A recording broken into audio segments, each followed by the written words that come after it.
Good morning, everybody. Welcome to the final hearing for the Central Hawke's Bay Proposed District Plan, hearing number 7.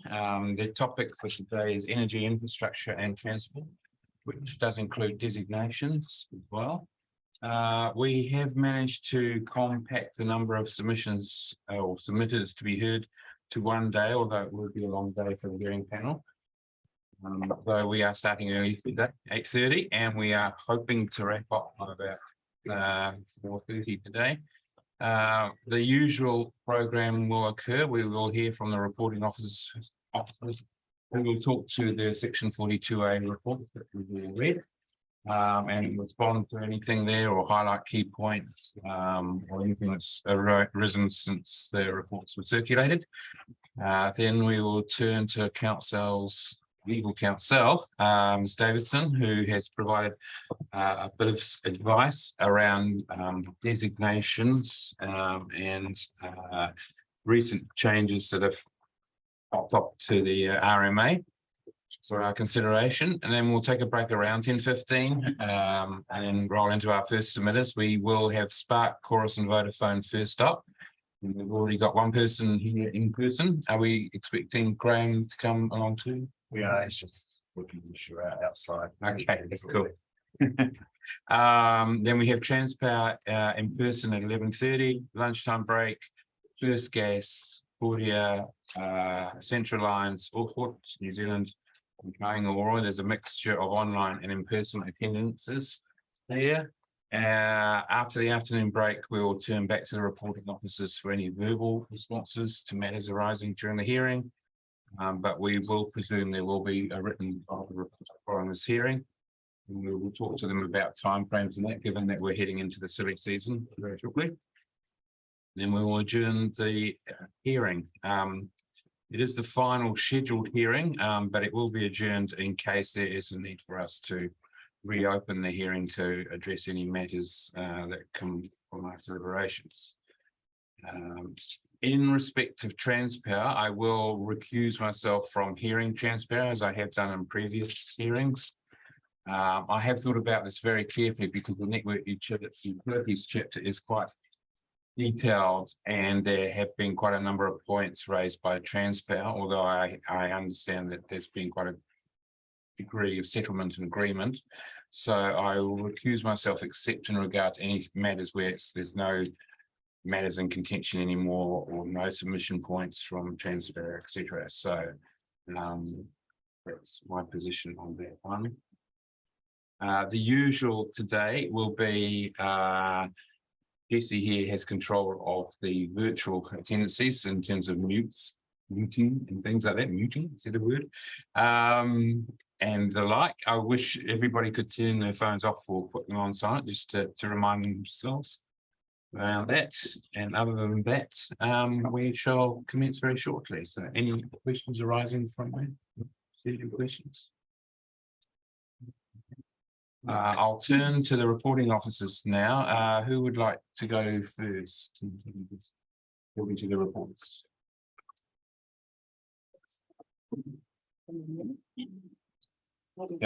Stella, okay, I saw her online before. Stella, you're first up. They volunteered you. You're not here, so you got volunteered. Good morning. Oh, we can't hear you. Hang on. Can you hear me now? Yes, perfect. Morning, Commissioners. Okay, I don't have too much to say with respect to the renewable energy report. I think it's all relatively self-explanatory. I'll just quickly run through that to reiterate that this chapter is a mandatory chapter in the plan and a new chapter for Central Hawke's Bay District Plan. There's not one in the operative plan. There's been 8 submitters and 3 further submitters, which has resulted in 32 original submission points and 14 further submission points. And the report is really structured around the definitions and general matters, and then the objectives, policies, rules and methods. And then the issue relating to community scale renewable energy, which was submitted on a request from Tomato Mushrooms, who I would point out, you will have seen that they have, well, they haven't withdrawn their submission on that, but they're not actively pursuing it, and they haven't submitted any evidence today. And then the other matter is the provisions relating to historic heritage items, and you'll have seen the evidence from Heritage New Zealand accepting the changes that I've proposed. So other than that, I don't have anything to add, but I am happy to take questions. Okay, thank you very much, Stella. Any questions from the panel, Stella? Yes. Just a wee one, Stella. It's Kate, Commissioner Taylor here. Just with 7.3.19 about the new renewable energy generation activities must not be within 20 metres of a listed SESM site. Was that 20 metres come from somewhere else, or why 20 metres? Is that? Yeah, it is arbitrary. I mean, there are other plans that use or not for renewable energy. I couldn't find any setback there, but I am aware of other plans where for sites. I think we've had those conversations through the hearings around buffers and setbacks on occasions, and sometimes, goodness, sorry, that's down on Hastings Street, someone hooning past, that sometimes it's 10 metres, sometimes it's 20 metres. So it was really just an arbitrary setback. So when you say other plans, other district plans? Yes, sorry. Yeah, and do you know what Hastings or Tara neighbouring ones? I don't think I found anything in there, but I can double check if you like. I just asked, I know it's coming up, that it did come up in the in the evidence, yeah. And I guess I sort of tried to think about, I don't know, what would be a reasonable number, and so it is fairly arbitrary. It is very arbitrary. Thank you. Any questions? I just had one, Stella. Yep. Just to confirm that you're comfortable, given this is a new chapter for the plan in this district, that that it meets the requirements of the MESREG. Yes, I am, and I did go back and look at that, given some of the submissions, and yeah, I am satisfied that it does meet those provisions, which I'd have to go back, well, they're in there to provide for it. And given that we haven't got any, Central Hawke's Bay hasn't had any particular demand or issues in respect to this, I think we've just taken a fairly, well, I don't know if it's conservative, but a fairly middle of the road approach, which I guess is what Tomato Mushrooms was sort of saying, hey, you could go a little bit further, but again, there's nothing really to back that.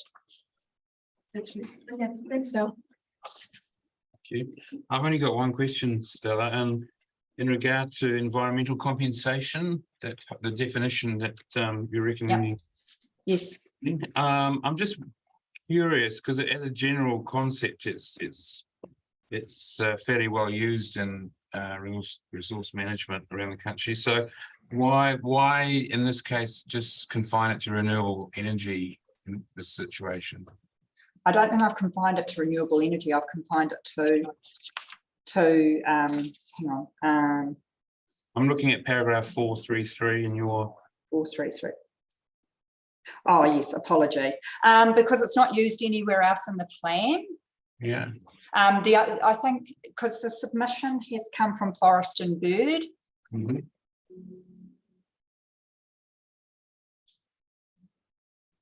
Actually, I think I've made a mistake there. Can I go back and check that? I just, because the only place I think we've used, or have we, I got confused because there's about 3 terms we use in the plan. Yeah. We use environmental, It's either supposed to be limited to the ecosystems chapter or the renewable energy chapter. I just can't remember off the top of my head. Oh, that's right. No, because they've talked about it in terms of biodiversity offsets and biodiversity compensation. Yep. And I just have to go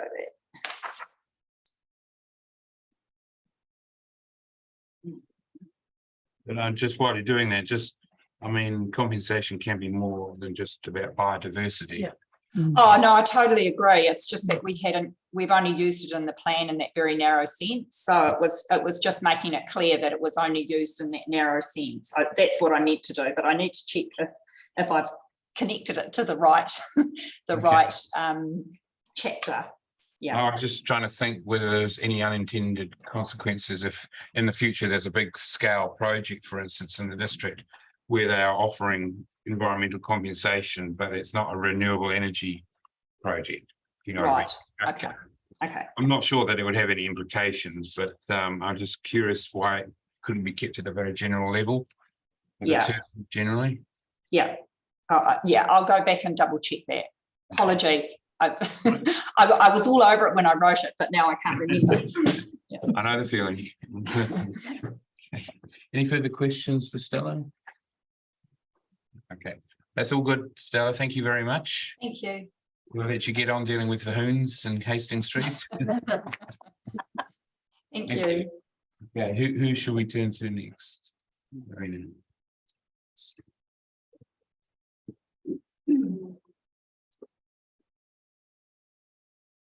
I'm the reporting officer for the section 42A report on the transport topic. I haven't got much to say. I have read through and considered all the evidence provided to the panel prior to the hearing of relevance to the transport topic, of which there's not a lot, but it includes the Fire and Emergency New Zealand, the Ministry of Education, Waka Kotahi, Port New Zealand, Kāinga Ora, and the Central Hawke's Bay District Council statement. With the exception of Kāinga Ora and the District Council, all the submitters' evidence supports the respective recommendations in my section 42A report. So I'm not going to go into those in more depth than that. The two remaining submitters who have provided evidence or statements, Kāinga Ora mostly concurs with the recommendations in the section 42A report, apart from two submission points relating to reducing the parking requirements for 1 and 2 bedroom dwellings and allowing consideration of on-street parking as an alternative supply of parking and loading when considering a consent application for non-compliance with the parking space requirements. So they were the two things that they're still pursuing. And the Central Hawke's Bay District Council deals with a statement coming from them where I've had some conversation with their consultant and we've agreed a few minor amendments to my recommendation on that, which I will give off in my right reply for you. The first, they're all relating to the introduction of the classification civic spaces into some of the provisions. And it's really just a future proofing aspect. There are no civic spaces in Central Hawke's Bay at the moment. So it's really just in case there are some in the future and it's covered in the plan. I've also had a replacement set of One Network framework maps come through, which corrected a few minor errors that were apparently there. So I'm happy to adopt that corrected or recommend that corrected set of maps. Yeah, so I'm very comfortable with recommending those. And in terms of the evidence from Mr. Campbell for Kāinga Ora, I will give us some further thought and cover it off in my right of reply. I don't think the items are significant, so we may be able to reach some kind of an agreement in terms of he and I on that. So, yeah, that's what I have to say. Okay, thank you. Questions from the panel? No, I just had one, and that it may be encased in the last sentence you just said about talking to Kāinga Ora. It was about 4.3.9 about that their change to trend P5. Planner felt change removes safety and streetscape, but current description is quite prescriptive and may miss out other options not listed. Are we trying to be clearer or are we being too prescriptive? Are we missing Sorry, can you just take me to the 4.3.9? 3.9? That's the policy.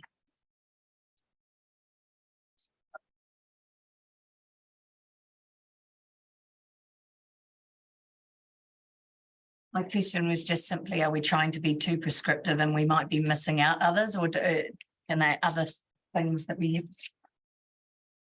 not thought of, can they still be included? So that's relating to a policy where we've talked about a number of bits and pieces, and then they've just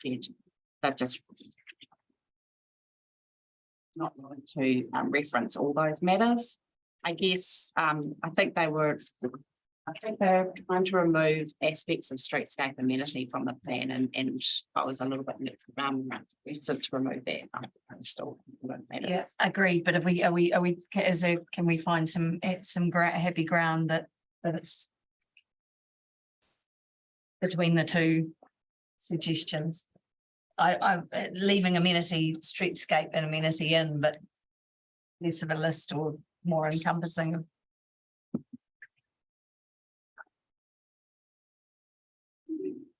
I think the words that they were asking for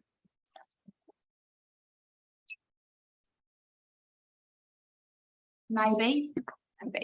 I think from my perspective, though, I think the policy was worded fine. I didn't think that it needed to be changed.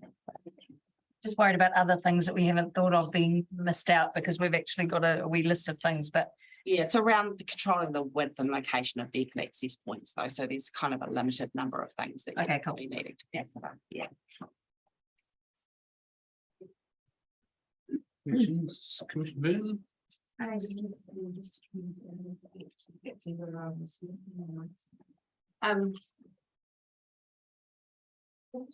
Just a clarification, the submitter request, it's KO, I think. They request the, replacing, property with site. What's your feeling on that? I see you know, there are sometimes multiple sites on one property. How do we?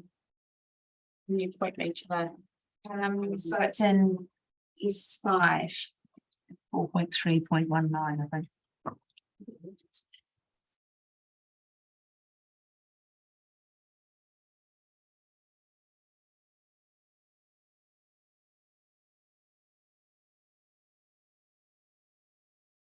So I agreed with them that it should be replaced with the term site. Yeah, but my question is, if you've got a property that might, access several sites on one property, like maybe a private road. Is that an issue? Would you see that as an issue? Or am I overthinking? I think it's more about consistency of terminology and ensuring that the standard applies to what we have been considering a site.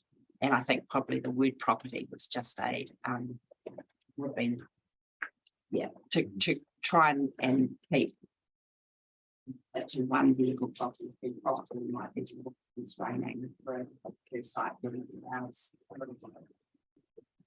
If that's what you're concerned about, that's kind of a. So then. So here at F6, we don't need to replace property boundary with side boundary.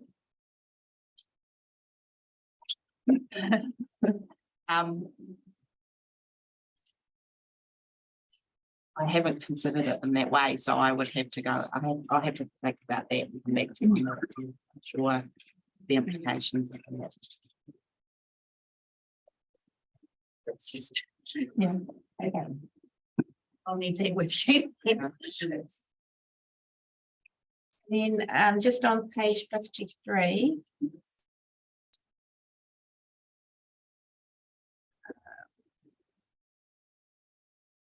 the introduction. Yeah. The implications, would be if we remove encourage.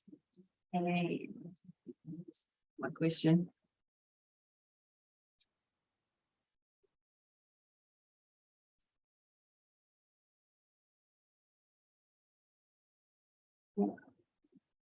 Just, yeah, if we were to take out and encourage and put we're practical, is there going to be further implications on ratepayers, or is it better to encourage and put the cost back onto developers? I think if you're looking at page 53, that's their submission. I haven't recommended that it will be changed. Sorry, yeah, and that's partly because to put the word require where practical in there, you would expect to then see that better throw into your provisions, and we haven't got provisions that require it. Thank you. Thank you. Any questions? Just a couple of minor ones, really. I was just trying to get my head around a new terminology for the roading network, which is on page 27, 28, 24. And just to understand, because I'm aware that the district has a number of sort of rural roads that do not, they connect to one end, but the no exit roads, basically.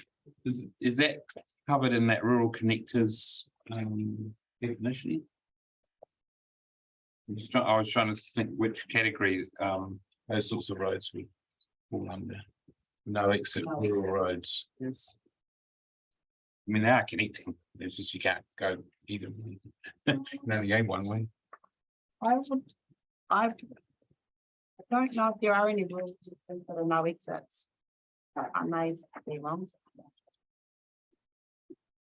That may be why there's a new set of maps coming. Yeah. Just to identify them. Yeah. And the only other thing, and it's the plan of the meeting, the policies around this, and I think I'm just my initial impression is that your recommended changes do pick up a couple of points I had reading them. But the difference between P3 and P5 as notified, there wasn't a lot of difference, but I think you've addressed that. Although I would say P5, which is about access points from the transport network, seems to be a subset really of P3. But I don't have a concern with that. I think it's probably appropriate given that access points are probably one of the most critical elements to protecting the road network.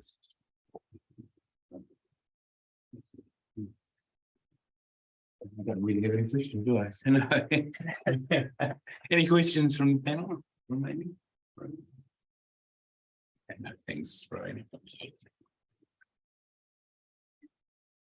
Lynn. Morning, everyone. Looking on the section 42A report on the network utilities topic. I have read through and considered all the evidence that was provided to the panel prior to the hearing. And evidence that's relevant to this topic is from Chorus, Spark, Vodafone, Transpower, Kāinga Ora, Federated Farmers, Heritage New Zealand, Fire and Emergency, Horticulture New Zealand, and First Gas. Submitters mostly agree with the recommendations in the 42A report, but there are some matters that remain in contention, and I'll just summarise those for you. So relating to Chorus, Spark and Vodafone, and that's set out in the evidence of Mr. Tom Anderson. So the outstanding matters for them relate to their request to add a new strategic direction for infrastructure chapter, which includes 3 new objectives within part 2 of the PDP. Secondly, their request to amend rule NUR2 and standard NUS1 to better align them with activities that are permitted under the NES TF, the National Environmental Standards for Telecommunications Facilities. And also their request to retain the definition of maintenance as notified. And I'd just like to note that with regard to Chorus Spark and Vodafone's submission points on rule NUR2 and standard NUS1, in my section 42A report, I asked or suggested that the submitters provide some information on how they saw the PDP and the NESTF interacting, and preferably with some case studies. That information has not really been provided by them in their evidence. So I am still uncertain about the appropriateness or otherwise of the amendments that they're seeking in relation to those provisions. For example, the submitters consider that the amendments will align with the rule and standard better with the NES. But I've not been able to find regulations within the NES that match the specific amendments being sought. So some clarification around that would be very helpful. The submitters also request amendments to the PDP rule and standards so that other telecommunication network provider or operators who are not captured by the NES can undertake the same activities that are permitted under the NES as permitted activities in the PDP. The submitter does refer to some smaller wireless internet service providers who operate without being deemed a network operator under the Telecommunications Act and are therefore not subject to the NES, but who otherwise meet the definition of network utility under the RMA. So I suppose I question, my question I have in my mind at the moment is, given the limited number of those operators and the fact that none of them are submitters to the proposed plan, it would be helpful just to know why Chorus, Spark and Vodafone are so concerned about those other parties. The second evidence is from Horticulture New Zealand, as set out in the evidence of Ms. Lynette Wolf. And so the matters that are still outstanding in relation to that evidence, firstly, the request to amend effective NU03 by adding the words "to the extent reasonably possible." The request to amend policy NUP5. The request to amend assessment matter NUAER3. And finally, the request to amend the definition of national grid yard.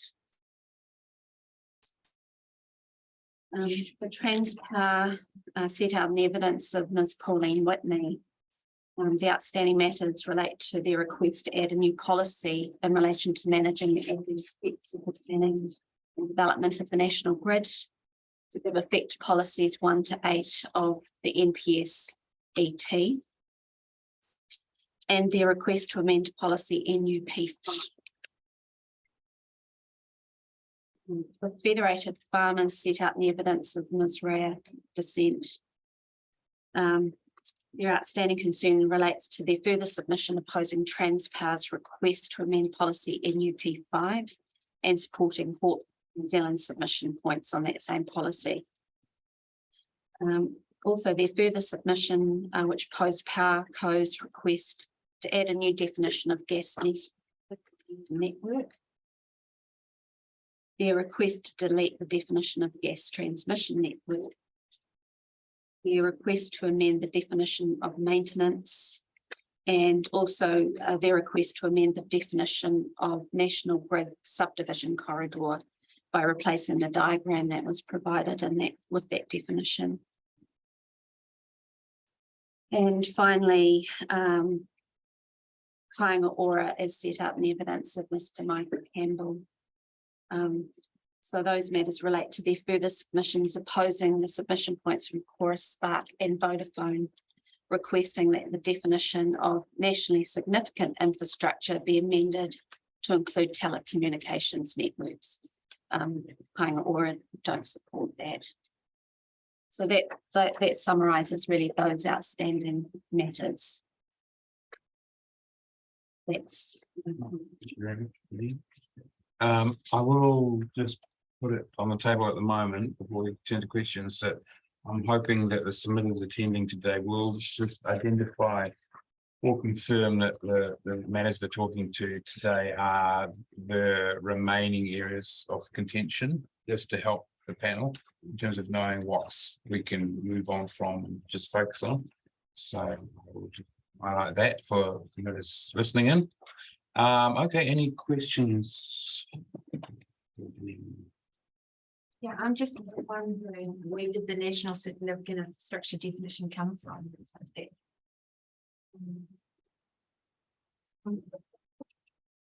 Was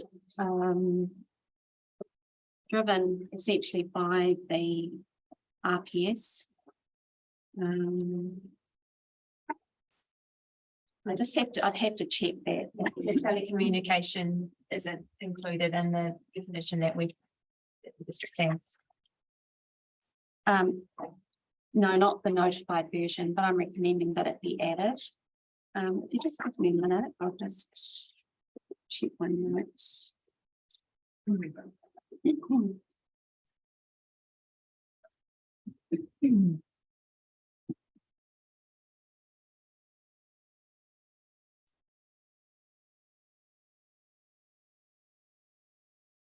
So the regional policy statement, also a regional one, includes a definition of strategic infrastructure.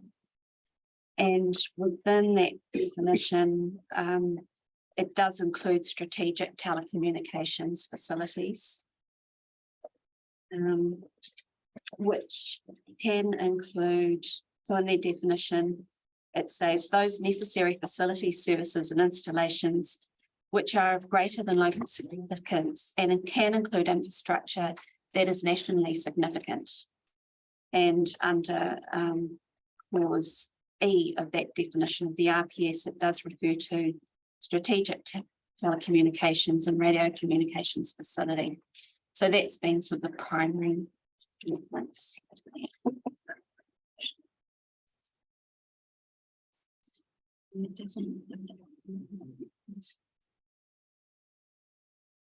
Yeah, so there's also a definition which is Mr. Campbell refers to in his evidence to the National Policy Statement for Urban Development, which does have a definition of nationally strategic infrastructure.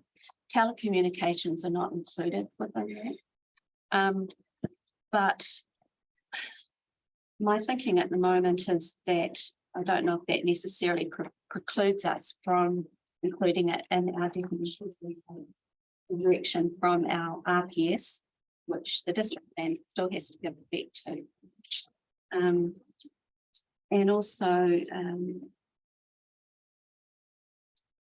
if you just thinking about telecommunications facilities, they can be locally based, but they are also part of a wider integrated network.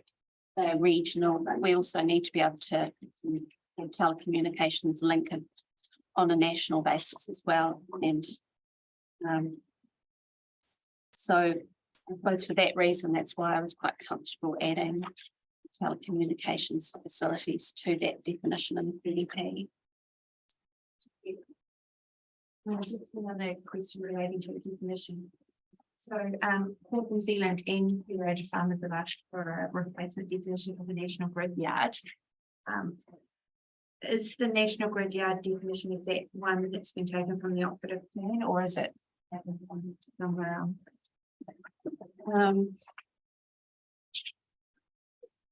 It's taken from, I think we were looking at what sort of current recognised best practice for definition in some of the more recent plans. That's as much as I can recall at the moment.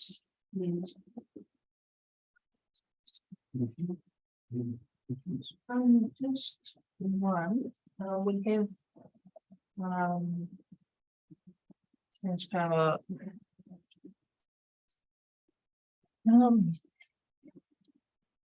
This Whitney statement that'll be presented later today. that, she's talking about, the overarching, framework in terms of the NU, chapter, and she notes in terms of NU P2 and P3 that, is notified or currently that it is more onerous in her perspective than the NPSCT. And she considers that because it's more onerous, that it dilutes the direction from the NPSCT to enable the national grid. I'm interested in your perspective in terms of whether you consider the PDB to be more onerous with respect to the national grid, and whether from your perspective that we're balancing what we've got the balance right in terms of enablement alongside need to manage environmental effects. So are you comfortable that we've made that balance?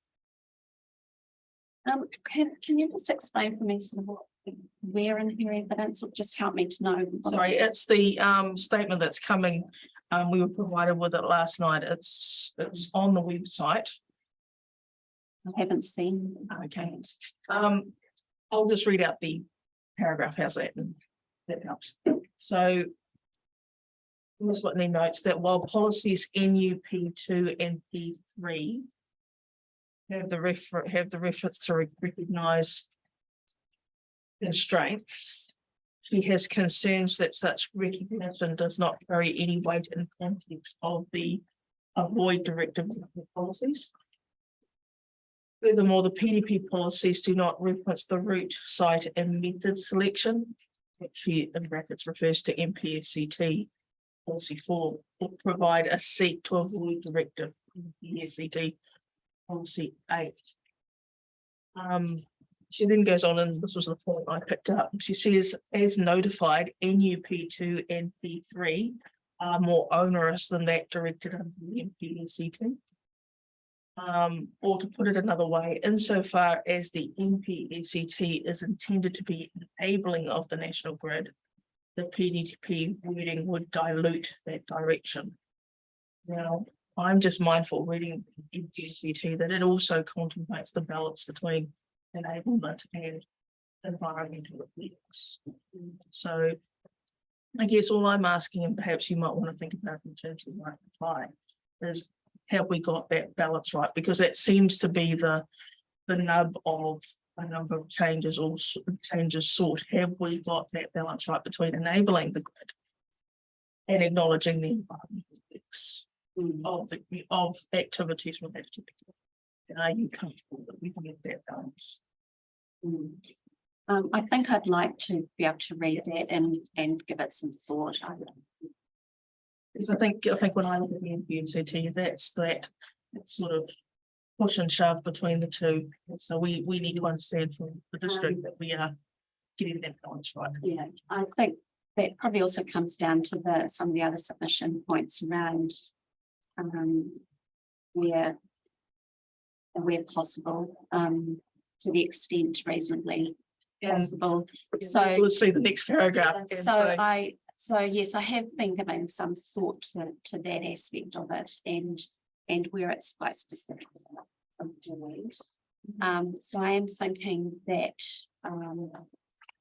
particularly with, I suppose I'm thinking primarily with NUP5, and there might be some others, that there is a need to just make some adjustment there. So I'm probably I'm leaning towards some of what the submitters are saying, probably do need to tweak some of that, taking on board. There are some subtleties and I think it was horticulture, might be Ms. Ward, that also made distinction that yes, there are some specific language around the policy, particularly policy 10, I think it was, in in the NES, sorry, NPS, that needs to be reflected specifically within the policies rather than the more general situation, and that you wouldn't really expect that other network utilities would be afforded a greater level of protection than the national grid, which is dealt with by an NPS.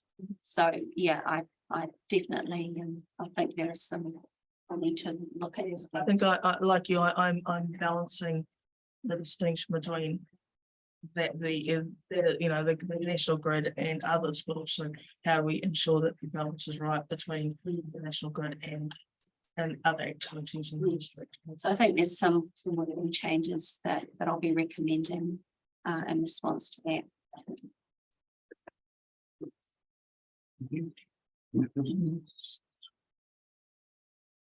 Had a matter of clarification. I got myself very confused with the height of I've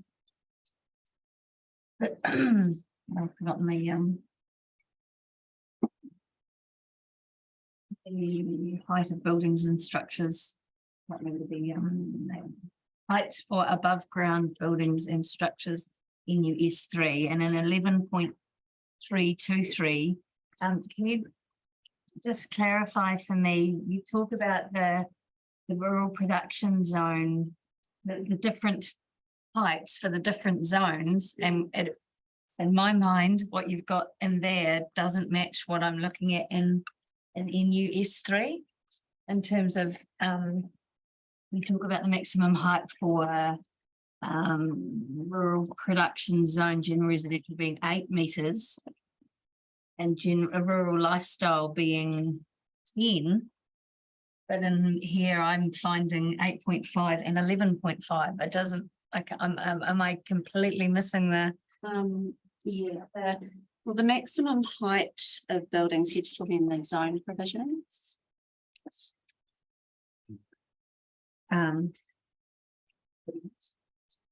Yes. So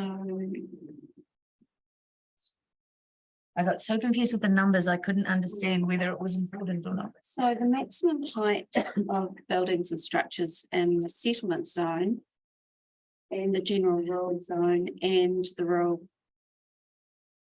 large lot residential zone is 8 meters. So that's under standards. Straight. Standard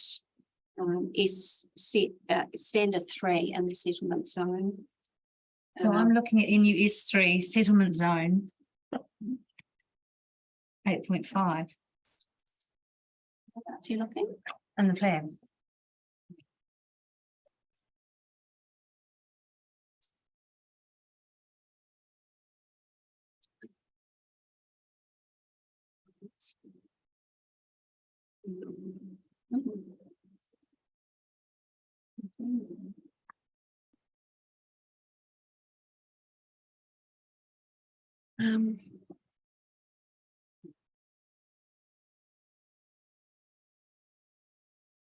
This is as amended by recommendations. Background structures. Combined height. I'll just have to have a look at that. You know, happy with that. I just don't want to, because the context of that, so if I can come back to you on that. Absolutely, yeah. I just I didn't even know whether it made a difference because I got myself confused with the numbers and then I couldn't get on to the next step in my yeah. Thank you. It's different to the zone heights. So I'll come back to you on that.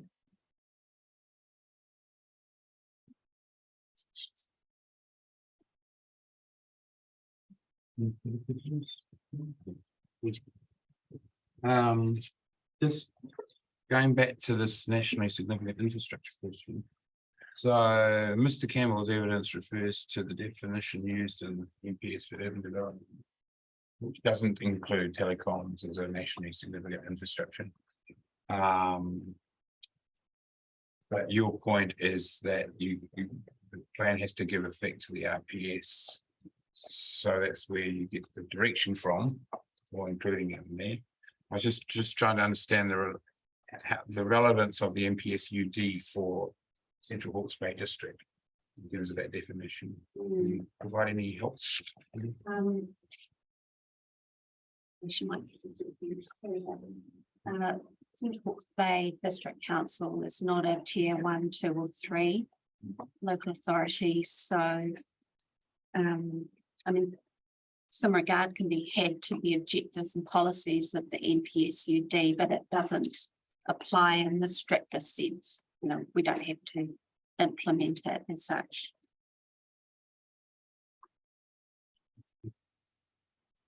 It's quite difficult with telecoms, isn't it, in terms of, it's like, it can be national, regional and local, as it's pointed out in the evidence.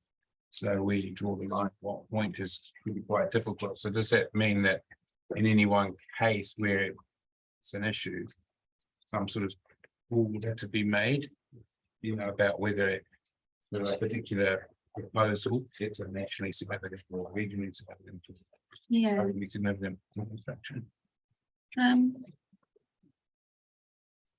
Just thinking about where it's used.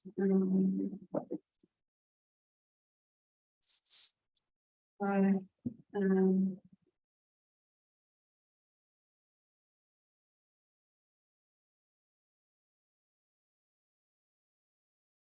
so it's referred to in the principal reasons section of the Network Utilities chapter. There's reference to it there.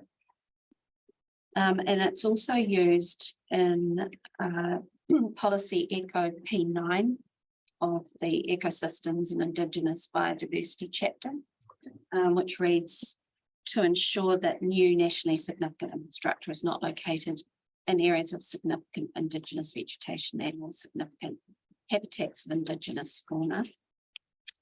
It's also referred to an assessment matter NFL AM 2.3 of the Natural Features and Landscapes chapter. And it's also used in assessment matter CE AM 2.3 of the Coastal Environment chapter. So it doesn't really affect the Network Utilities chapter provisions themselves. It's actually relating to some other chapters of the plan.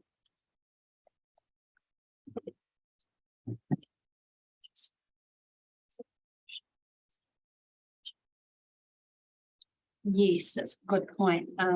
Generally where it appears, it seems to, it refers to regionally or nationally significant infrastructure. So it is quite, you know, would capture both those situations. So you can't really separate it so much from the regional in any case.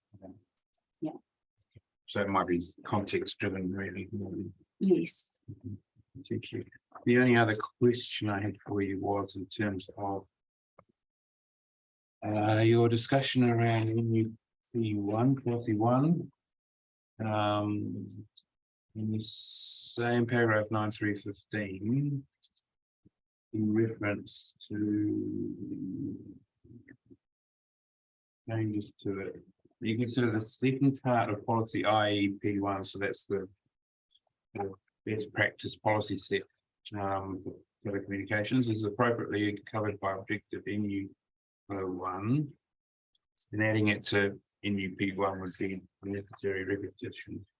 I was just trying to get my head because objectives and policies are quite different things, or meant to be. So could you just help me just understand that point? So I might have to.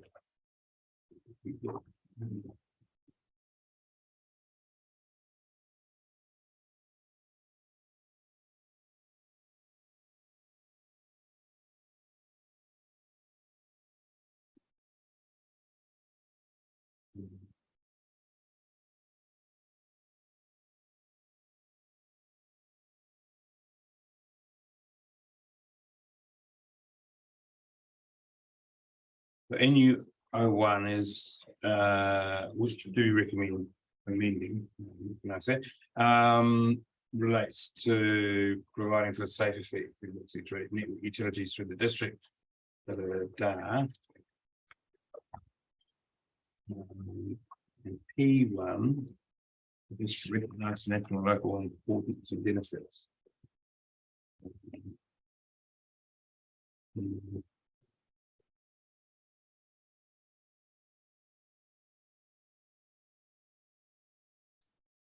The IEP1.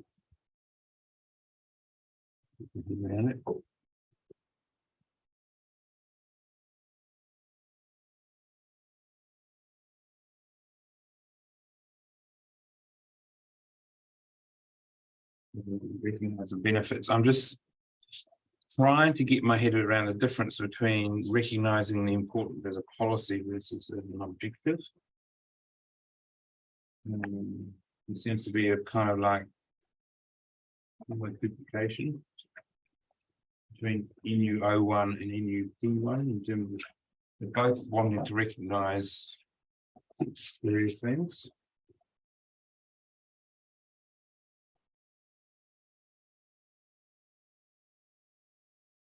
And I accept that IEP1 is the same sort of thing as well, recognizing the benefits.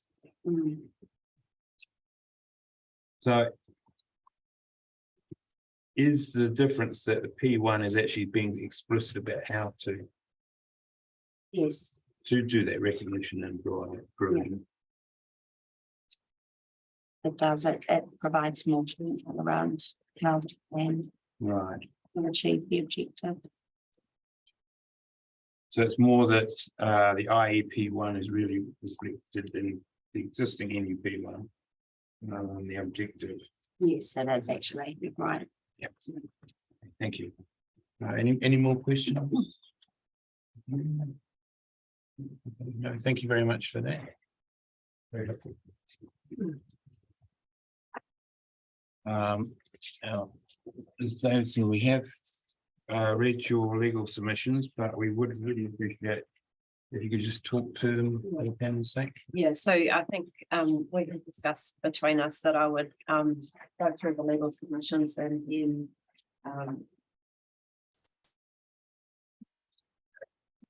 Ms. Francis would talk to her officer's report sort of after that, so it sort of flows on.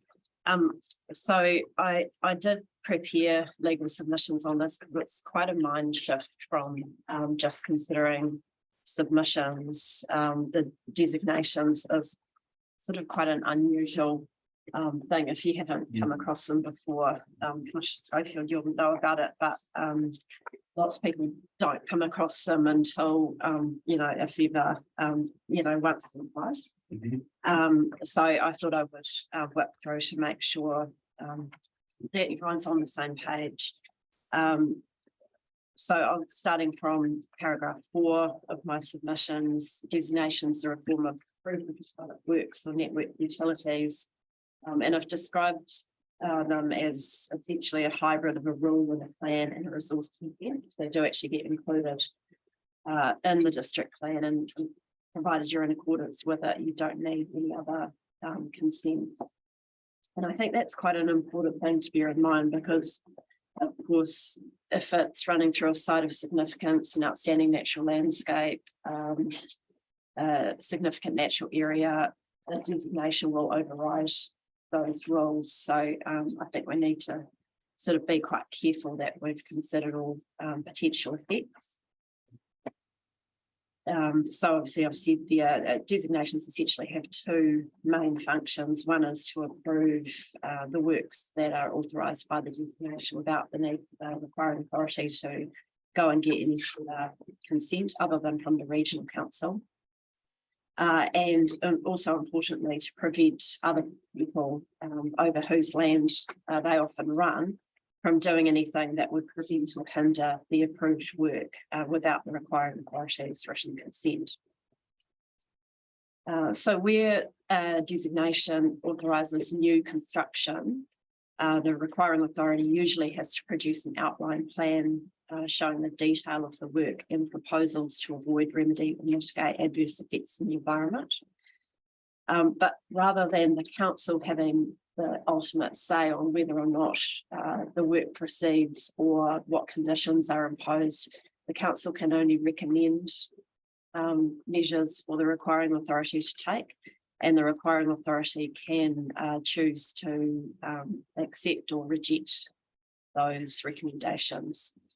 If they reject it, then it's essentially up to the council to appeal the requiring authority's decision. Importantly, also, there's no ability for affected persons to be involved. There's no notification for outline plans. So once the designation's in the plan, that's it from the perspective of the affected persons, and that includes the landowners. So I've noted there that designations afford requiring authorities quite significant powers under the Resource Management Act.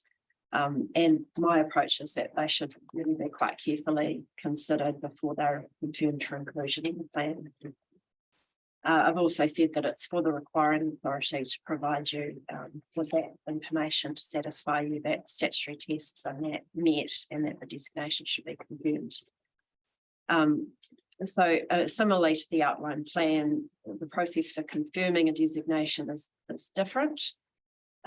So rather than the council making the final decision as to whether the designation is going to be confirmed, the council makes a recommendation to the requiring authority, and the requiring authority then decides whether or not they will accept the recommendation.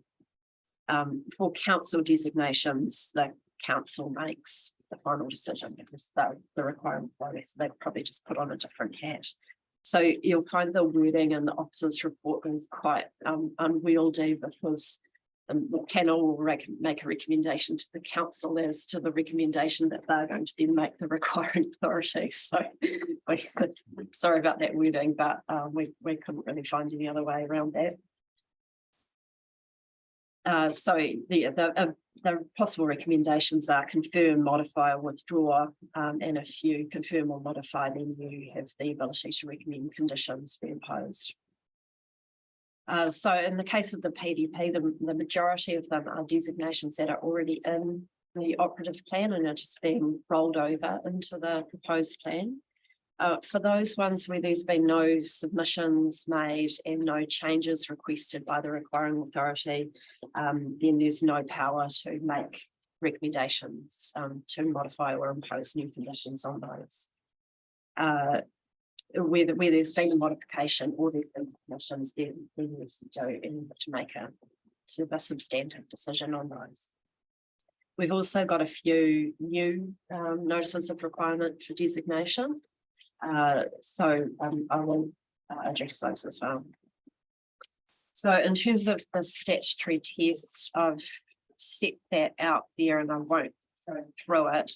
I also provided you with a very recent Environment Court decision, which usually went through the case law as to how you assess alternatives and what reasonably means and that sort of thing. So you don't need to read the whole thing, but I thought it was quite a well articulated summary of that case law. And to a large extent, it may not come up, but I think there are some notice of requirement for you where it will be important to turn your mind to whether that met the test for is it reasonably necessary, have they considered alternatives.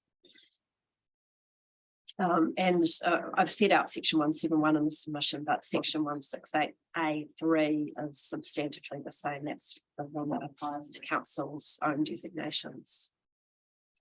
So in summary, the matters for consideration are submissions received, effects on the environment that will or may arise from confirming the designation, an assessment against higher order documents and the PDP objectives and policies. Whether the requiring authority has given adequate consideration to alternatives for undertaking the work. That only applies in certain circumstances. And whether the work itself and the designation as a planning method are reasonably necessary for achieving the requiring authority's objectives and part 2 of the RMA. So I think I will just run through those briefly. A lot of them are quite similar to what we've been doing so far in terms of assessing submission and higher order objectives and policies. I've noted that there's actually not very many submissions on the UNORs, so that's helpful for you, although I still do think that we need to be careful to address the statutory tests. I've just reiterated at paragraph 17 that a designation precludes the need for resource consent to be obtained. So we need to be quite careful that all potential effects have been considered and are going to be appropriately managed through conditions of designation. And I've noted at paragraph 18 that conditions are quite important for designations because they essentially become rules in the district plan. So if a work doesn't comply with a condition of designation, then they essentially are no longer authorised by that designation and need to seek either be permitted under the district plan or apply for consent in the usual way. So that conditions do create sort of an envelope of effects that the requiring authorities are authorised to undertake. So the big one for designations, I guess, is the requirement to consider alternatives. And I suppose that has some parallel with the sort of section 32 analysis that we've been going through as we've been through. The requirement to consider alternatives only arises where the requiring authority does not have a sufficient interest in the land to undertake the works, or it's likely to have significant adverse effects on the environment. And to be fair, most of the designations that you're dealing with today meet at least one, and in most cases, both of those requirements. I do note that I know, and I will come back to first gas. I think that's the most extensive designation that you've got before you today, and I think that one does require quite a bit of attention. I've got some notes on that, so rather than discuss it as I go through, I think I'll come back to that. I have noted there that Mr. Roberts' evidence acknowledged the potential for significant adverse effects associated with that designation, so that does trigger the requirement to look pretty closely at the consideration of alternatives. Yeah, so I've said there that it's unlikely to be a major issue for the panel, so I can probably skip through. I've set out the test for you. In terms of whether the work and designation are reasonably necessary, unfortunately, a lot of the designations didn't articulate what the objectives were for the designations. So Ms. Francis has hopefully or had to infer what those are, and seems to have done a good job, because I don't think anyone's disagreed with her on that in terms of the requiring authorities. So I've proceeded on the basis that that's a fair assumption of what the objectives are. Again, I've just reproduced there for you some of the case law tests about what reasonably necessary means. It doesn't have to be the only option essentially, but you do need to be satisfied that a proper range of alternatives has been considered, and that the outcome is that it's reasonably necessary. One thing that does tend to get glossed over, I think, is the method of designation, because as I will come back to for first gas, there are a lot of protections in the district plan already, or at least that have been recommended to you. So I will be interested to hear from first gas today why having a designation, as well as the controls in the district plan that they've consistently sought, why that's reasonably necessary in addition to those protections.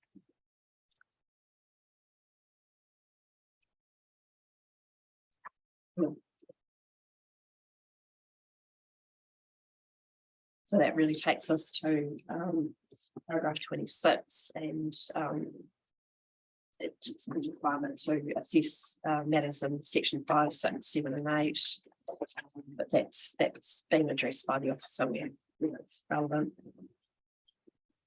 I do have a bit of a concern in relation to the first case that the matters in section 6 need to be quite carefully looked at because I wasn't clear on the face of the material before you already that it's not affecting sites of significance, outstanding natural landscapes, that sort of thing. So I'm interested to hear from them in that. So yeah, as I say, that's a very high level overview of designations, and I'm happy to sort of assist if particular questions come up with particular requirements.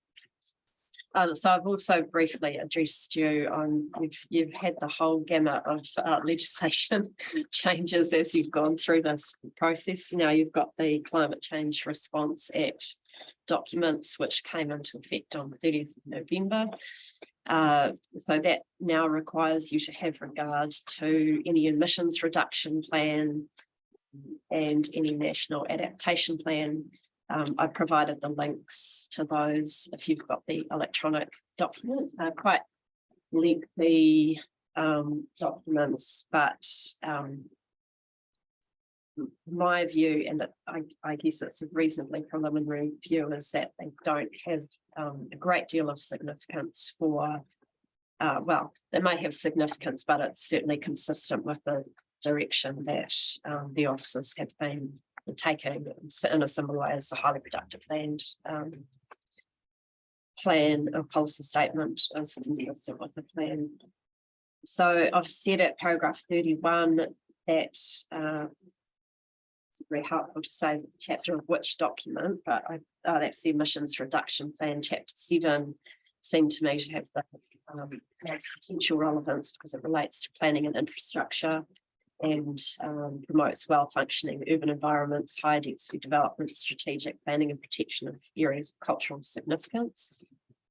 I thought that was going to be particularly relevant. When I read it, it was quite focused on government providing further direction yet to come and that sort of thing. So there was nothing really specific in terms of this is what we expect local government to implement through their district plans. So I couldn't find anything, super directive, and that sense sort of at the opposite end of the scale from the NPS HPR.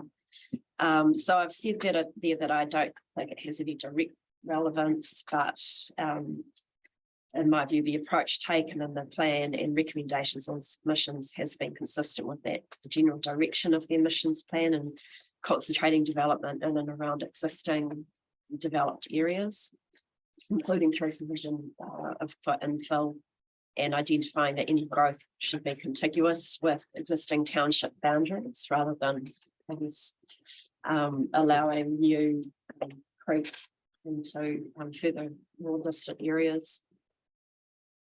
The approach is well summarised in my view in the introduction to the Urban Reform and Development Strategic Direction section of the PDP. I've also noted that the provision for the Waipukurau South structure plan is beneficial because that seeks to unlock the development for its intended residential purpose. And the flip side of that is that officers have recommended against submissions in James Bridge to rezone land for large lot residential where that's not contiguous with existing developed areas and is located further away. So the National Adaptation Plan is really around managing the risk of climate change. Again, the plan anticipates producing guidance for local authorities within the next 1 to 2 years. So it's not particularly directive as of now. Set out a few sections of the plan that I thought might be particularly useful, but I've also noted that the council has sought to address risks from natural hazards in the PDP, and that was obviously addressed through hearing stream 5. Recommendations were to update the river flood risk maps and the plan to reflect HBRC's latest modelling work, and that's directly relevant to mitigating the effects of climate change and avoiding locking in inappropriate land uses.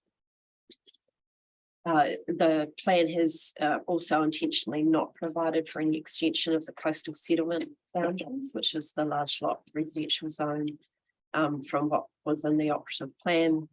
And again, that's directly relevant to avoiding locking in inappropriate land use that may be subject to coastal erosion, inundation over time.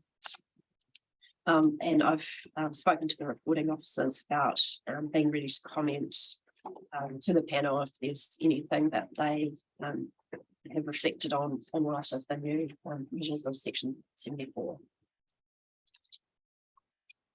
So I'm happy to take questions, or otherwise Ms. Francis can dive into the detail of the NORs.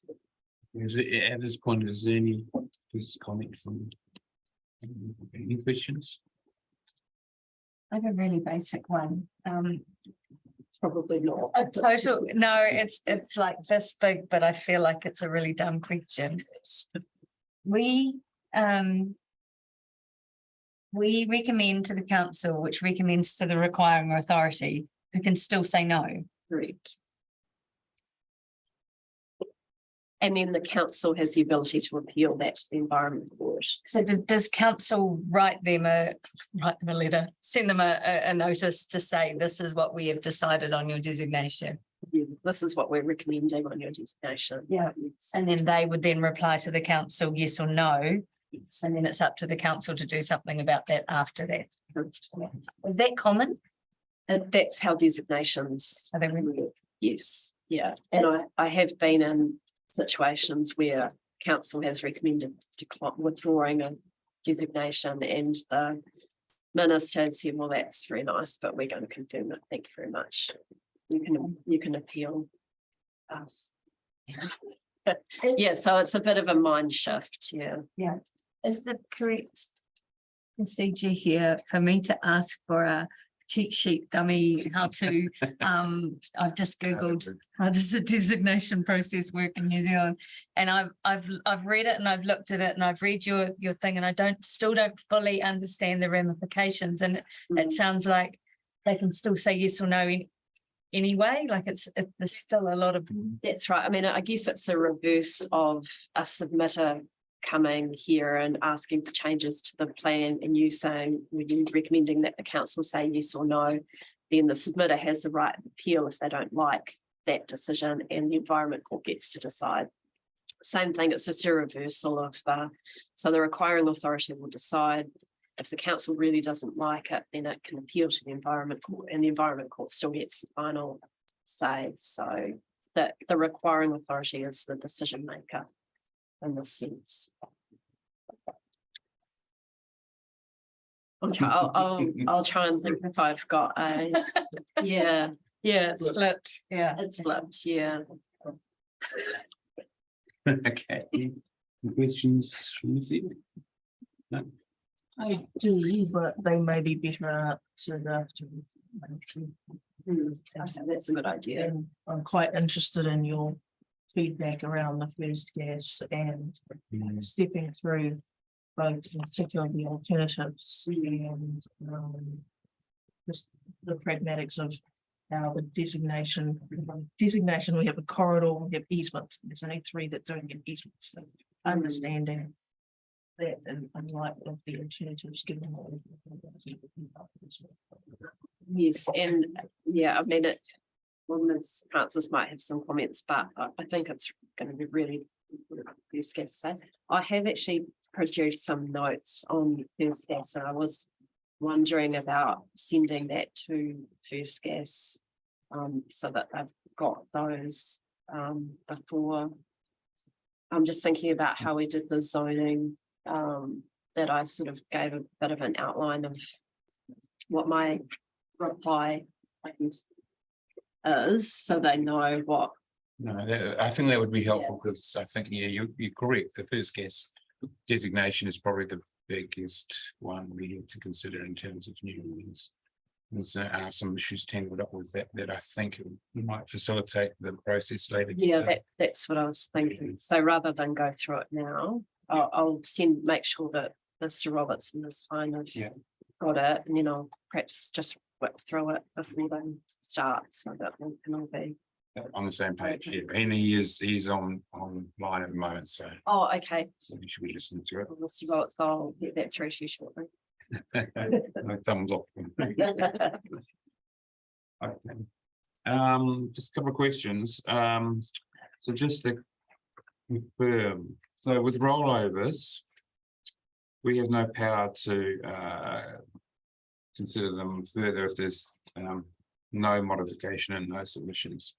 So if there's been a submission received in support of a rollover, then it automatically triggers us to have to consider it, even though it's a supporting submission. Is that correct? Yeah, Right.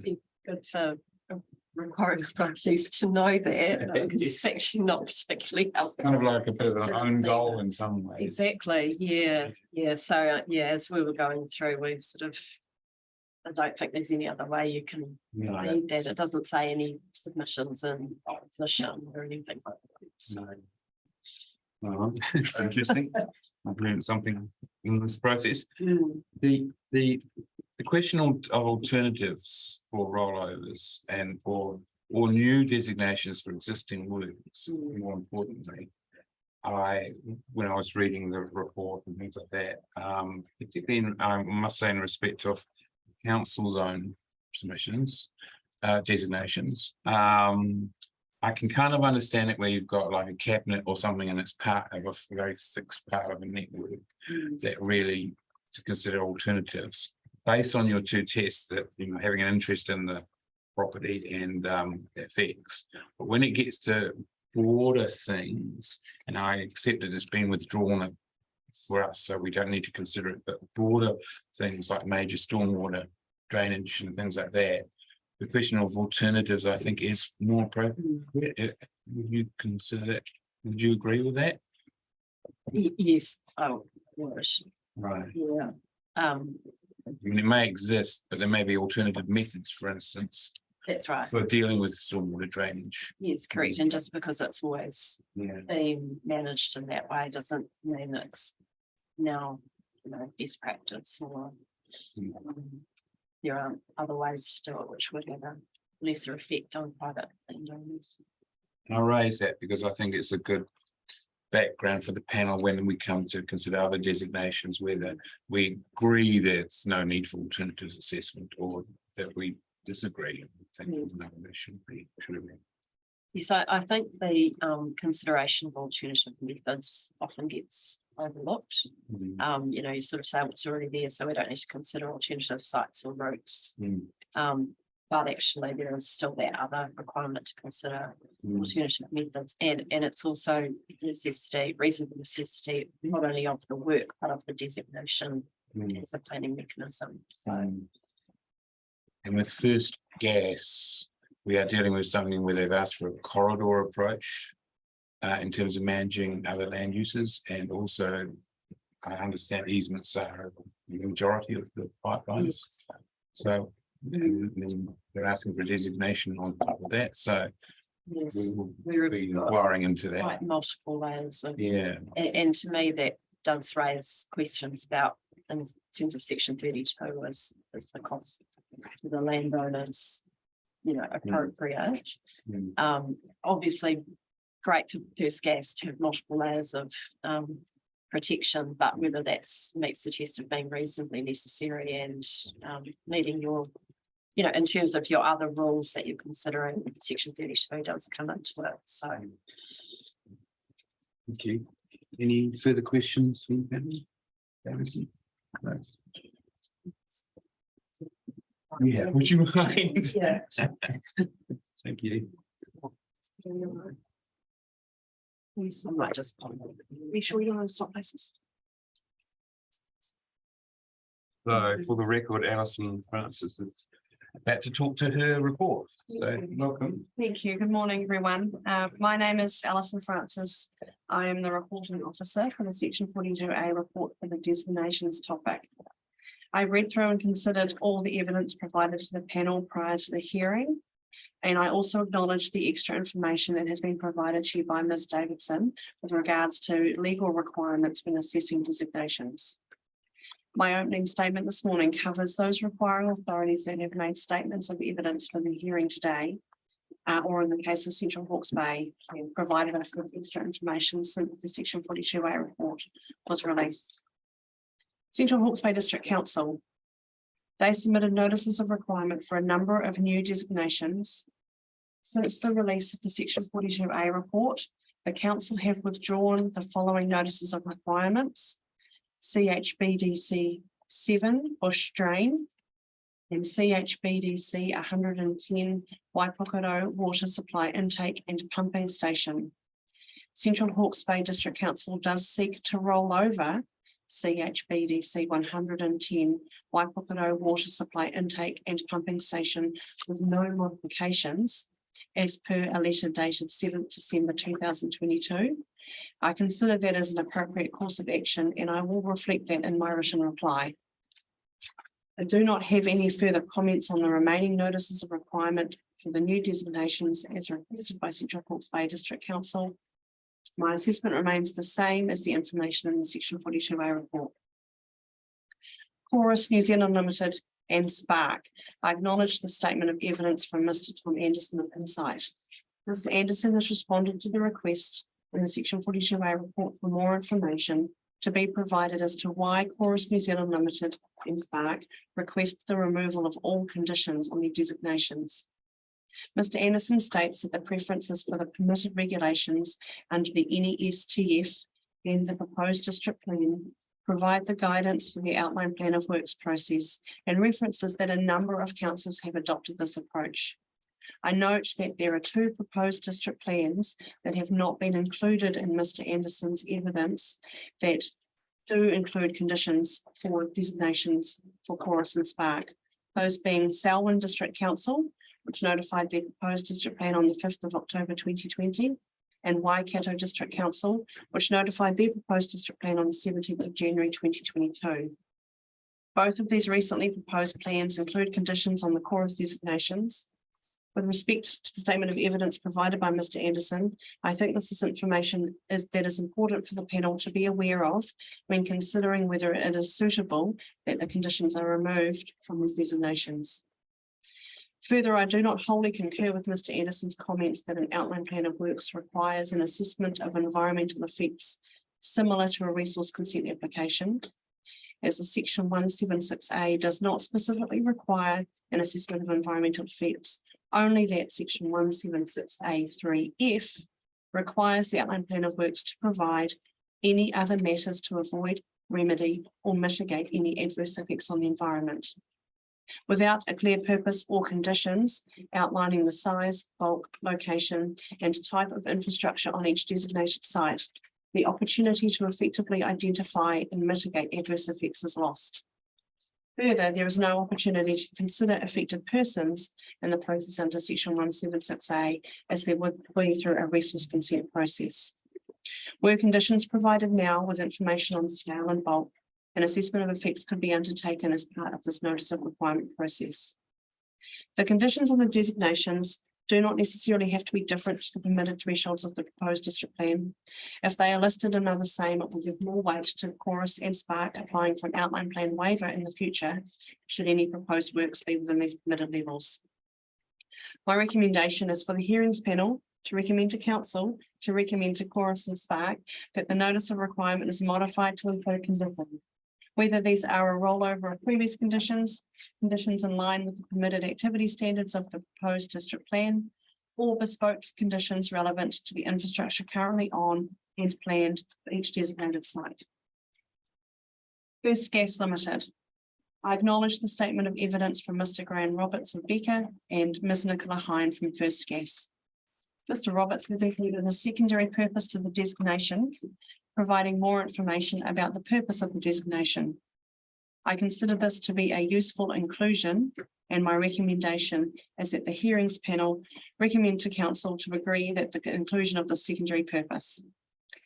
With regards to the inclusion of the condition for the approvals of third-party works, which is referenced as 2.1.21 in the notice of requirement, which reads, where applicable, the process implemented for providing first gas approval shall incorporate or be incorporated into the process for granting easement access to the gas network such that a single process for both requiring authority approvals and gas easement approvals is implemented unless otherwise requested by the party seeking approval.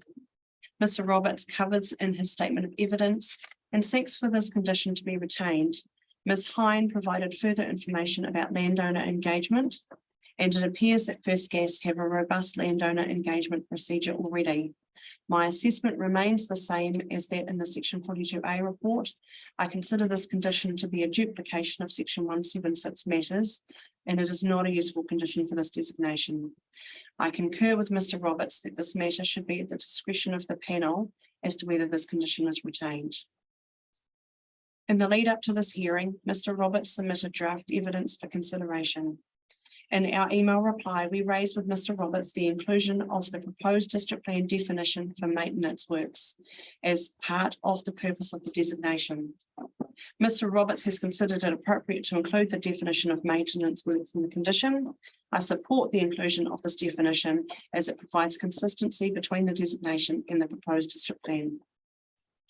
I do not support Mr. Roberts' suggestion that the use of the secondary purpose is enough information to provide for an outline plan of works waiver, as within that secondary purpose are activities that could cause concern, such as earthworks near to water bodies.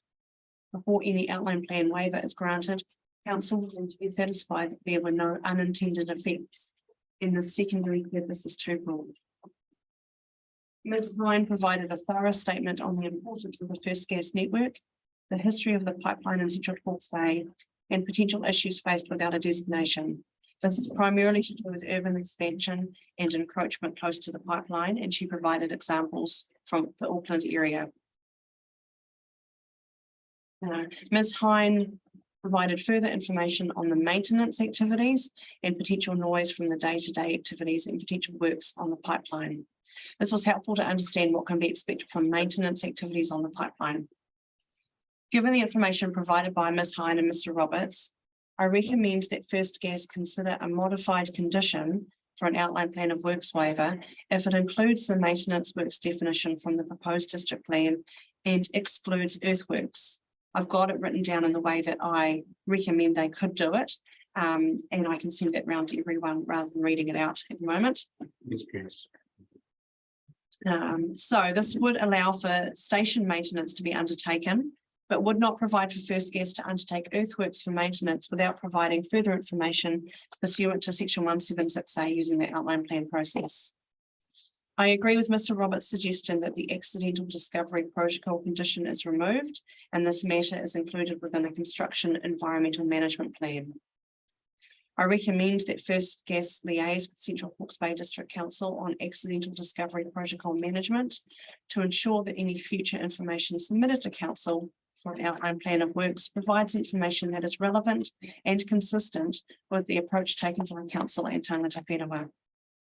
Mr. Roberts suggests that an ecological assessment is provided with an outline plan of works. With regards to this, I put the responsibility on First Gas to identify if the gas pipeline does go through any SNAs or NLFs, as my brief look into the map showed that it may not do that, and therefore I think a discussion around the benefit of an ecological assessment will be relevant. Cordia Limited. I acknowledge the statement of evidence by Mr. Paul Souza on behalf of Cordia Limited. Mr. Souza has provided an assessment of effects that I consider provides a lot of clarity about the purpose of the Cordia designation and the activities undertaken on site. I recognise the amendments to conditions made by Mr. Souza and do not support them in full for the following reasons. The inclusion of the word upgrade. I consider this as vague and suggest that there could be consideration given to this condition as to how it is worded to ensure that if and when upgrading takes place, it is within the existing physical boundaries of the existing infrastructure. So any upgrade is technical only and does not change the physical features on the designated site outside of what the conditions would allow. With regards to the word maintain, I consider that if reference is made to the proposed district plan definition, then that condition will be more robust. I consider the inclusion of condition AA, which reads, works provided for in other national standards, such as the National Environmental Standard for Telecommunications, Facilities Regulations 2016 is too broad, as this infers it could include work under any other national environmental standard that is not relevant to its designation. Further, work can occur under the NESTF without the need for a consent or a land plan of works. My recommendation is that the hearings panel consider changes to the condition, and I have these changes also written down, which I will send as part of this. Ministry of Education. I have read the table of evidence put forward by the Ministry of Education and make no changes to my recommendations in my section 42A report. Transpower, I have read the statement of evidence from Ms. Whitney representing Transpower and make no changes to my recommendations in my section 42A report.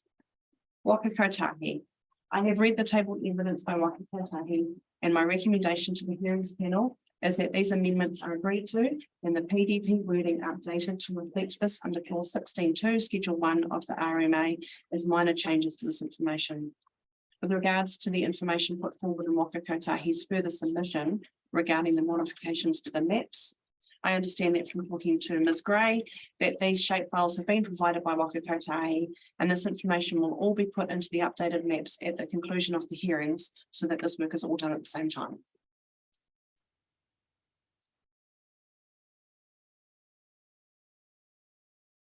Yeah, just on that, just before we go to questions, do you have the same view on Kiwi Rail's amendments to boundaries and things? I do, yeah.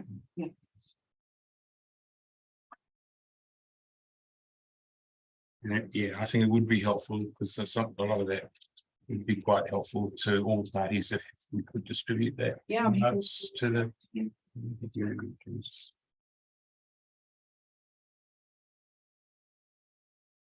Okay, any questions from the panel?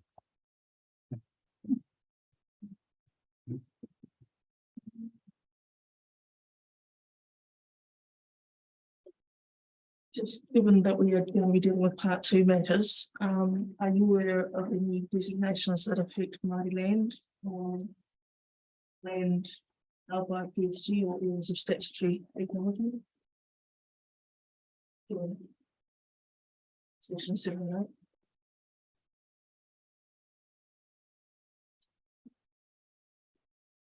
No, unless for anything that occurs in or around any of the rivers, which would be First Gas Pipeline, some of the Hawke's Bay Regional Council rollover designations, which to be fair are generally for rainfall stations. So we're talking about a pretty small thing there, and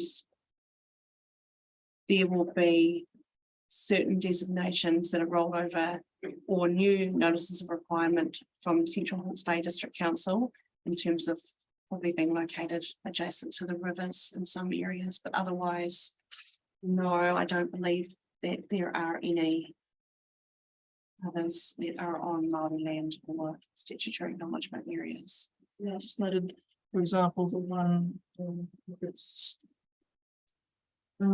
First Gas statement. We were talking about the reasoning behind one of the properties in which that wasn't in place. One of the reasons was that there was no title. At the time, that almost sounds like Māori land in there. I did look at those three that were not covered by easements in the section 42A, so I can go back and have a look at what the background to those were and give you an update on that. Could be good just so we can cover that off as part of considerations. And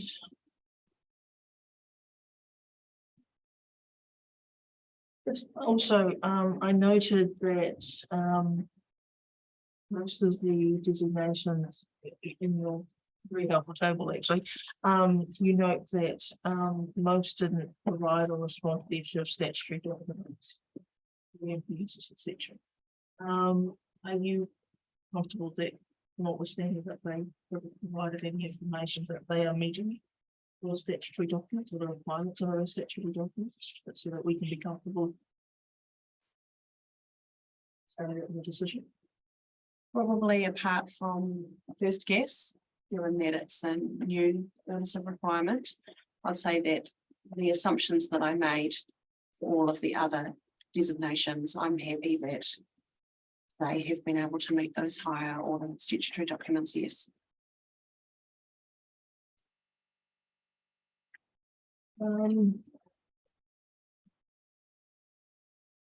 I think you could jump on it, but I did know it was first guess that the profession of SNAs came to mind when I saw vegetation clearing. So you're relatively confident on a first search that we may not be hitting SNAs, and if we do, then that'll be an obligation that first guess we need to meet.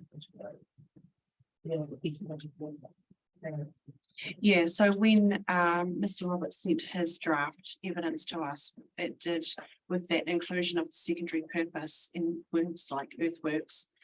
We talked about that and thought that actually just to make sure that there wasn't any unintended consequences from that. So that prompted us to go back and say, well, what about if you were in the SNA? Mr. Roberts has then provided the recommendation of including the ecological assessment. My thoughts on that are that's fine to have and probably no problem to be in there, provides an extra level of protection, but that I don't think that apart from going across in their rivers, that they go through any SNAs or ONLFs, but I don't want to say that for certain. And then again, probably because contemplating easements, I'm quite interested in the engagement with those landowners. I do note that there were no submissions received, notwithstanding that something was sent to them. Are we able to get a copy of whatever was sent to them? I already provided, just so that we can understand what was sent to them and what they may or may not have taken from them as part of their considerations, or whether they should submit. I'm just mindful that, maybe what simplistically I'd probably look at and go, well, I've got an easement, I don't need to worry about it because what's the designation? I've already got an easement, I've got an arrangement in place that they may not have made the connection. So I'd appreciate if I could see the document that was sent, if possible.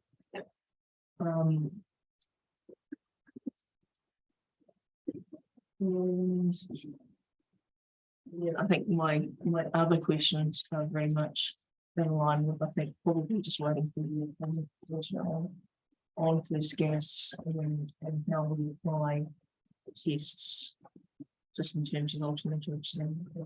So I'll hold my powder on that one. Thank you. Questions? Just a couple, really.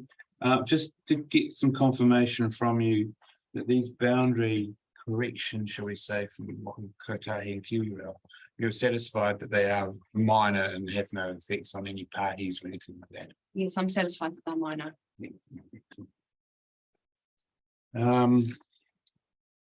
So I think you kind of answered the question I had around first gas in terms of the use of a construction management plan to address all effects. So you're basically saying you don't think that's satisfactory in terms of addressing all the potential effects from it works and a potential. So you're seeking additional conditions in the construction management plan? So first gas, I support the inclusion of the construction management plan. I think that's good. I wonder if perhaps that's to do with my recommendation with chorus. Okay. No conditions there. Okay, so on that, then you're satisfied that the requirement for a construction management plan will address all potential effects when it works in this case?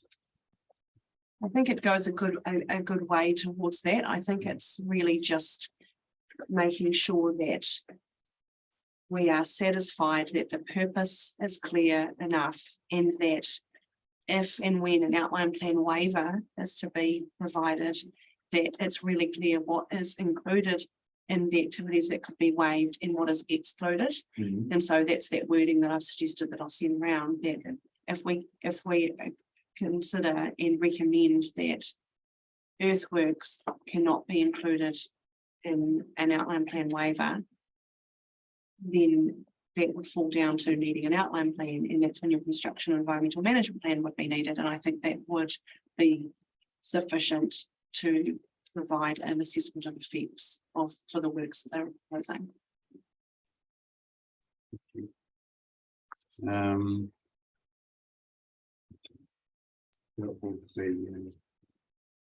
of the designations. You refer to, and this is just clarity really. On page 39, you refer to 9 provisions of the RMA in regard to the pumping stations that we can provide. And your comments, so What page was that, sorry? 39. So near, just before with the adequate consideration tick boxes. We talked about alterations, expansion will be assessed under the relevant 69 provisions of the RMA. Is that 181 perhaps? I'm thinking.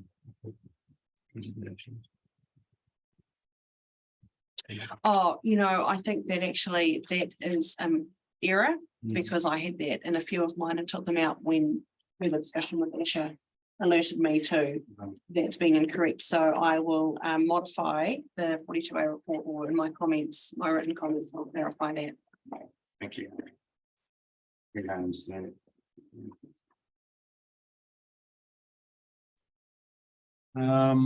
In respect to the designation to the municipal theatre in my parliament, I proposed to bring that in as a schedule of heritage sites, buildings.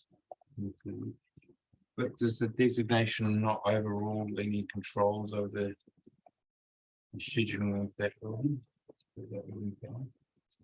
Yeah. Page we on there? Oh, that's 47. page 47 of your report.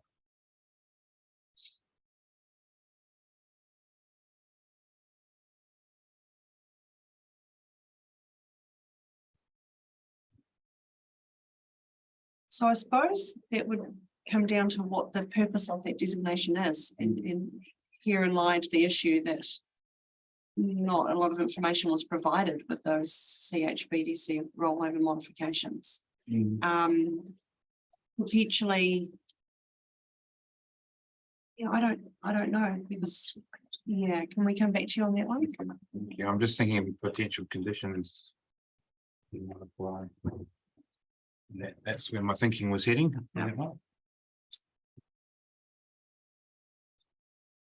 I think one other quick, one little minor matter. Because you addressed some of the other points ahead.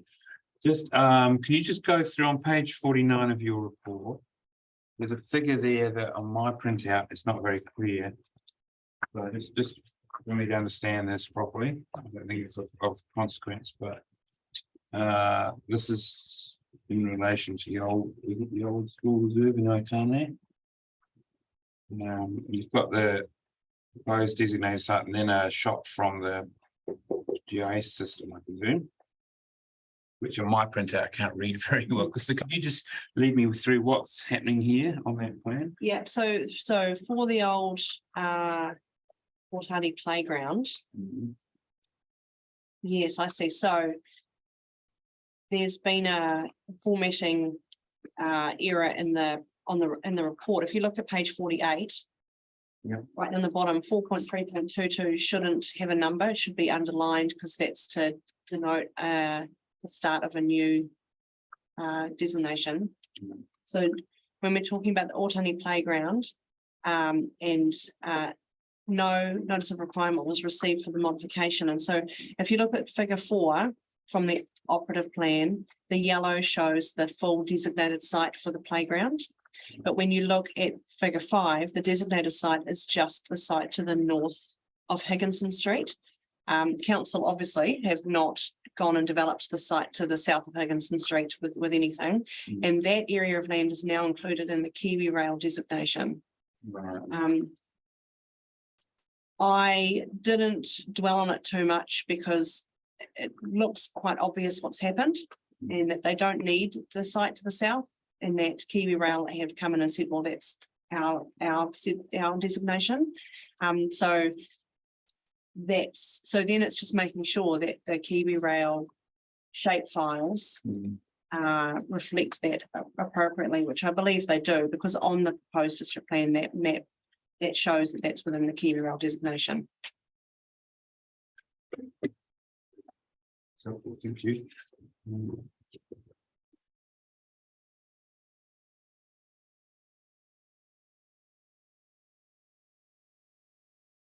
Andrews.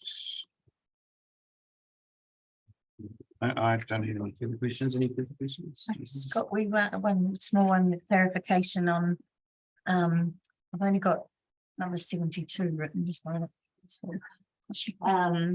the road fund for water storage distribution system with conditions rollover. I've written, why is the lapse date 20th of December 2026 when previously you mentioned lapse if not given effect to within 10 years of the commencement? I'm assuming it was designated on the 20th of December 2016. Is that correct? Is that why it's that simple? I can answer that. The lapse dates for designations run from when they're included in the district plan rather than from when the decision is. So that is the date that Central Hawke's Bay included it in the district plan. So 10 years from that, 2016. Thank you. Any further questions? I'm just looking at our schedule. Thank you very much, Alison. Nisha.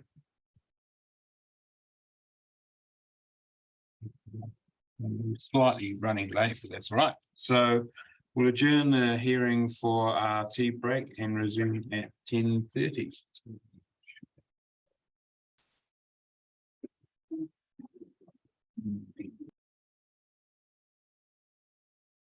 Thank you, everybody. Kia ora koutou. Hearing stream 7 is been reconvened, and we are about to hear the first of our submitters for today. We have before us Graham McCarrison, who's the company's representative, and Mr. Tom Manderson, who's from Insight and the planning provided us with planning evidence, both of whom we've read or recirculated. Thank you very much, and you've heard some additional points being raised today, so hopefully we'll hear from you on that. Just a reminder for everyone to put their cell phones on silent if they can. What we'll do, gentlemen, is just turn to you to talk to any points you want to raise in your evidence and also to respond to any matters arising. But before you do, I don't know, Mr. McCarrison, if you could answer this. We're just trying to get a handle on what the matters in contention are now and what you're now not pursuing or you've agreed to or whatever. And we'll try and take good notes before we kick off. Is that possible, or do you want to do it now? My evidence is a list of all those points that we've agreed to on and no longer in contention. But before we get to that, we've also got Mr. Andrew Cantor online, who is the Environment and Planning Manager at Chorus. Okay. Yeah, well, he's. Can you respond to it? Yeah, thank you very much. Okay, so this list you have here, Mr. Anderson, that's contemporary, right, as of right now. That is, and there's one additional matter which I'll get to through the evidence around designations, which I've spoken to Ms. Francis about in the break as well, where there's a level of the outlines. Why don't we start with that? So you heard from Ms. Francis this morning around conditions on the Chorus designations. Noting Spark have secondary designations on a portion of those. Thank you for the reminder. The option to include a condition on those designations, conditions on those designations relating to what the level of permitted activity is under the PDP or any STF is, I think, a very good position for same position to be in, and it's agreed by both Mr. Cantor and Mr. McCarrison that they would work with those work with the designations and those conditions. So I've spoken to Ms. Francis. We will draft the conditions together to include in her right of reply to you. Thank you. That's helpful. The designations matter. So moving into the network utilities chapter. So Ms. Kidd-Smith has helpfully provided a really robust section 42A report, and the majority of the position it's actually recommended that Vodafone agree with. The 4 points on which alternative relief was sought was a technical matter with the recommended definition of maintenance. Our original submission was that the definition of maintenance as the notified version of the PDP be retained. Smith has recommended changes to that in paragraph. Bear with me, please.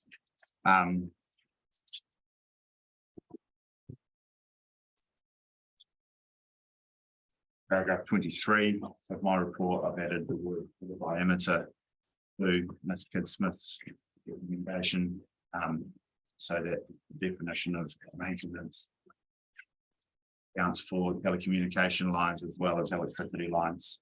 So that's the alternative relief that's different within the submission, but it will. You can leave the we also sought the addition of a new strategic objective relating to infrastructure integration. That infrastructure integration is included within the network utilities chapter. However, the network utilities chapter is typically confined to those network utility operators that are within the district.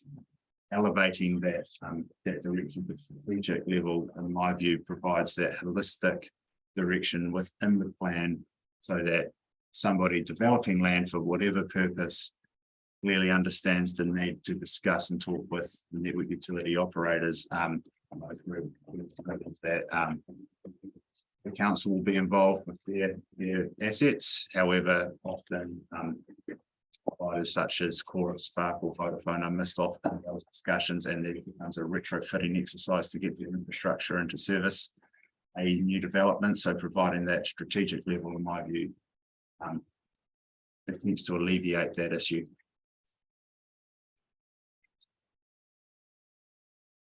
The other matters that were raised this morning were questions from Ms. Kidd-Smith on the provisions we saw, changes we saw rather to EU Rule 2 and EU 1.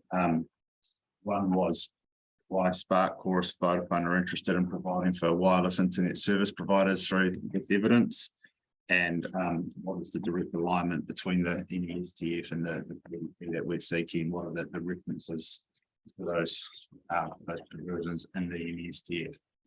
On the first point, in my view, the effect resulting from the infrastructure is the same, whether it's a facility operator as defined within the NESTF, or it's a facility operator who sits outside of that definition.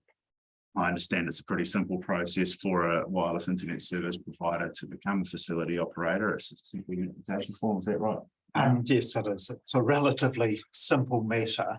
However, some of the WISPs have not been through that, and it's never clear as to why, but they are an important part of New Zealand's network, basically, because these are small operators that have often been set up to meet the demands of our community, and often rural communities. And so they're providing bespoke, often very technically competent networks using public spectrum.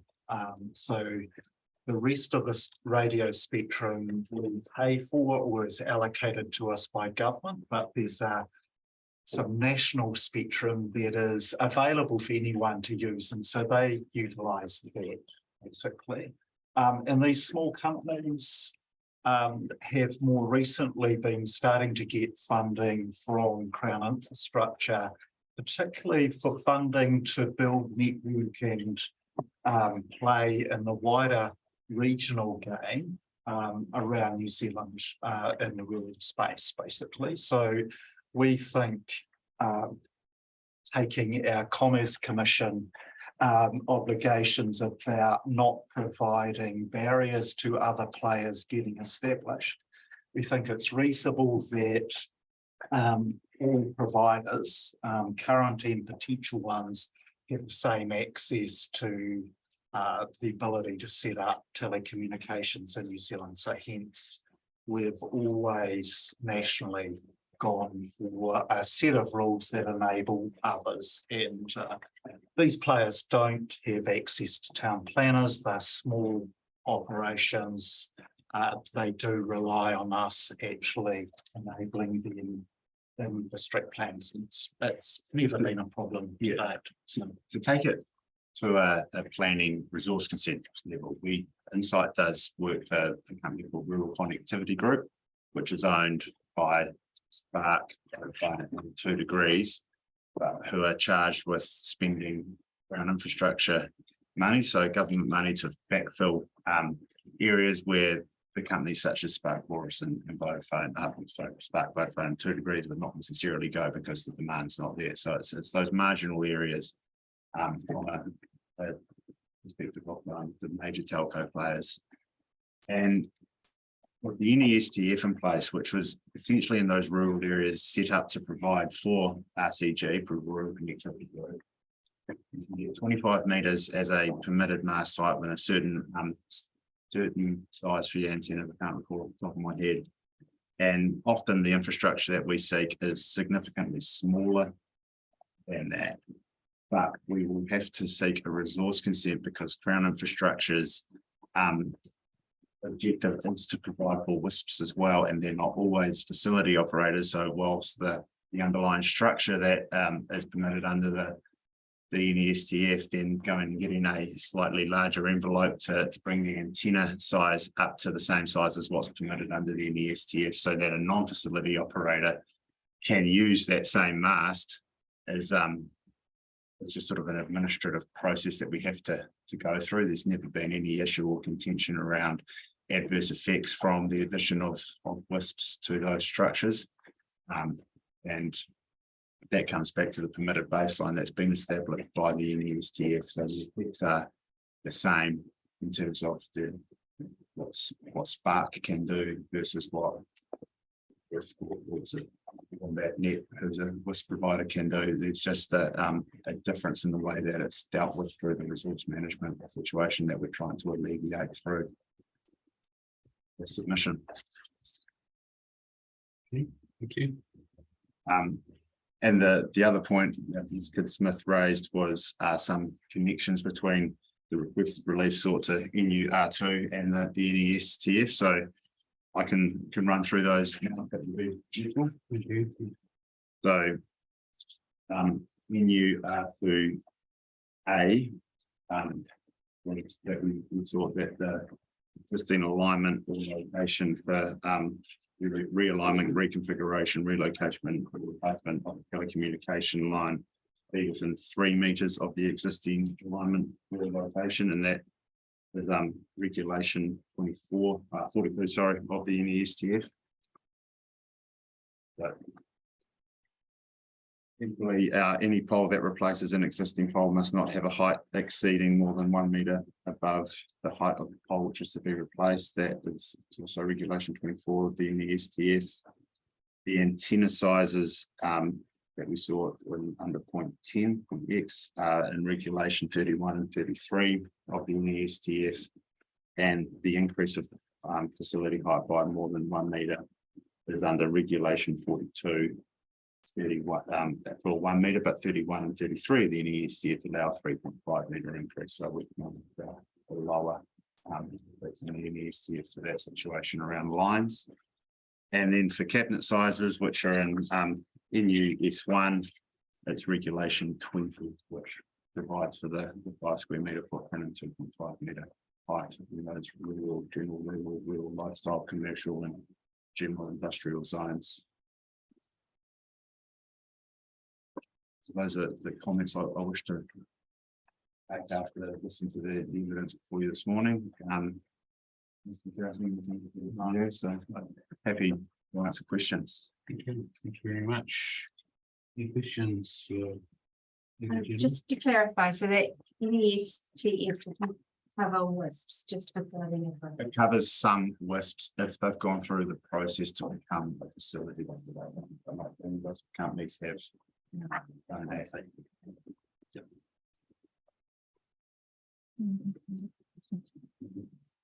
Any questions? Okay. Just while you're on the stand, so to speak, Tom, where the strategic Examination. objection, no, not really. The strategic objective that being sought, whereabouts in the proposal plan would it go? I know I've left that cloudy because I couldn't figure it out, that's the honest answer.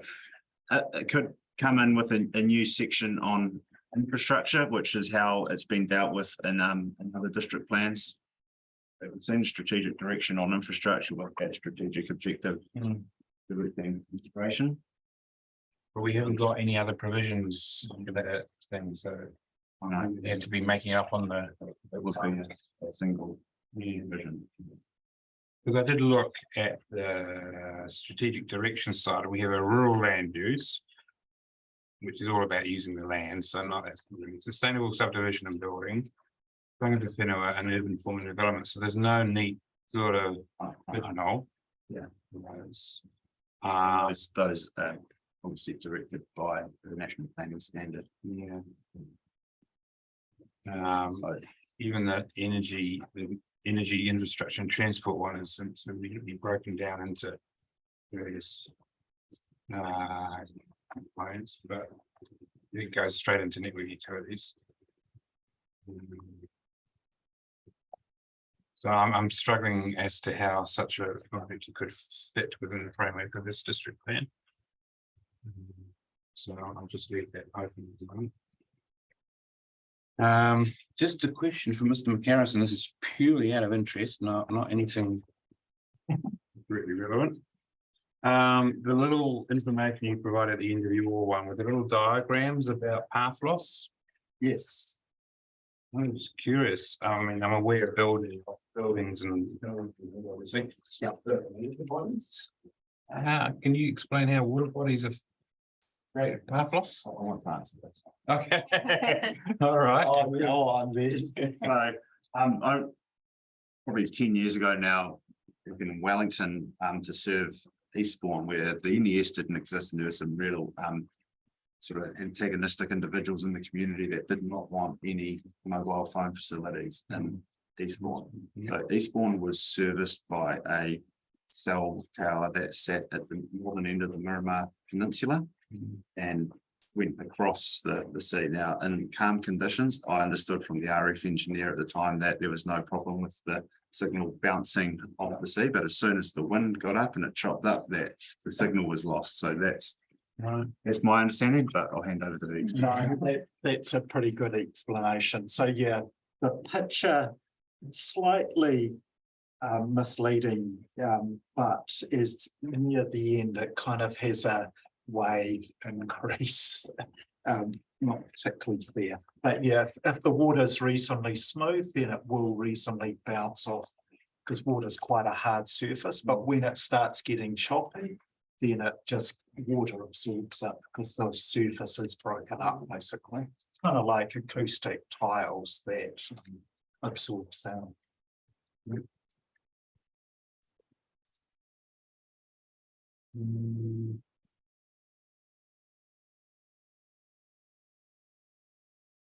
Just in terms of your evidence about new S1 standard, and perhaps you're giving an example rather than being constant, but you've listed on top of page 16, the zones in which the cabinet size is not in the zones, it's only those line zones. Is that intentional or? It's because in those, the other zones that aren't listed here,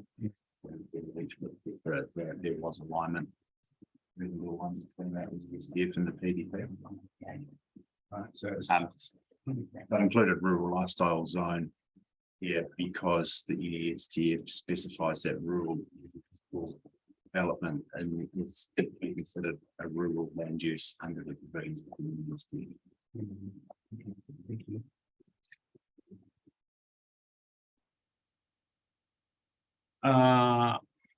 In terms of, just to clarify the position around conditions, so you're now saying that, Core Spark Vodafone would accept conditions that kind of impede the activities. Right, so I've thought about the implication of that necessity for the designation if you simply applying underlying zone provisions, we'll say, to that designated land. The only designated sites that Forest Park have, and primarily Forest, are sites which they already own with existing infrastructure located on them, which is typically telecommunications exchange. The designation provides certainty to the surrounding landowners that the activity that will be undertaken on that designated site will have a different characteristic or intensity to that it's a residential zone. So I think it's important to retain the designation to allow for those characteristics of what essentially are exchange sites. But that in terms of the bulk and location or any or of conditions and operations on those sites, I think it's important that the zone provisions are given consideration, and the position and the evidence was that that could be achieved through outline plans, but happy to accept the conditions that align with those underlying BDP provisions for that zone and that site. So, I mean, one reason for designations is to provide for activities, land uses that may not be able to meet the underlying district land zoning requirements or what have you. So in the example of the existing ones, in a proposal is made that doesn't meet the set of height limits for contact with that. What then in terms of how that's applied through the outline plan designation? It doesn't meet a height limit, which is a condition. Then require a resource. If there was no condition for height. That would be the. Okay, so Core Spark Vodafone are quite happy with that sort of. Can't speak for Vodafone, does Okay. it? Designations, but Okay, Andrew, you're happy with that? you're being unmuted right now. That's correct. Okay, thank you. Principally, this land is reasonably developed for our purposes at the moment for both companies. So it's not anticipating a lot of change on these sites. Hence the comfort with it. And so that can be passed on to our adjoining landowners. That would be fair, Andrew? Correct. And also our, as technology moves on, we're tending to need less space rather than more. Thank you. Questions? I'm still formulating the question in my mind, so I'll do the pre-statement before it. I had sort of been asking myself how many exchanges in CHB, that kind of thing, and I know there is one behind the Takapo Health Centre with neighbours on either side.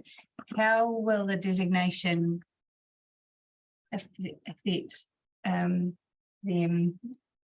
such as a health centre, that the reverse sensitivity of any changes to that designation? So if those works within that designated site align with the conditions, then there would be no reverse sensitivity consideration or any consideration of effect on neighbours. If it was outside the designation, it would go through a resource consent. The designation conditions go through the resource consent process, and effects on that party are considered for that process. What sort of And the process of Commissioner Schofield's question, he sort of, I thought you said that if there were no conditions, then you would be answerable to the conditions, sorry, the rules and of that zone. And then you said, well, no, it's resource consent, what's the hierarchy there of the rules in the plan and the conditions of the designation and going for a resource consent? Depends whether there are conditions or not. So if there are conditions on the designation which the requiring authority cannot comply with, then whatever their proposal is goes through the resources committee process. If there are no conditions on the designation, there is no resource consent process. It's the outline plan process which gives consideration of avoiding or mitigate. I'm assuming of those three, the rules in the plan would be the lower Depends, it's, stringency. yeah. Yeah, what do you mean by the lower stringency? Less restrictive. Less restrictive. Maybe the same, if they're Yeah. applying the That'd be- plan rules to the designation, then it would be the same. Yeah, they'll be the same in this case, yeah. Current conditions are all. Looking at it. Oh, yeah. It's a- we heard earlier on, it's a bit of an unusual situation, yeah. But I mean, we're not anticipating a lot of change within the current building footprints. So technology within the structures will be and is changing all the time, but that's not subject to these sort of rules. They're just things that happen basically.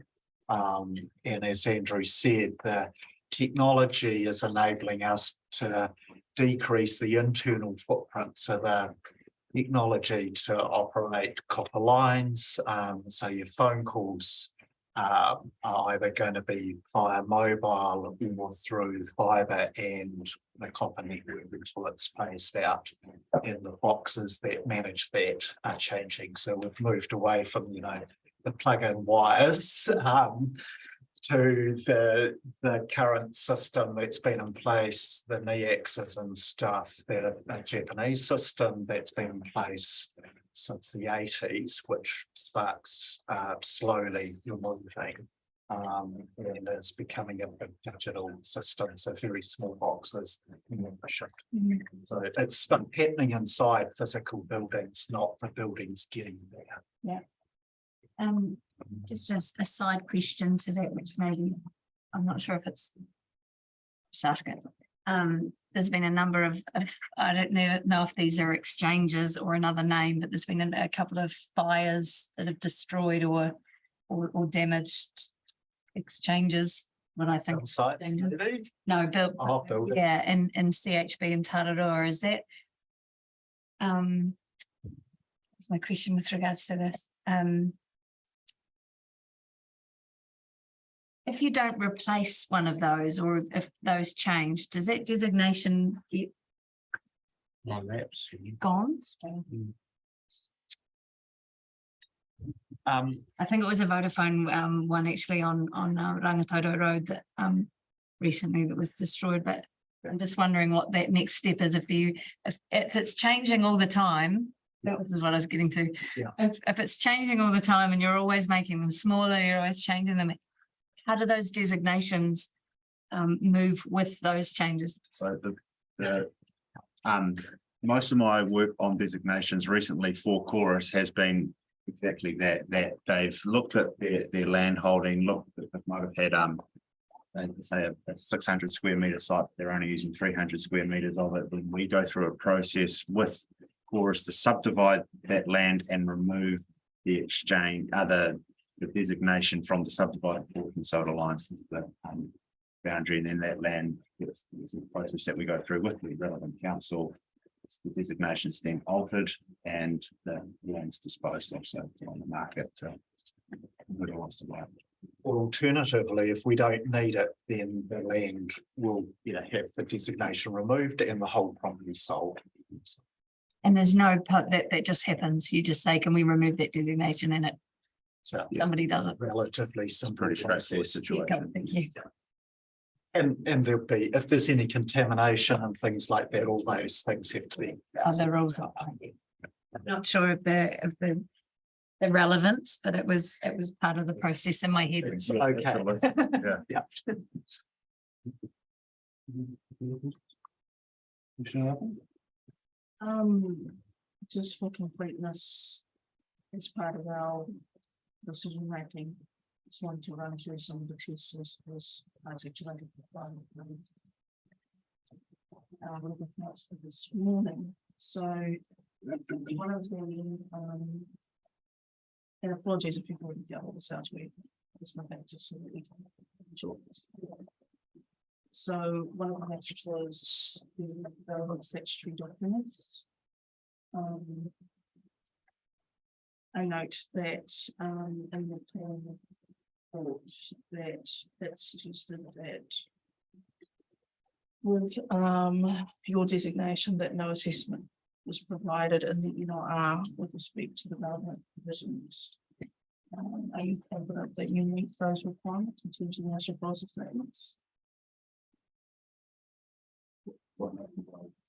So the ones that were referred to us were the New Zealand Coastal Policy Statement.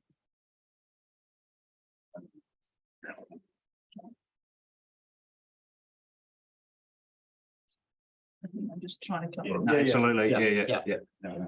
So that when we put our decision together, we can say we asked the questions. Yeah. And in terms of part 2 of the RMA, I note the matters that are relevant in terms of technological, etc. We dealt with as part of the conditions. But there are, you can see that there's nothing in the resignation that would affect matters relating to Māori. So part section 6, just the relationship of Māori to the cultural traditions or the ancestral lands, etc. Yeah, it's been a while since, it's been a while since I have reviewed those sites, but when I reviewed them against provisions in the plan, there was nothing in terms of sites of significant Māori. That the triggers needed to be further inquiry. Also, the underlying land holding of all of these designations is Forest New Zealand Limited, so they're not designations over other people's land.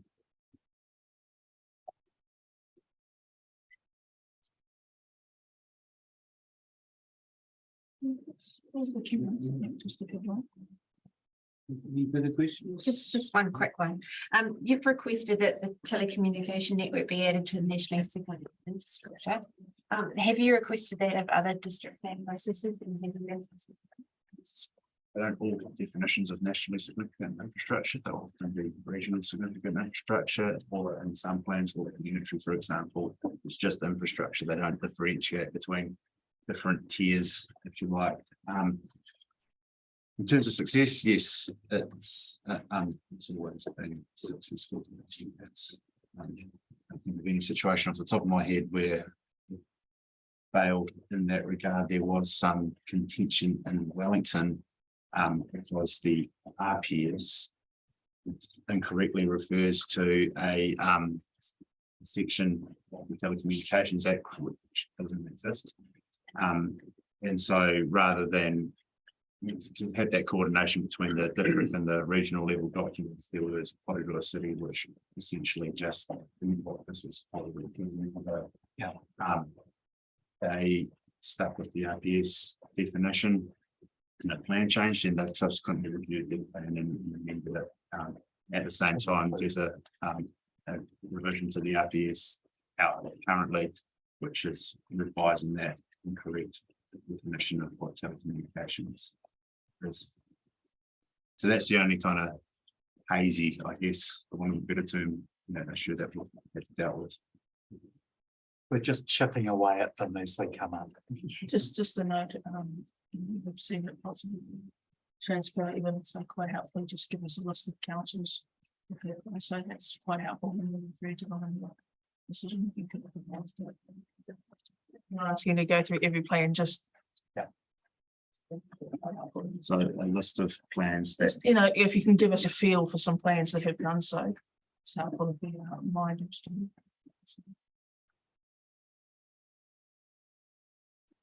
Thank you. Just on Commissioner Burns' point. Do you have any further response to Mr. Campbell's evidence about this whole nationally significant infrastructure issue? Right, you're quite happy with what's been proposed by the reporting planner? Yeah. Smith, Smith. Thank you. Thank you very much. Thank you for coming in person. That's always appreciated. Nice to see faces. Yes, telecommunications are good for enabling. Yes. You've been working very well. Small. That's why it's stuck in. It enables Andrew to participate with us. Yeah, right? that's true. And it is our opportunity just to say thank you to the panel and the staff and so forth. The process, as we've said before, has been amazing. So that's really appropriate to convey, because it isn't always. You kind of feel like you get to make decisions and they get thumped with appeals or angry people and so forth, but having the conversation and working our way through it in a positive, constructive way is really useful. It's a good process, so thank you. Thank you for that. So yes, we'll get on with your day. Next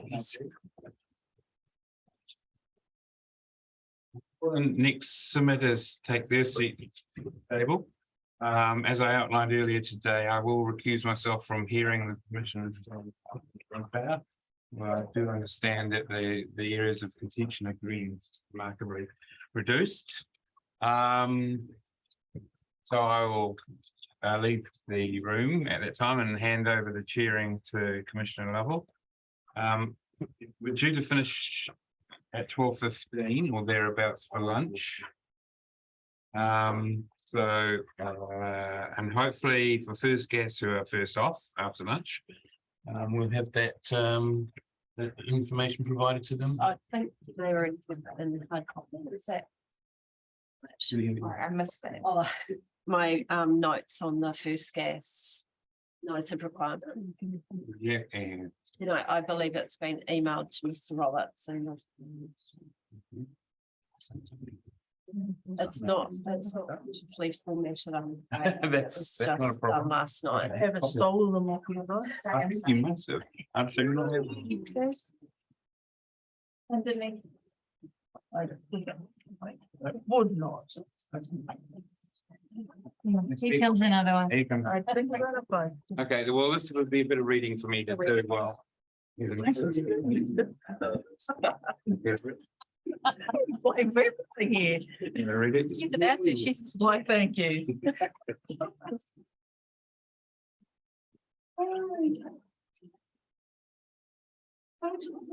Thank you. Lovely to see you all face to face. How are you doing? Nicer to be here than to. Wrong button.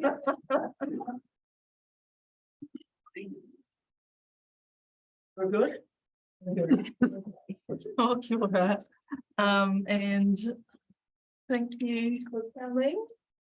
You're blessed with me yet again as the person holding the reins. So you will have heard, as noted by Robert in his previous introduction. We have, we can treat your business as read, Mrs. Whitney. And it would be good to have a very clear indication of the remaining matters that are in. Certainly help our chair sitting outside there, understand what he can and cannot be involved in. So if you can point us in that direction. Noting this morning, and I think has changed anything. Appreciated at this stage, as I understand it, we have largely, and you can, points of the contention, which is around new policy proposal and in 5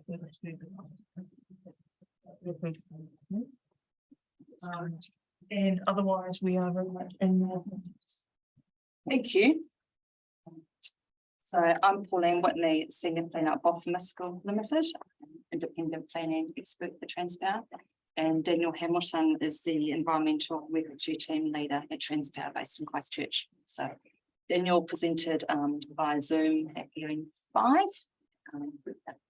But thought would come up in person for this one as well, given the 2 policies are quite important to Transpower. So that's with our thoughts and wisdom. So we'll, yeah, obviously as chair, we'll just take our evidence as read. I did send through to Jessie last night just a 3-page summary of my evidence. There's nothing new in there. It's just a kind of recap that I will verbally present. I just thought it would be helpful for the panel if you have a written version of that. I do have paper copies here as well if you need them. Oh yes, you only did so many though. I wasn't sure if you will. The conversation this morning where I actually raised little points from your statement as well. Yeah. So, yeah. We managed to listen online while it broke out a few times, so we may have missed some. So treated as read, very much as read. The report panel did note that based on my garbled, that he was going to take that away and as well. So he's going to stop feeding. So I guess we'll just reiterate our points and then have questions from the panel. In that summary as well, I have just really briefly responded to some of the points raised in submitted evidence, mainly that from Federated Farmers and Horticulture New Zealand.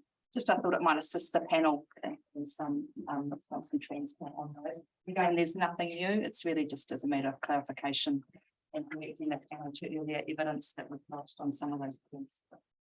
And only probably the one change I've suggested in my summary there is just a tweaking to that policy NUP5 in response to some concerns. But I'll go through those. But I'll hand over to Mr. Hamilton now just to briefly outline the grid, why it's important, kind of why we're here today. Again, just and welcome any questions from the panel at the end. We'll join. But Yeah, I was just keen to, once again, it's certainly nice to be here this time.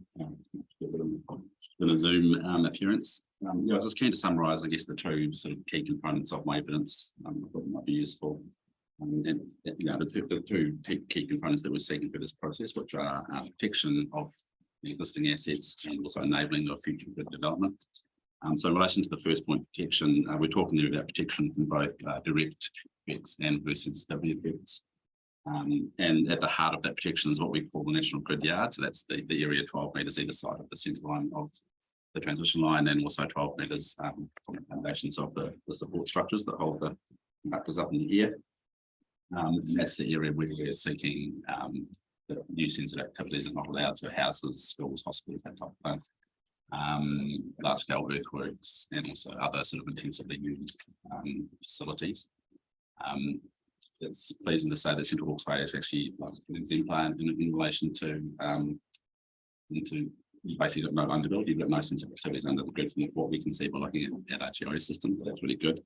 Because we want to emphasise that we would like it to stay that way for as long as possible, hopefully forever. But yeah, we've certainly got other parts of the country where you know, doing our job is just made so much harder by the development that's occurred around the grid. It's just so hard to get into access to do the work we need to do to keep the electricity flowing. So yeah, the National Grid Yard is what we've done in that area, and that's really the crux of our protection components that we seek through district plans all over the country, but including here. And then in terms of enabling the grid, there are 2 sort of sub-components to that. There's the stuff that Transpower sort of plans and builds in terms of developing and extending the National Grid backbone, but then there's another large part of the enabling which has become more busy for us in recent years, and that's connecting third parties who say they want to connect to the grid. So that's both generators and GXP. So you'll hear from Central Lines later. They're obviously your local lines company who take power from the National Grid. Their network experiences growth, so more demand, you know, electrification, which is happening rapidly. They need to take more out, so we need to may need to have a new GXP. But I guess the biggest growth we've seen recently in that third party connection area is through particularly solar all over the place. And we've got a map which sort of shows how many inquiries of that type there are across both departments. And there's basically no gap, it's all over the place. And it's very reactive work stream, unlike the stuff that we are doing ourselves to upgrade and make sure the grid is resilient. This stuff, we don't know where it's going to be, we don't know what it's going to be.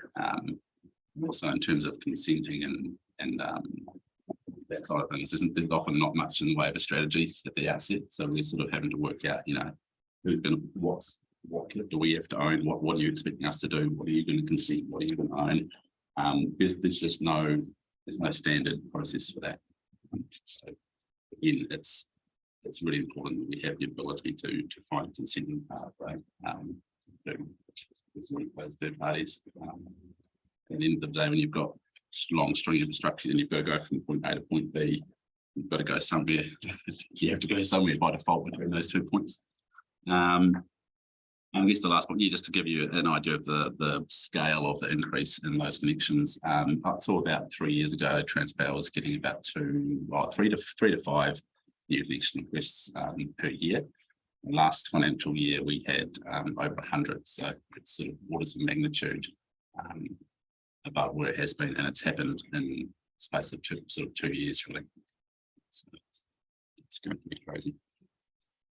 That's all I really had to say on that, just to sort of set the scene and in terms of the two sort of protection and enabling aspects that we're seeking.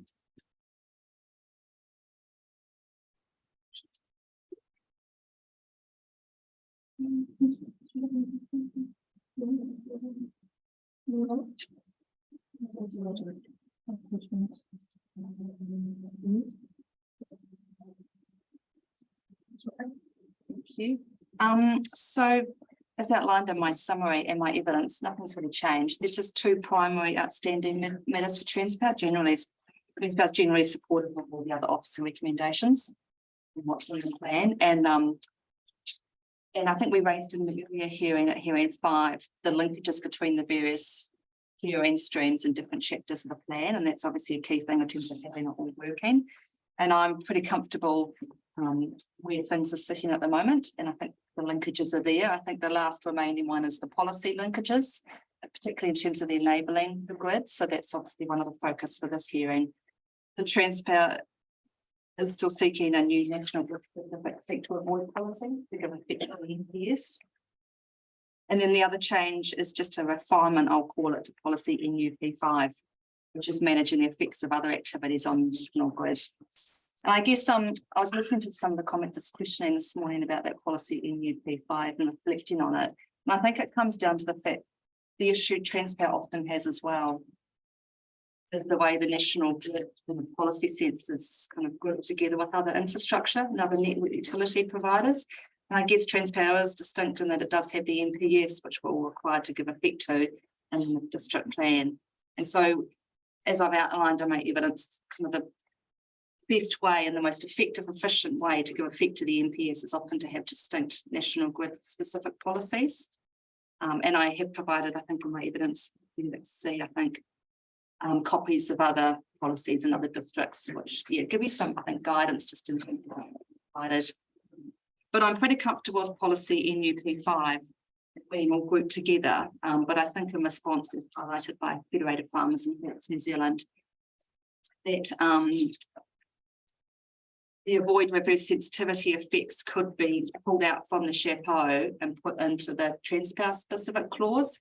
So on page 3 of my summary, I just highlighted I would support to that. I can just talk you through them. That would be of assistance. So in the changes shown are red are those recommended by the reporting officer, according to our report, and the ones shown green are the amendments, further amendments I support. So there's probably 2 main changes. The first is to remove that avoid reverse sensitivity effects on network utilities, pull it down to the Transpower specific clause 6.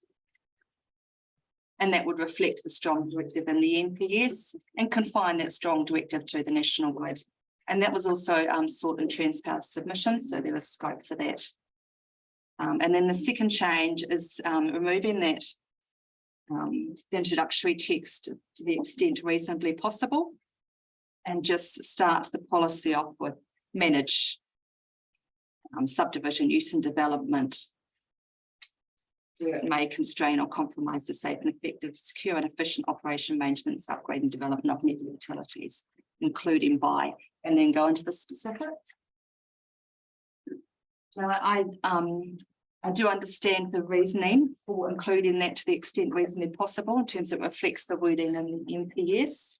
I guess my response to that is I'm concerned that given that strong directive to avoid and the non-compliant activity status, I think it almost confuses that having that text to the extent reasonably possible kind of waters down the avoid directive in my opinion. And I think that I read all the MPS policies together, particularly policies 10 and 11, which relate to the effects of other parties' activities on the grid. And I see them working together, and obviously policy 11 directs about providing the corridor. So we've done that through the proposed plan, having the 12-metre national grid yard and then the subdivision corridor. So you've got a clear framework in the plan in which it clearly flags, indicates where activities are not appropriate, and that 12-metre is that area where sensitive activities and other activities which will compromise the grid are not appropriate. So I don't think that introductory text to the extent reasonably possible assists in interpreting and applying that policy, and it's not needed. So that remains my position on that policy NUP5. Otherwise, I'm comfortable with everything else in that policy. Then the other outstanding policy is a specific national grid policy. I'm calling it NUPA, just to give it a number, and that's outlined in my primary evidence. And that basically has a seek to avoid approach, which reflects the wording within policy 8 of the MPS. And it's consistent with the approach Transpower has been seeking and securing in district lands across New Zealand. Probably more in the last 5-6 years it's come through. So more older plans such as Hastings and Napier and so forth. It's not common. And I guess it also reflects Mr. Hamilton's comments about the growth Transpower scene, and that it recognises with the push to renewables and electrification and things like that, Transpower will be required to build new assets and upgrade assets across New Zealand. And we just need to ensure that there's policy recognition in the plans to enable that to happen. And having strong avoid policies and plans, in my opinion, doesn't make a difference to the entities. But that's a summary of my evidence. Outstanding matters, so I'll see if we can just take questions. Explain anything further. I've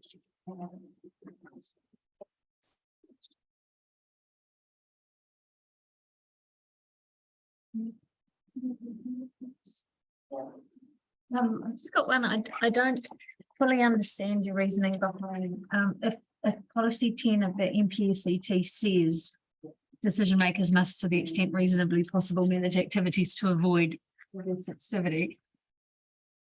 Why is us having it not reflecting? If that's what it says, why do us having it? How does that not?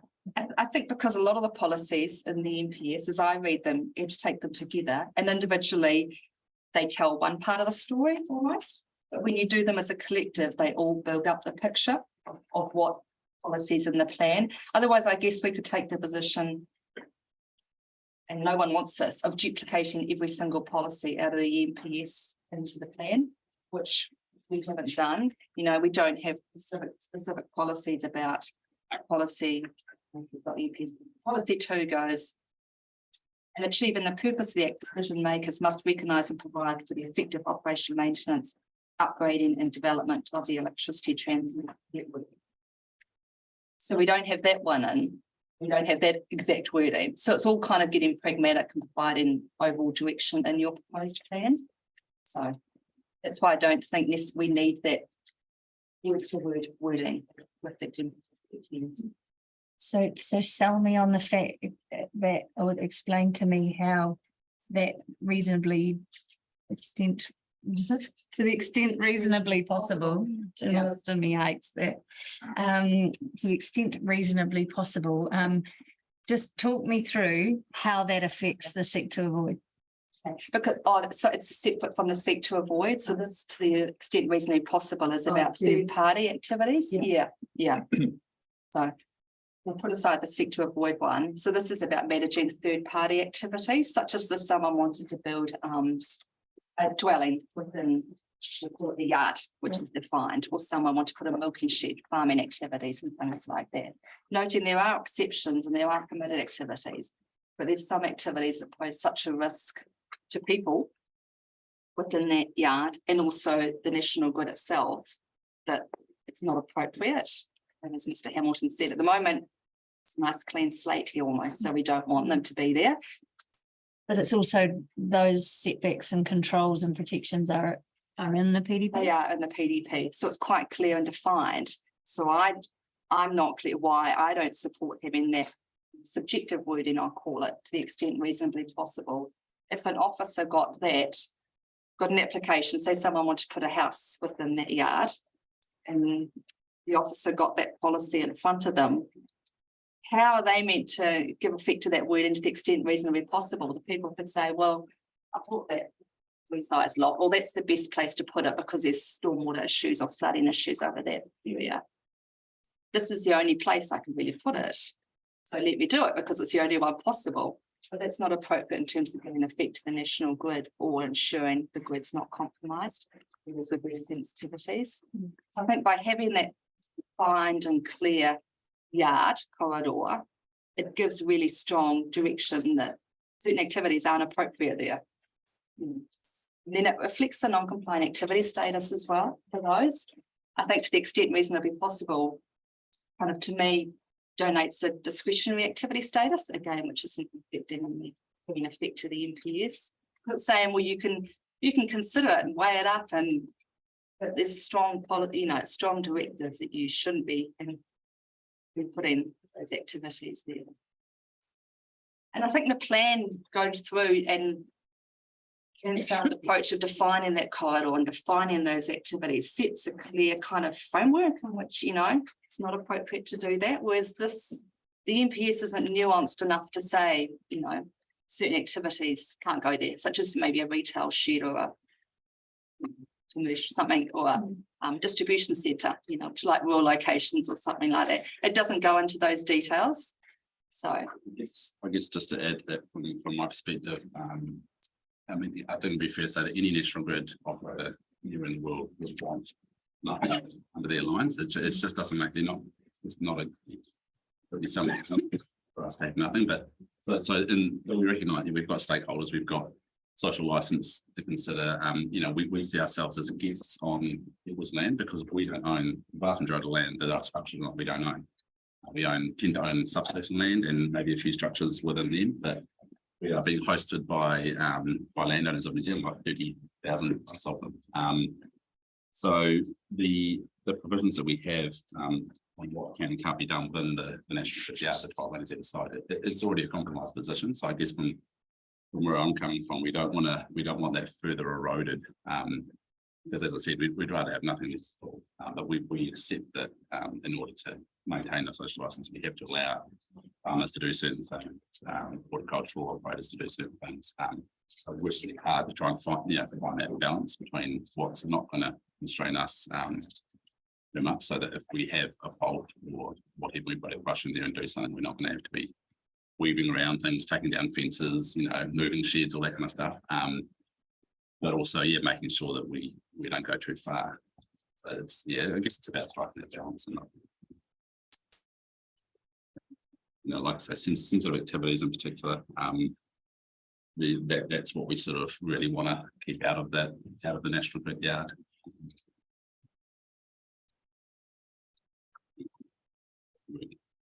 It's to say that what we seek is not a perfect scenario for transport in the first place, but we accept that and we live with it, and we've worked hard to it's the result of a lot of years of negotiations with stakeholders. and I guess the option remains for people to apply for resource consent, and then the effects can be considered, you know. Just one, I had written down that you understand the wording, the extent of reasonably possible waters down the seek to avoid. That is what I've written down from what you said. So what? Oh, sorry, I'm Seek to avoid, I could have got it wrong. so I know there's kind of two different, the seek to avoids, sorry if I. made No, that- I don't, I got it wrong. No, they're kind of, there's two different policy. One, the policy, this to the extent reasonably possible relates to third party activities. And the seek to avoid relates to Transpower, enabling the grid, so development of the grid, planning and upgrade and development of the grid. So that to the extent reasonably possible, that policy NUP5 relates to third party activities on the grid. And the seek to avoid policy we're seeking relates to Transpower's activities in terms of the grid. So enabling the grid, we call it. Whether that's upgrading existing lines, it's operation maintenance and upgrading existing lines or putting in a new line. So just consistent policy approach across New Zealand. Can you just point me to where the seek to avoid is? Sure, in my evidence. Yeah. Yeah, so it's in my main evidence. I didn't Okay. put it in my summary only because nothing's changed. If you could just point to me so I can. Yeah, Yes, and again, going back to my sort of third party as reactive stream, in a seek to avoid context, say you've got solar developer comes to us and says, we want to put a solar farm at point A, you want to connect to your existing line at point B, in between A and B, you've got anything, it could be wetlands, it could be SNAs, say you've got a whole lot of sensitive activities that you cannot avoid. Avoidance would mean you couldn't build the line, so therefore said project couldn't go ahead. The seek to avoid means that we always do our best to have the lowest effects possible, but if it's avoid without the seek to, can't do it. If it's seek to, you can find the best way through.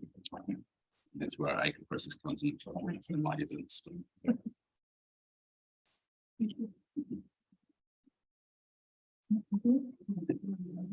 I have a couple of questions. What else am I saying? And it's back to P5, and I take your point, actually, it's been very helpful with listening to the conversation, because as I've been talking, I've been untyping and retyping. yeah. So we'll discuss with Port New Zealand about this, the extent reasonably possible. And I do take your point in terms of sensitivities and inserting that specifically. I'm also looking at the long list of other measures in P5, some of which potentially could reasonably have some sort of subjective, to the extent reasonably possible, attached to them, because they are matters that are less as high or there's less gravity of, we're talking.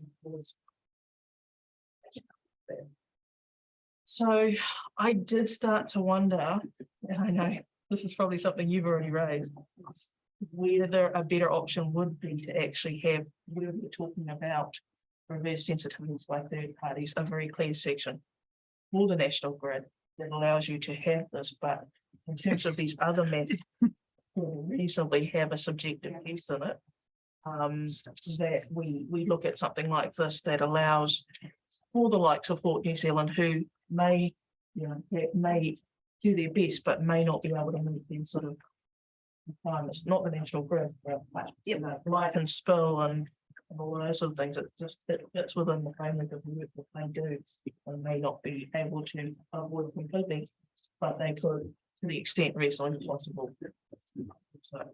So one question I had was whether we're talking about two different things here in some ways.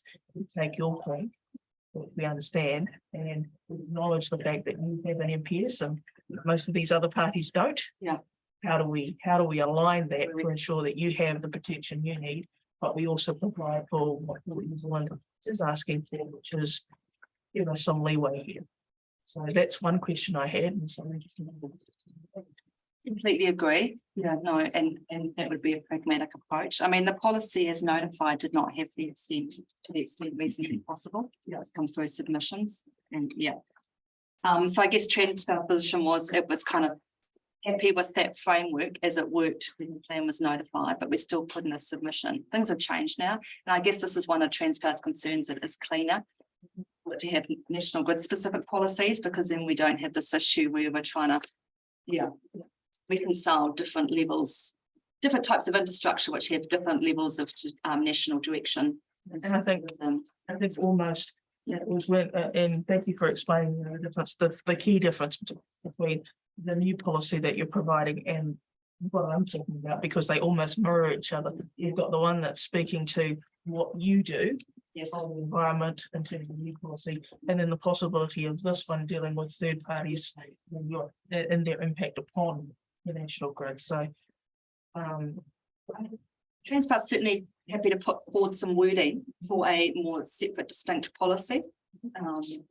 That would be of assistance. And that might alleviate some of the concerns of the other submitters in terms of the wording. I mean, we'll raise this with. Raise them, and then, we're happy. to They do may that. have a perspective which is completely different to what I'm suggesting here, but at least if it would be helpful to get some feedback in terms of how that might work. And if it may actually, if we talk to New Zealand, they may be comfortable with the concept that they won't necessarily, because I do look at this list and go, well. Really? Yeah, agree. I can see that. And I guess I'm just here looking at it from Transpower's perspective, and in terms of giving effect to the MPS is the primary. And yeah, I'm very mindful that you do this. So, yeah, we might need to. As I said, we're happy to look at and provide any further wording to the panel to the assistance. So we'll just wait some direction on that. It'll certainly be a pragmatic approach, I think. And I think just that clause 6 is quite, it works quite well. So we could just base it around that. It's just, maybe separation it out from the chapeau.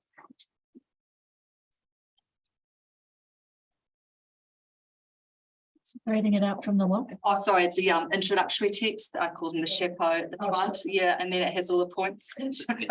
Sorry, I don't, I was thinking the same chapeau. Actually, I've got to ask. Sorry, that's I'd call it. I don't call it the introduction because it forms part of the policy. It's not, it's kind of the introductory text. We're here and the daughter of an English teacher. Okay, so Trying to have these questions where we both go. it's kind of the precursor, almost introductory text. Okay, well, that was the end. So have you had other district plans that do split out the grid? The separate? Yes, we have, it's particularly the sector avoid one, which I included. I didn't include any ones which have the third party, I'll call it, for ease of, but there's certainly strong, and because it's often what Transpower seeks as a starting point in its submission, just because it is cleaner and easier. It separates it out, but obviously as we didn't really strongly do it in this one, because we also try to work with plans, we don't want to come in and radically change everything and Leave it to us. we leave that for the process and mediation. We want to work with the plan, so we were kind of comfortable what was there, just needed a bit of tweaking. But as it all evolves, maybe in hindsight, we'd be cleaner out the other sector, just have one separate. But yes, no, short it is the approach we do pursue in other district plans. Can you just update your very, very helpful table, I might add, and just give us a couple of those I examples? certainly can. It's quite helpful. Sure. That's for third party ones. Yep.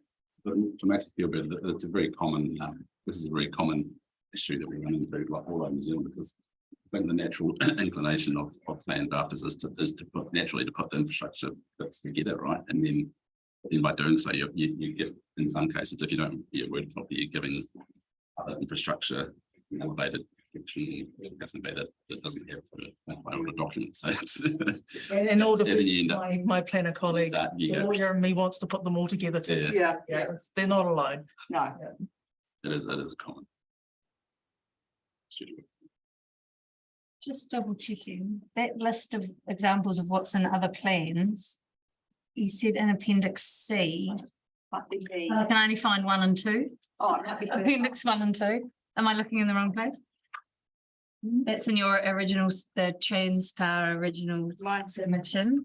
Oh, no, so it's in my evidence, attached to my evidence. Today's one. The one I lodged on, what's the date? 30th. 30th of November. Yeah. That one.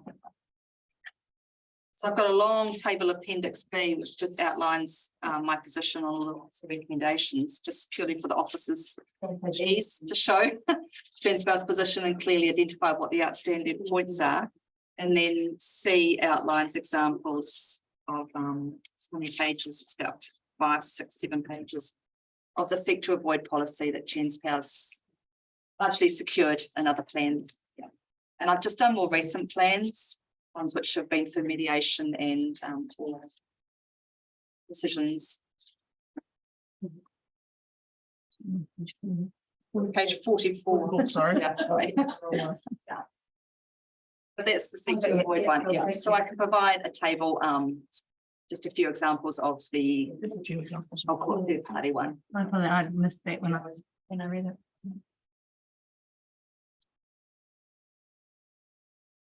And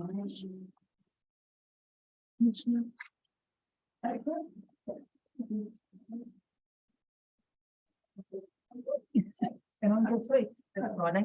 So thank you. And keep it going. And yeah, we will come back to you with directions on the role and wording for it. So we'll discuss that in part of the that will come out. So we can readily provide that next week to the panel. Yeah. Gonna wrap things up for Christmas. I know, hopefully speaking, yeah. I think we'll have Christmas shopping to do. And thanks to the officers, it's been really clear, section 42A reports and a nice smooth process from Transpower's perspective, and it's been easily for us to identify outstanding issues. And to Jessie for organising and everything, it's a huge job, so we appreciate accommodation Transpower wanted to appear on that. Nice and smooth from that perspective. So thank you to the panel. Thank you. Yeah. Have a good rest of the day. I'll share that. I can hand back.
Okay, just to conclude the hearing for this morning. We are finishing a little bit earlier, which is good because we can then provide First Gas a chance to review the legal counsel's comments from this morning. And we can recommence the hearing at 1 o'clock instead of 1:15 with First Gas. And on that, we'll take an adjournment for lunch and resume at 1 o'clock. Thank you very much, everyone.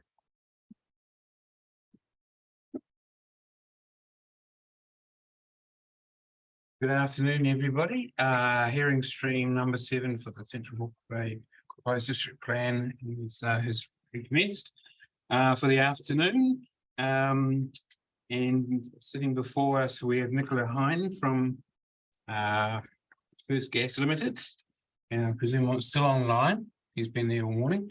Graham Roberts, backup planner for First Gas as well. So you would be fully aware about some of the discussions we had earlier this morning around designations and things like that. So I won't go over that.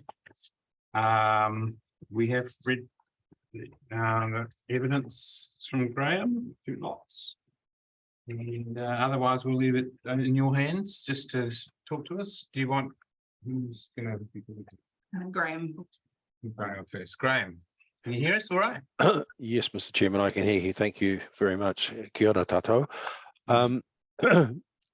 Perhaps the most productive way we could deal with this, Mr. Chairman, there's a lot to cover, and we're kind of we're a bit on the run with several of these issues that have only just surfaced in detail in the last few hours. Perhaps I could ask Ms. Hine to give you a addendum to her written statement of evidence, which I'm assuming has been tabled and will be entered into the record of evidence. She has a few points she'd like to make verbally, and then perhaps we could switch back to me and I'll address the balance of the issues that have been raised thus far this morning, if you're in agreement with that. That sounds fine, thank you.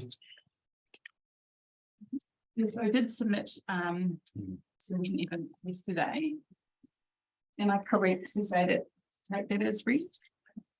Yes, but if you wouldn't mind just talking through the main points. Yes, I have produced a summary. So First Gas operates the high pressure transmission natural gas network across the North Island. This is a reticular gas network which supplies natural gas to hospitals, schools, the dairy industry, manufacturing industries, biogas plant, as well as commercial businesses, communities, and residential dwellings. First Gas operates this network in compliance with a regulatory framework which aims to ensure leak-tight infrastructure and safe operations. The Health and Safety in Employment Pipeline Regulations 1999 regulates the design, construction, operation, maintenance, and suspension or abandonment of the First Gas transmission pipeline network.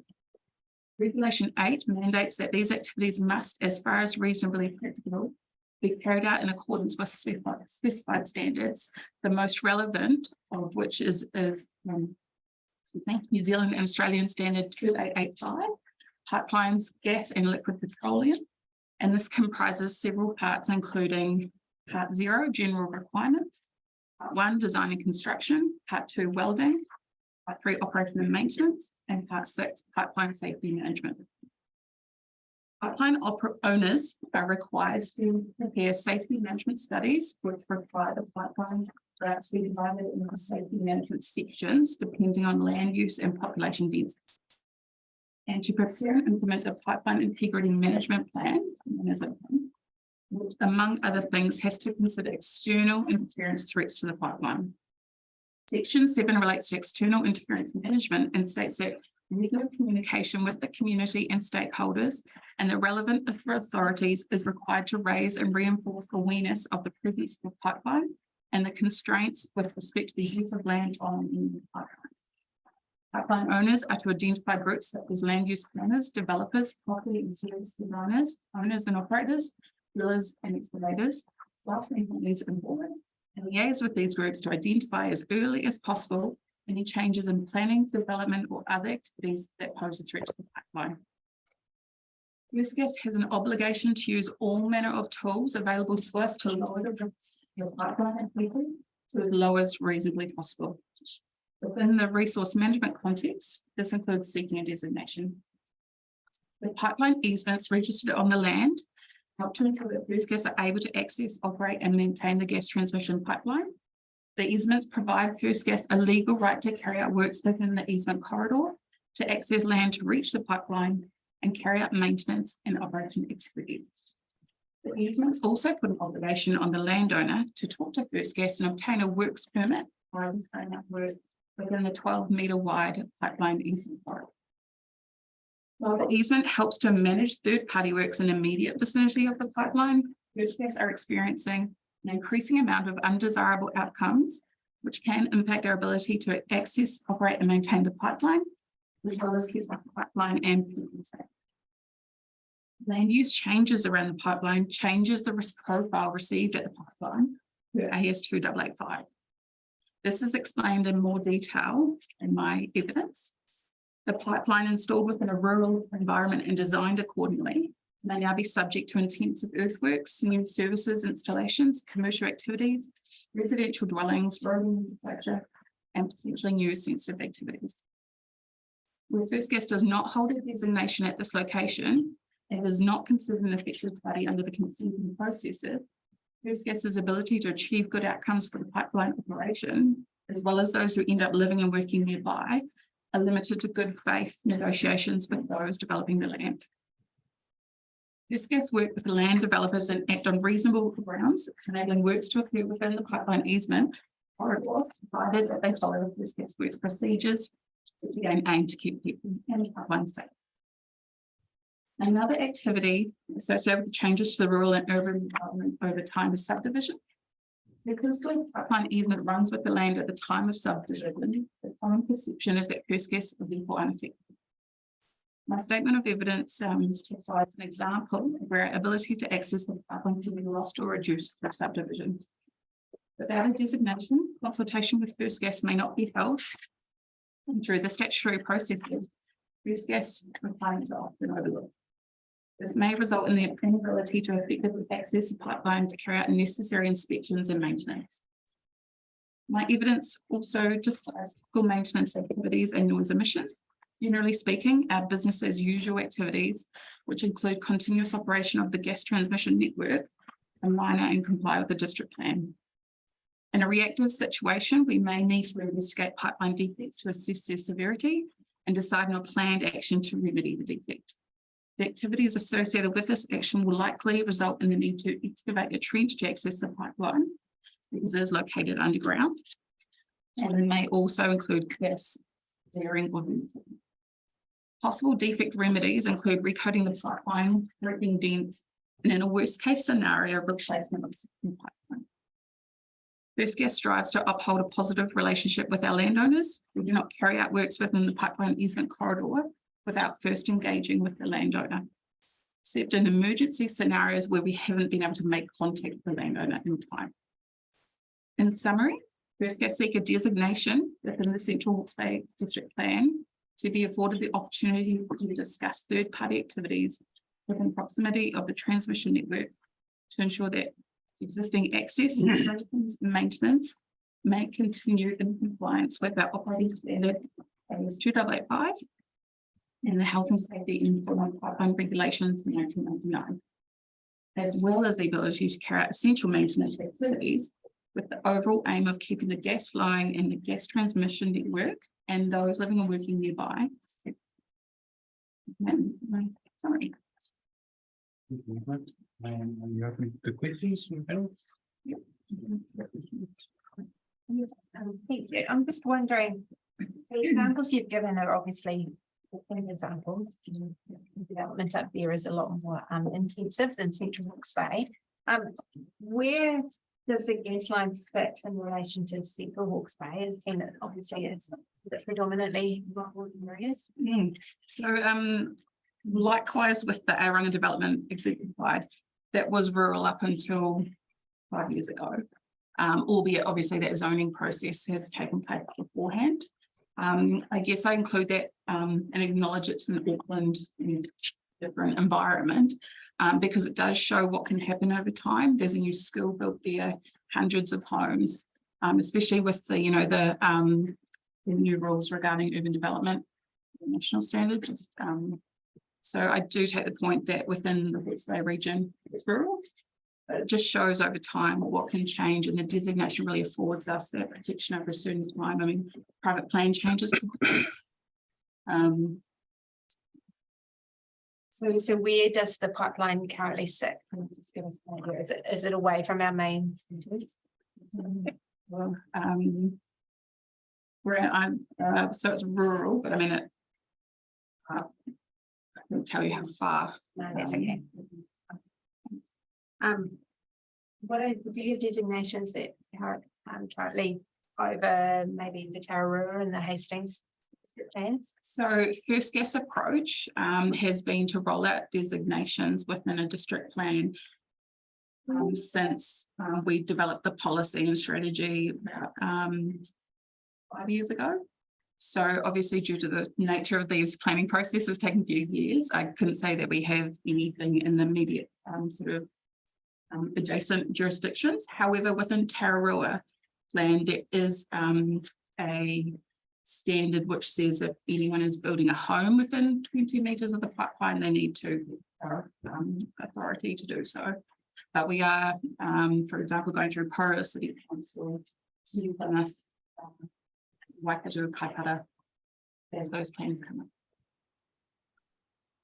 And you're about saying you're in that process at the moment with those. Oh, there are a variety. So New Plymouth just concluded hearings this year. Tararua is also the same. Waikato is, Waikato, sorry. Yeah, so it's a bit. Yeah.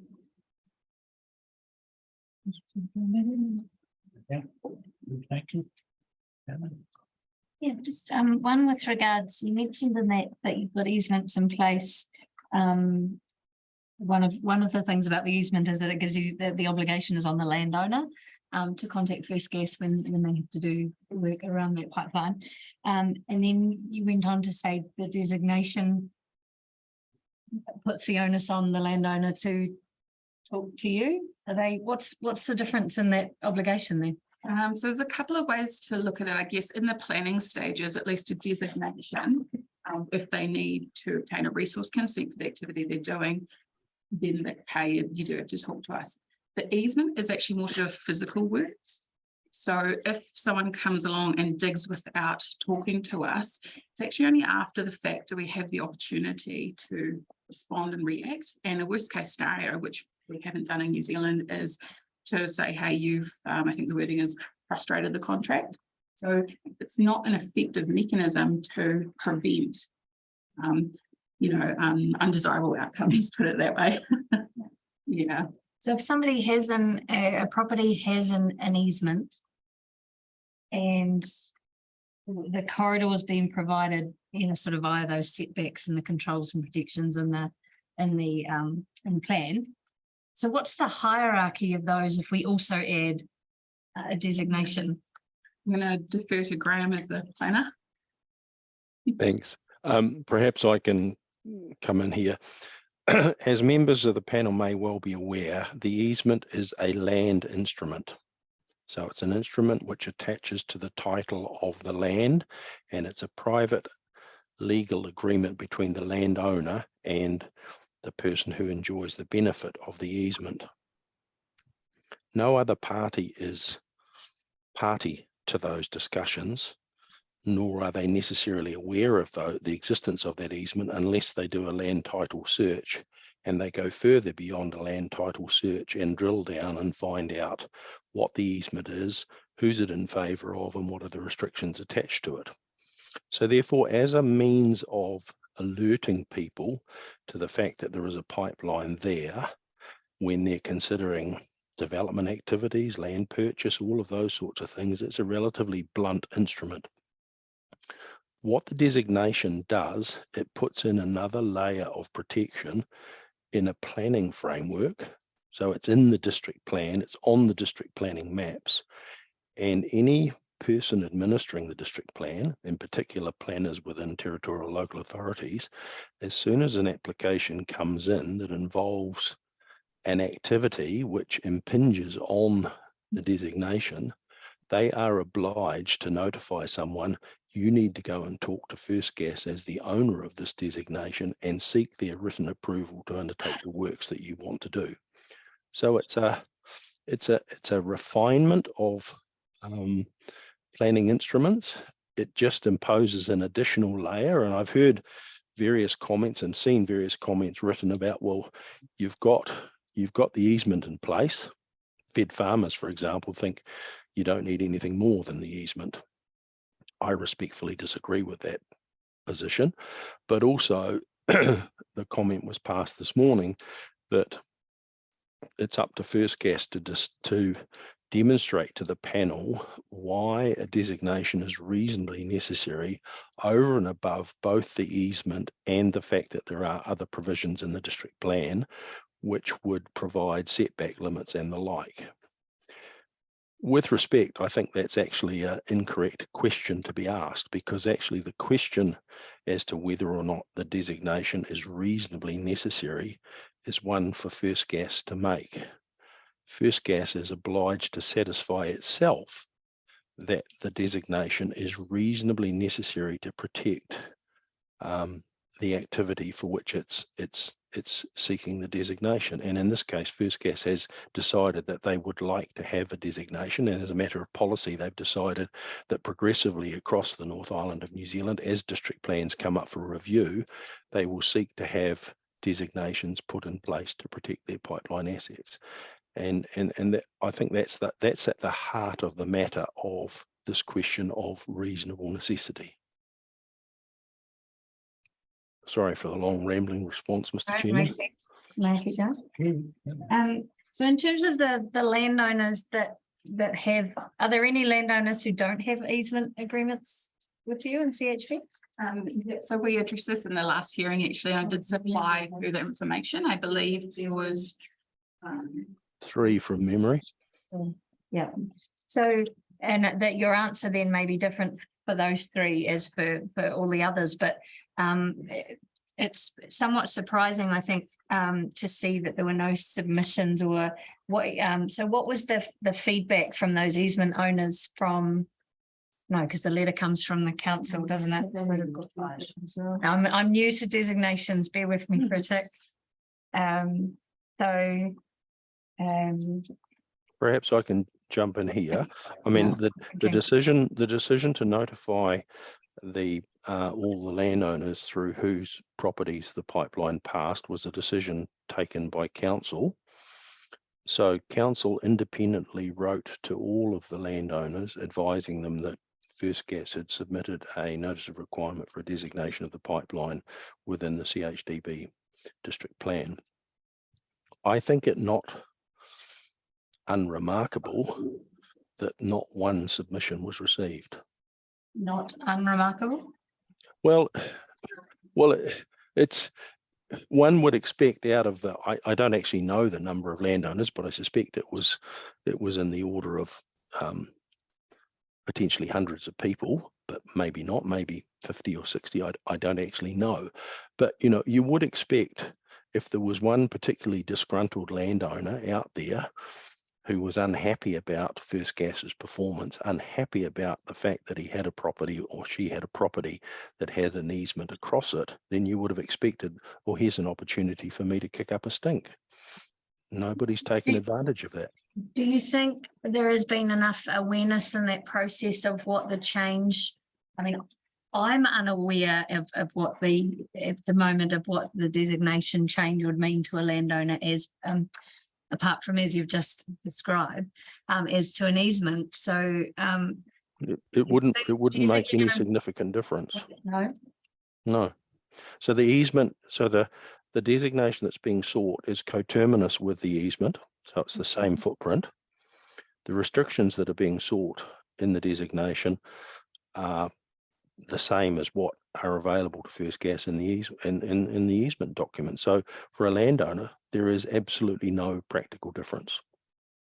Except insofar as the Public Works Act kicks in terms of being able to acquire the land across it. Well, I think that would potentially be interesting, because effectively as possessing the easement, First Gas has an interest in the land sufficient for it to undertake the works. I think it would be hard for a landowner to mount an argument in the face of the easement document and the restrictions imposed upon their activities thereon, to say the restrictions on me are so great that I now require First Gas to acquire my interest, their interest in this land. And to speak to the Public Works Act, we are a requiring authority under the RMA, and so by virtue of that, we are able to use Public Works Act provisions for acquisition. But I think what the Commissioner was referring to was the reverse capability of a party affected by a designation to require compulsory acquisition or negotiated acquisition of the land. No, Nicola was right. That was what I was asking for. But you're right, that's a secondary point to follow up on that.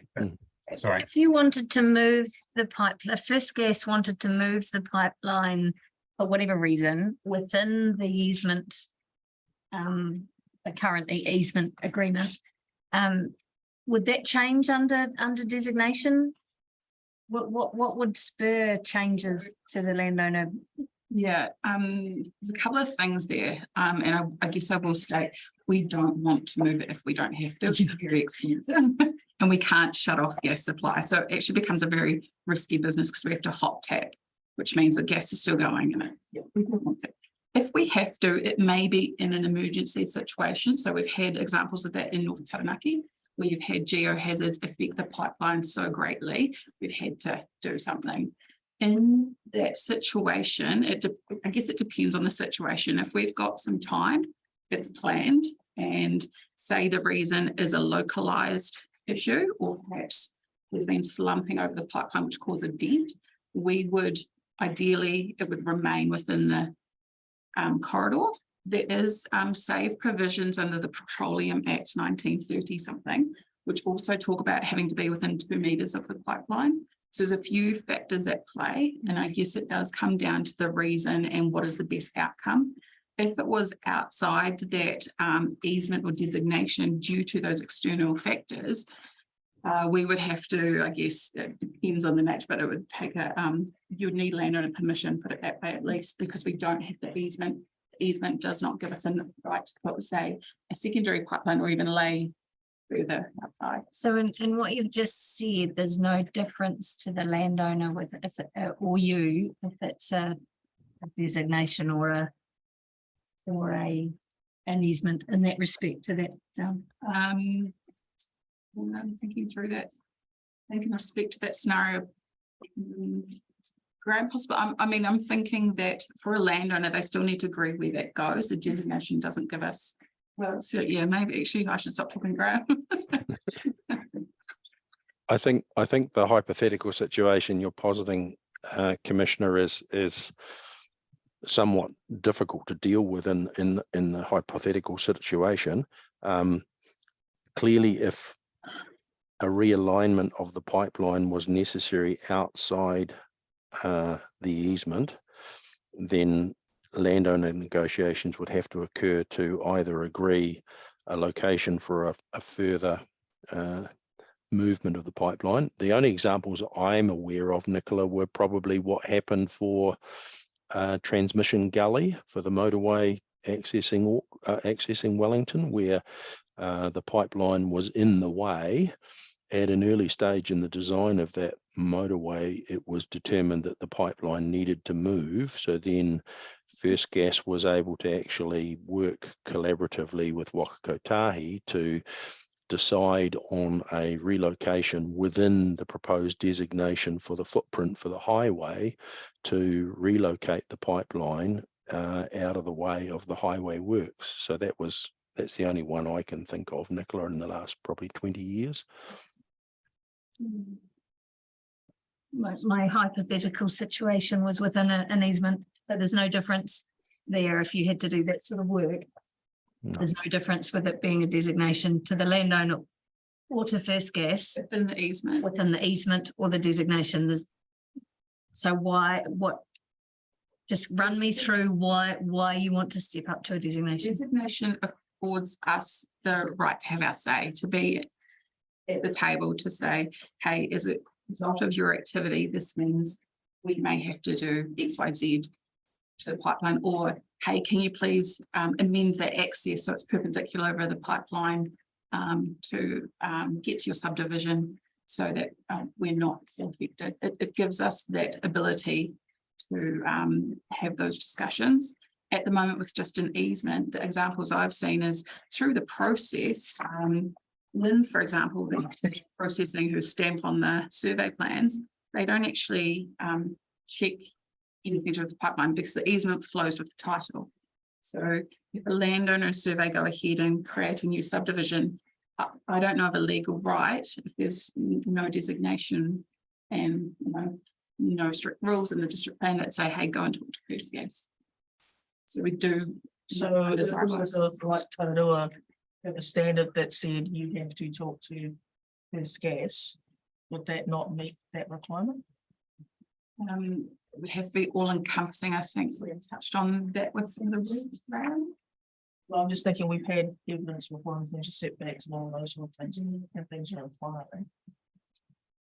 Sorry, can I just ask you to repeat that, Commissioner? I didn't quite catch your initial comment. Sorry. Me, no, you. You're okay.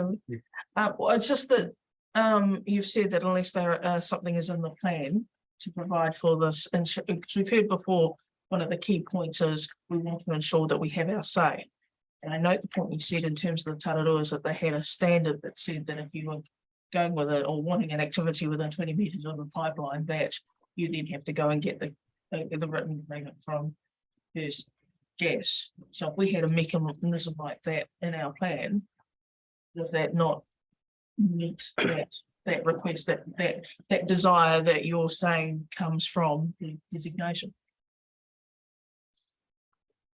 You want me to respond to that, Nicola? Yeah. In theory, yes, but the critical point I was trying to make before in relation to the designation, as you as commissioners are grappling with now, designations put the boot on the other foot, as it were, in terms of obligations. So when a designation is entered into a district plan, the obligation rests with the territorial local authority that it cannot permit any development on that piece of land that is designated without the holder of that designation first giving written approval. And I think that's a critical procedural and legal point, that the right of the designation holder is given paramount consideration in relation to development activities in relation to that parcel of land. So the examples that Nicola has given where things are sort of slipping under the radar can't happen with a designation. Yes, and apologies if I'm not clear, but if we have a standard or a rule or something in the plan, won't that ensure the same thing? A council's not going to act outside of its plan in terms of applying a consent process. They have to meet the requirements of the process in the plan. If that includes a expectation of written consent from First Gas because it would impede the 20 metres, wouldn't that do the same thing? I mean, council would then be notified. Yes, that would achieve the same thing. You good? Made more sense in your question. Still wrapping my head around that. Oh. Okay. I'm just wondering, we've got a mixture here. Graham, do you want to maybe finish talking to your evidence and responding as much as you can, accepting you've only heard it this morning or seen it this morning, and then we can perhaps resume questioning if that's all right. Thank you, Mr. Chairman. I propose to do 4 things in this discussion. Firstly, respond to matters raised by Ms. Davidson and her broad legal subs and advice to you this morning. There's a couple of things here I'd like to respond to. Then to respond to a couple of matters raised in Ms. Francis's verbal presentation to the committee this morning. I would then like to comment on a couple of other general matters. And lastly, I'd like, with your agreement, Mr. Chairman, to discuss the timeline and the timeline of events leading up to the hearing today and where we go to from here. Thank you. So firstly, the matters raised by Ms. Davidson. One of the questions initially raised was, what zones does the pipeline traverse? I have had one of my staff have a look at the pipeline route within the Central Hawke's Bay District Plan. Approximately 95 to 98% of the pipeline is in the general rural zone. The pipeline also intersects with a fault line notation on the plan. It intersects with priority water body esplanade reserves. That's primarily river crossings for the esplanade reserves on either side of the river channel. Generally, the rivers are crossed at 90 degrees wherever possible. It intersects with two SNAs, but those are very, very small areas, not long contiguous areas. They're small clippings of SNAs, and it also intersects with the flood hazard area. The pipeline does not cross any SAFs or ONLs.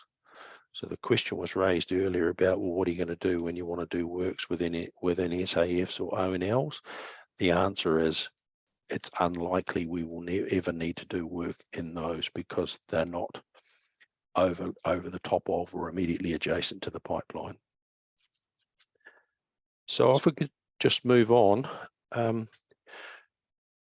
Ms. Asher raised the question of the necessity for First Gas to reasonably determine that the designation was reasonably necessary. As I said before, the easement is a land instrument, it's not a planning instrument. The designation, we think, is necessary in addition to the district plan rules, which are nice to have, but they don't give that additional layer of protection. As I said, there are effectively two matters.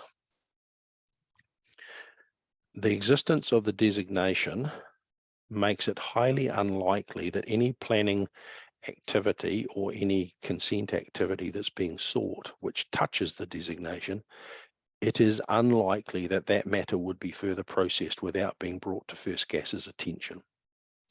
So that's an insurance for both First Gas and the Territorial Local Authority that it is appropriately addressing matters which may cause a threat or otherwise to the pipeline by the virtue of the designation existing.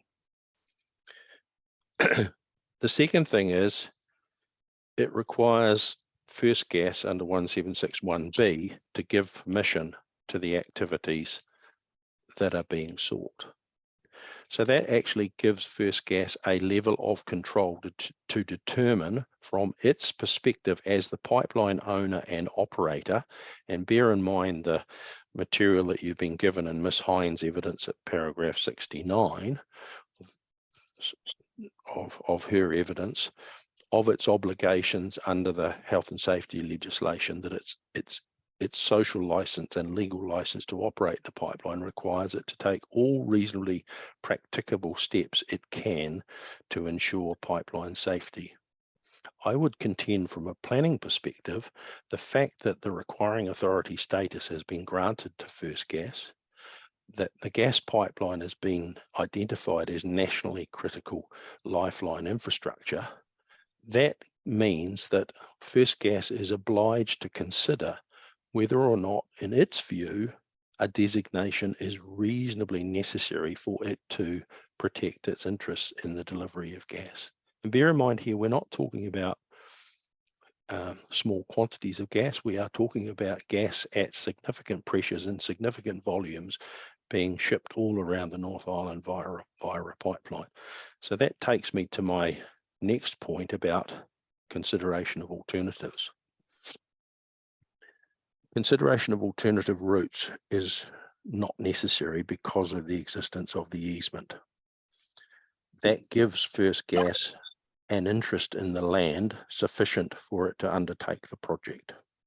So therefore, that provision under 171B,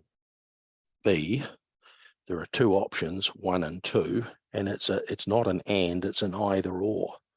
So if they don't have sufficient interest in the land, then they have to consider whether or not there are significant adverse effects. In this case, because they have an interest in the land, all further consideration of that, in my opinion, ceases.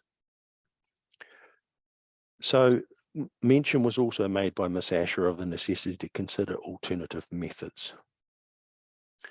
Bearing in mind this pipeline was installed in 1982 and has been operating for 40 years without a significant incident associated with it. I don't know the volume of gas that's delivered on a daily basis into the Hawke's Bay, but I expect it would be significant.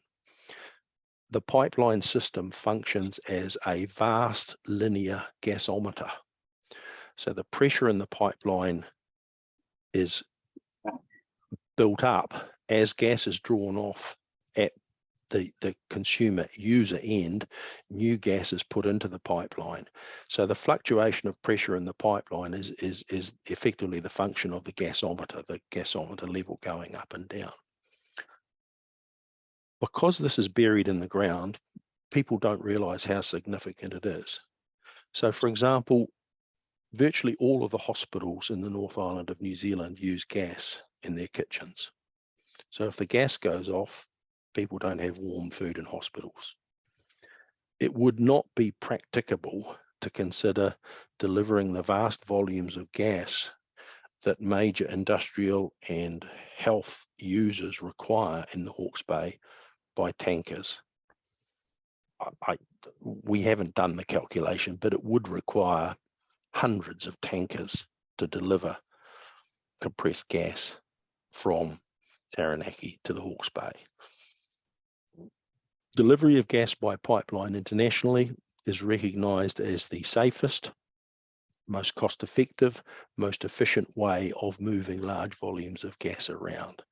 So in my submission, I don't think we should be actually questioning alternative methods because fundamentally there aren't any. If I could then move on to another related question, there was a point raised about what the Section 32 consequences are for the landowner. As I said before, the imposition of the designation or the confirmation of the designation would impose on the landowner no greater level of restriction of use of their land than currently exists under the easement. So therefore, from a Section 32 analysis, there is no effect. The easement's in place. If somebody's purchased that land, it's caveat emptor, they bought it with the easement in place, they presumably have taken legal advice as to the effect of what that easement does to their interests in the land. If they are the original landowner, they presumably had negotiations at the time when the easement was first promulgated. So the only issue really is, from a Section 32 perspective, is it an issue as far as the TLA is concerned? This duty to notify, I don't know. Is that an additional obligation on the territorial local authority? I would think not, because it simply applies to every designation that the local authority administers in its district plan. And there are hundreds of thousands of these throughout New Zealand, and they're administered on a daily basis. So I don't see that being significant either. Chairman, you asked a question about the construction environmental management plan and whether or not that was sufficient to deal with matters that were raised in an outline plan of works if one was submitted for that. I would contend that that's perfectly appropriate and it's a legitimate, well understood, well utilised mechanism to address those matters. So I would support that being a good option. Turning now to part 2 matters, I would contend that the continued delivery of gas to the Hawke's Bay is a community necessity, because there are a significant number of users in Hawke's Bay who rely upon the gas network for supplies of thermal energy, which are used on a daily basis. The RPS recognises the National Gas Network as a strategic infrastructure, and it's recognised and supported, and district plans are therefore required to provide for it in their provisions. The last matter I'd like to raise, Mr. Chairman, is the question of timing and how we've progressed this matter. So this notice of requirement was lodged a very long time ago, back in mid-2021. We heard nothing from council until April 2022, when council asked if the notice of requirement included low pressure distribution network as well as the high pressure. We clarified no, it did not. We then heard nothing further until the day before the Section 42A report was due to be issued. The processing planner gave us a heads up that there were 2 or 3 items that we might like to consider. The 42A came out, we considered those matters, we addressed them in evidence, and the evidence was provided to the 42A reporting planner. And she commented on those, and by late afternoon on the 29th of the 11th, which was the day before evidence was due to be submitted, there were 9 additional points of contention raised. Today we've had further legal submissions, and Ms. Asher has provided us with a 3-page list of issues stroke questions to be responded to. We've endeavoured to give a reasonable response to those. However, I would point out that Nicola is a representative of the company. I'm a planner, I'm not a legal advisor. The company hasn't had the opportunity to take legal advice on these matters, and I am somewhat concerned on behalf of my client that the timing around this could be seen as somewhat prejudicial, because there are some significant issues that have been raised. And what I would like to suggest, Mr. Chairman, is that in fact, subject to your agreement and you adjourning the hearing, we have the opportunity to engage in further discussion with the reporting planner and the legal advisor to council, such that we could prepare and hopefully get an agreed set of conditions that, should the designation be accepted and be recommended for confirmation, that there was an agreed set of conditions that both parties would be happy to endorse. And we could then come back to the panel with those agreed conditions and say, here's what we've agreed. If you are of a mind to recommend confirmation of the notice of requirement and the imposition of the designation, these are the conditions that would be applied. Thank you, Mr. Chairman. I'll happily respond to any questions. Thank you for that. I will return to look at the panel to see if there's further questions. Okay.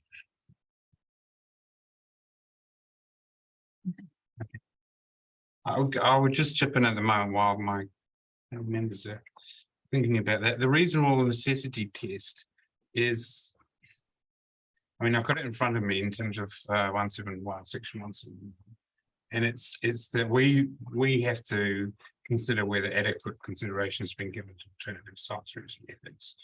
And you're right, that if the requiring authority does have an interest in the Hamilton Cruise easements, is one of them, but it is an or, and it does say if it's likely that the work will have significant adverse effect. And to that, you said in your original evidence that there could be significant adverse effects. Only where remedial works were necessary. For the day-to-day operation of the pipeline, that pipeline is happily buried underground as it has been since 1982. To the best of my knowledge, there hasn't been any significant remedial works required on the pipeline within the Central Hawke's Bay District Council area. Nicola, you may have further information in that regard, but as far as I'm aware, the pipeline's never been dug up, and fingers crossed, hopefully going forward, it won't need to be dug up in the future. We're just being completely open and transparent about the possibility that there may be the necessity for repair works or remedial works to be undertaken, but maybe there won't be. Yeah, to best of my knowledge, I can't think of areas within this region we've had to. I think a little bit further down the line, there was a massive washout with the river. But I can't recall if there's been a similar scenario in this region. Thank you for that. Well, here we go. Just a quick question. What is the life expectancy of this pipeline? Do you want me to answer, Nicola? Because I've probably had as many conversations with pipeline engineers as you. The pipeline is protected with a cathodic protection system, which is designed to have a small induced current in the pipeline. It has a coating system, which is designed to prevent corrosion on the pipeline as well. Design lives of these sorts of pipelines were thought to be in the order of 40 to 50 years. As I understand it, talking to pipeline engineers, that is now being rethought because there are pipelines in operation all around the world which are well beyond that design lifeline. What most pipeline owners do is a series of tests to test the integrity of the pipeline wall thickness. They have what's called an intelligent pig, which is a device which moves along through the pipeline and takes a X-ray of the pipeline wall and determines what residual thickness of the wall is left. And those sorts of things occur. There's pressure tests on the pipeline. There are various other tests that take place to ensure pipeline integrity. So to be honest, I don't think there is a design life of these pipelines. They'll be maintained and operated for as long as they possibly can be.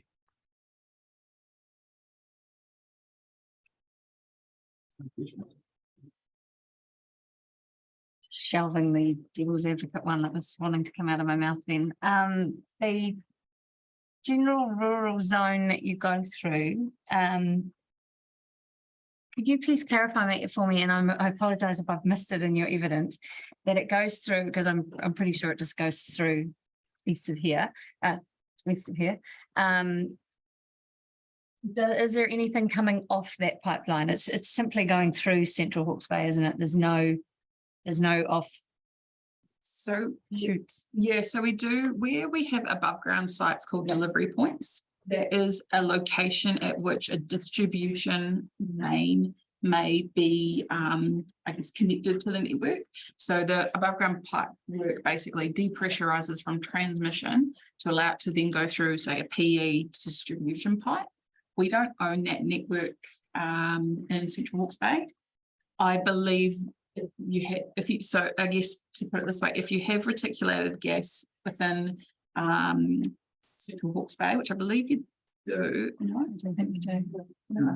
Okay, That's why in my head I didn't think we did, so I couldn't. On the odd, I don't know how I think. On the odd occasion, there may be examples of a farm having gas because it might be a Fonterra plant, something like that. So I guess I'm not so familiar with that side of the network, I'm sorry. But we do have above ground sites and those are where there would be, but we don't own the system. And are they treated any differently under an easement or a? They're quite different. Yeah. Yeah. Essentially distribution. So by definition, transmission is over 2000 kPa and your distribution network is under that. As such, the risk is different. So they're generally in the road corridor. And I don't know, I guess because the risk profile is different and often you're supplying to someone who wants the gas. An easement isn't necessarily taken because you've got someone who's invested in the asset. And then they'll say, I don't want it here, you know, and can you move it, please? Yeah, so it is treated differently. Yeah. I think the Tuckahoe line is them. Yes, distribution.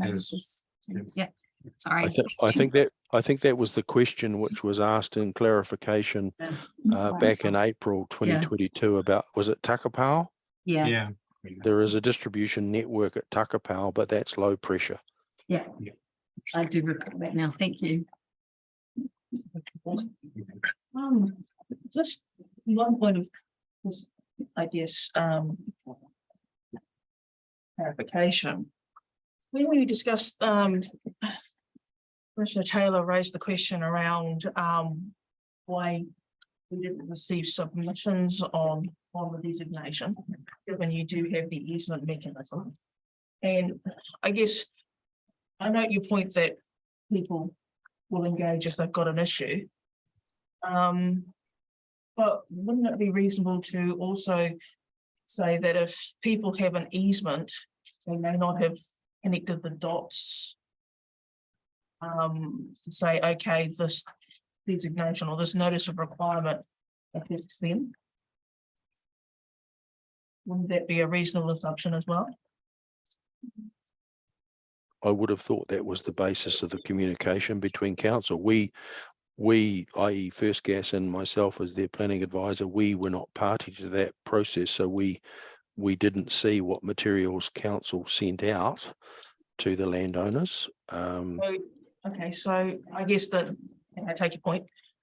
So as the other party to the easements and being a good fellow party to the easement, has First Gas chosen to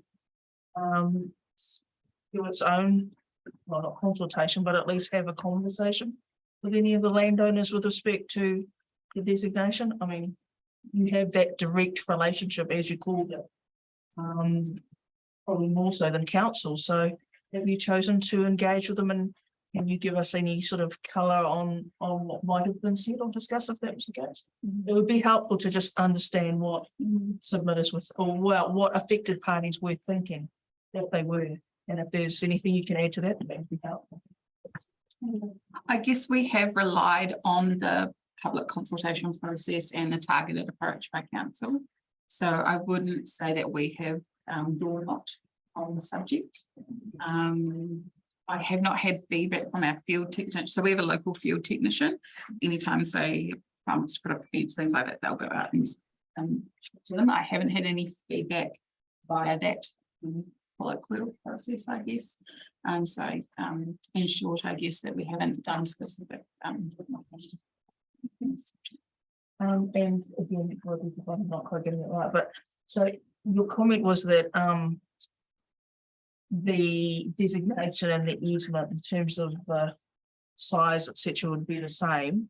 Now, recognizing that you have the previous hearing 3 sought not 6 metre but 20 metre setbacks. Will we have a mind to grant that? How would that work in terms of the designation and easement? 20 in the plan and 6 in the easement and the designation. How would that work? Sorry to clarify. Do you mean because we've got rules that say, for example, seek residential activities to be outside of 20 metres, designation? Well, yeah, residential activities. So yeah, I'm using GRUS S12 as an example because it's got the sort of 20 metre example. Yes. If I could put it this way, the reason we did not seek a wider designation in our easement, if I take that line, would that be helpful? Yeah, it would. Yeah, because we consider we did not want to unduly, that's the right word, further obligation than what we sort of already have on the easement. I guess we did that on purpose to reflect what the existing sort of legal property right is. I guess I'm just trying to think of, so you've got at the moment, if we were to put the designation on one side, your landowner would have to be mindful of what their obligation is under the easement. Then we have potentially changes under the district plan. They would have to be mindful of all of those. Then if we were to add the designation, they would have to be mindful of that. So I'm just trying to understand for the landowner what they, the person who's got to abide by this, where they need to go to make sure they know what they're supposed to be doing and when. I guess the rules with the measurement sort of from the pipeline are specific to activities. If we had a designation which was wider, be all encompassing essentially. So we end up with the landowner having to do more consultation So if they were digging 20 meters away, they'd come and talk to us, whereas under the rules, it was a 10 meter measurement there. So I guess a wider designation would impact a landowner more so. And I guess that's why we've gone with the approach of certain rules for certain activities. And we just tried to marry up that designation with the easement, sort of reflecting what Graham has said about sort of this, to all intents and purposes, it doesn't affect the landowner every day. So in Australia, they have 120, 200 sort of effective areas. So, just so I understand, the designation's not intended to deal with things like relief sensitivity or anything like that. It's just intended to deal with what's in that corridor. I believe it does essentially have that effect, doesn't it, Graham? You know, if they have to come and talk to us. I think the way I would typify it, Commissioner, is that the designation and the easement are coincident with one another. So they're the same width, they're the same obligations on those. The 20 meters setback for sensitive activities is another district plan provision that a landowner would need to be cognizant of if they were planning or proposing development within that distance of separation from the pipeline. I think for me, the significant difference is the designation stroke easement corridor is a corridor within which First Gas wants to have absolute control over and engagement with the landowner about development activities. And that extends to even putting a new fence post, or particularly a strainer post or a gate post, excavating to a depth greater than 1 meter in close proximity to the pipeline. First Gas wants to and needs to know about that. For the wider distance, really First Gas just simply wants to have a conversation with the application to know what's going on. And to be honest, as a planner, I think it's sound planning practice, because you have a piece of infrastructure in place for which, if in the worst possible event, and God forbid that this should ever happen in New Zealand, but it has happened overseas, if there was a pipeline rupture or a pipeline strike and an event whereby gas was burning, then that's one of those events of very low likelihood of it occurring, but potentially very high consequences should it occur. So really, from a land use planning perspective, I think First Gas is just being morally responsible in saying we would like to have knowledge of activities that are occurring within proximity to our pipeline for those reasons.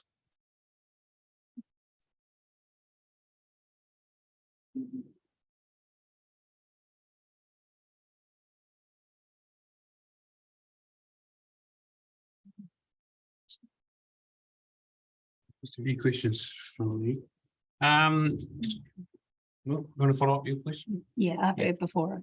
Okay, I'll share with you. Just to the point that we haven't discussed about the ecological effects and NAs, what was your thinking behind proposing around ecological effects?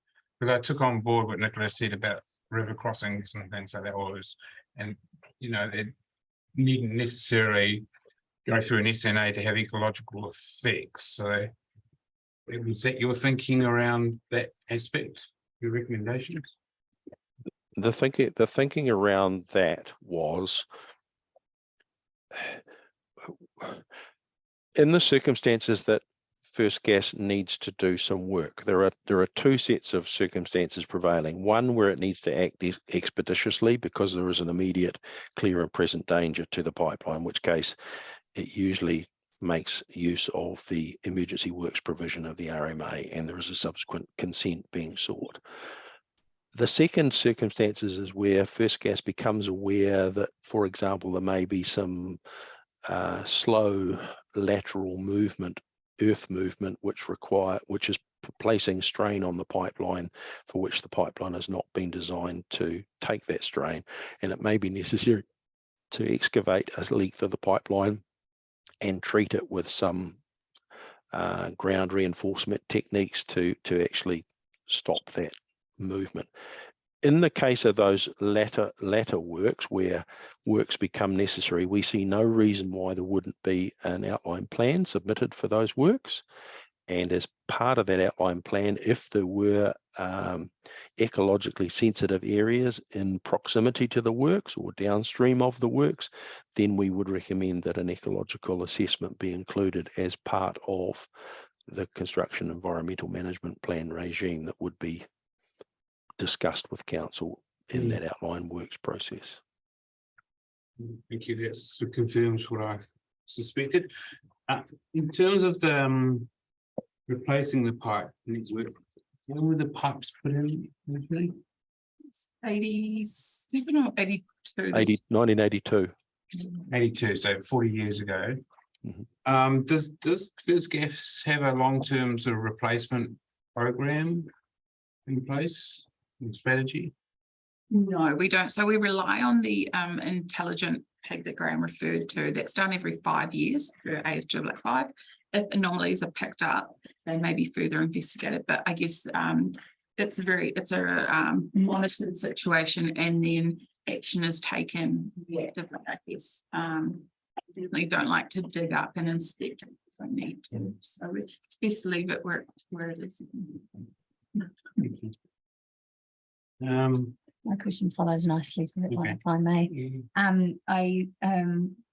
Commissioner Aiken asked about the life expectancy, which was 40 to 50, but you highlighted that there are reports or there is rethinking of that life expectancy. Are you able to supply us with some of those reports or some of those comments from about that life expectancy? I'm playing devil's advocate here a wee bit, that the initial life expectancy was 40 to 50 years. We're at 40 years and you're applying for a designation that gives you more,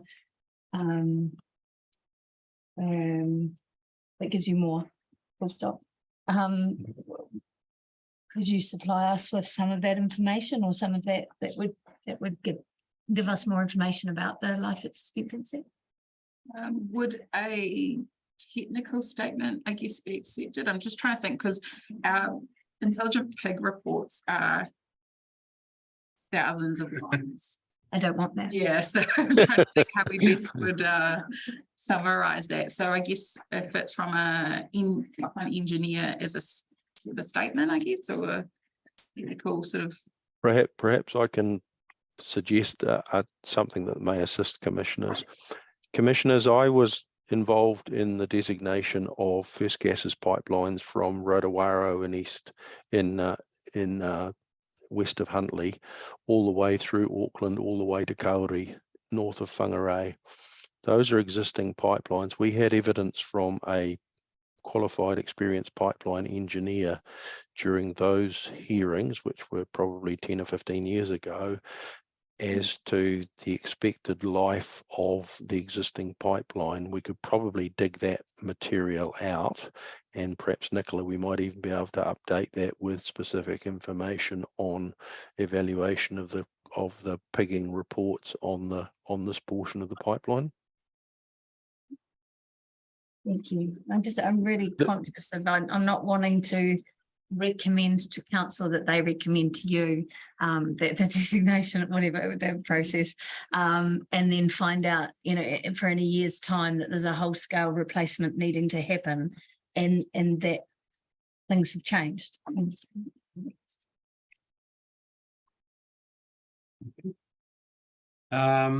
The easements, sorry, Nicola, but the easements you have, do they give you control to say no to things that you think could adversely affect the pipeline?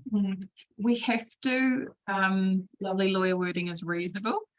So I do think we are very reasonable. So I guess the only hard no is structures, because that physically impedes access. I have not seen, I'm trying to think of an example of works which have been declined there aren't structures. So often the everyday activities are fencing, installation of services, new vehicle crossings. Those are the most common, I guess. We have not said no to those because in engineering world, there's always a solution. So as long as, for example, new vehicle crosses perpendicular, and there's a good depth of cover, we have minimum depth of cover standards, that's permitted. The easement itself talks about, thou shalt get a first gas permit if you are using heavy machinery or digging below 400 mil. So in essence, it provides for ordinary cultivation. After that, come and talk to us. No structures, and then just we cannot unreasonably withhold authorization. Yeah. Because I was just thinking about that sort of notification for first gas. I mean, the example was given was fence post versus we gave more examples. Most of those could occur outside of the district council, and particularly no consent needed or anything like that. So, right. And so that's why we have a local field tech, and we do free permits. So our field tech will come onto farmers' land at their request. We'll go, hey, I'm putting a fence here. We'll issue a permit as long as those strainer posts are 2 meters from the edge of the pipe. We can go ahead with the permit, and that's why we offer it for free. what I think I'm leading to is a designation won't help you in that respect. No. But the easement. Right. So how deep is the gas pipe? It varies. Standard is sort of 1.2 meters, 1.5, sort of, that's usually where it is. Rivers, it is deeper. Under the operating standard, it's actually a lot less. So in rural environments, it's only required to a minimum of 750 mil. And in urban 950. So it's under a meter as a standard. However, that protection, the depth of cover is the first protection. So if someone digging, the deeper we are, the less likely they're going to hit it. What education is provided to landowners, because obviously land changes hands? Yep. They, So we, again, 2885, I keep talking about that, says we must contact the landowner every year, every time we're notified of a new sale, which we get slips from Linda QV. We send them a landowner pack to say, hey, this is what the pipeline is. This is how you go about getting a permit. So yeah, there's a yearly contact at least. We also carry out either easement inspections via road, flyover, or walk. And we always do that with note if we're walking. Would you do the same thing if the designation goes ahead? Would you then, they'd get a letter then too? It would not change how we operate. Yeah, but they'd get something at that point to say things have checked, that there is now a designation on it. Is there any, I haven't thought bonus on notification? honest. Something I can think about, just understanding. Yeah.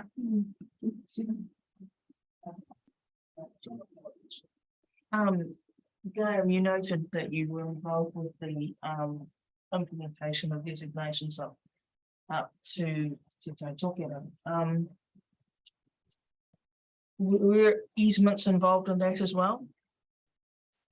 Yes, virtually the entire pipeline network, with a relatively few exceptions, is covered by easements.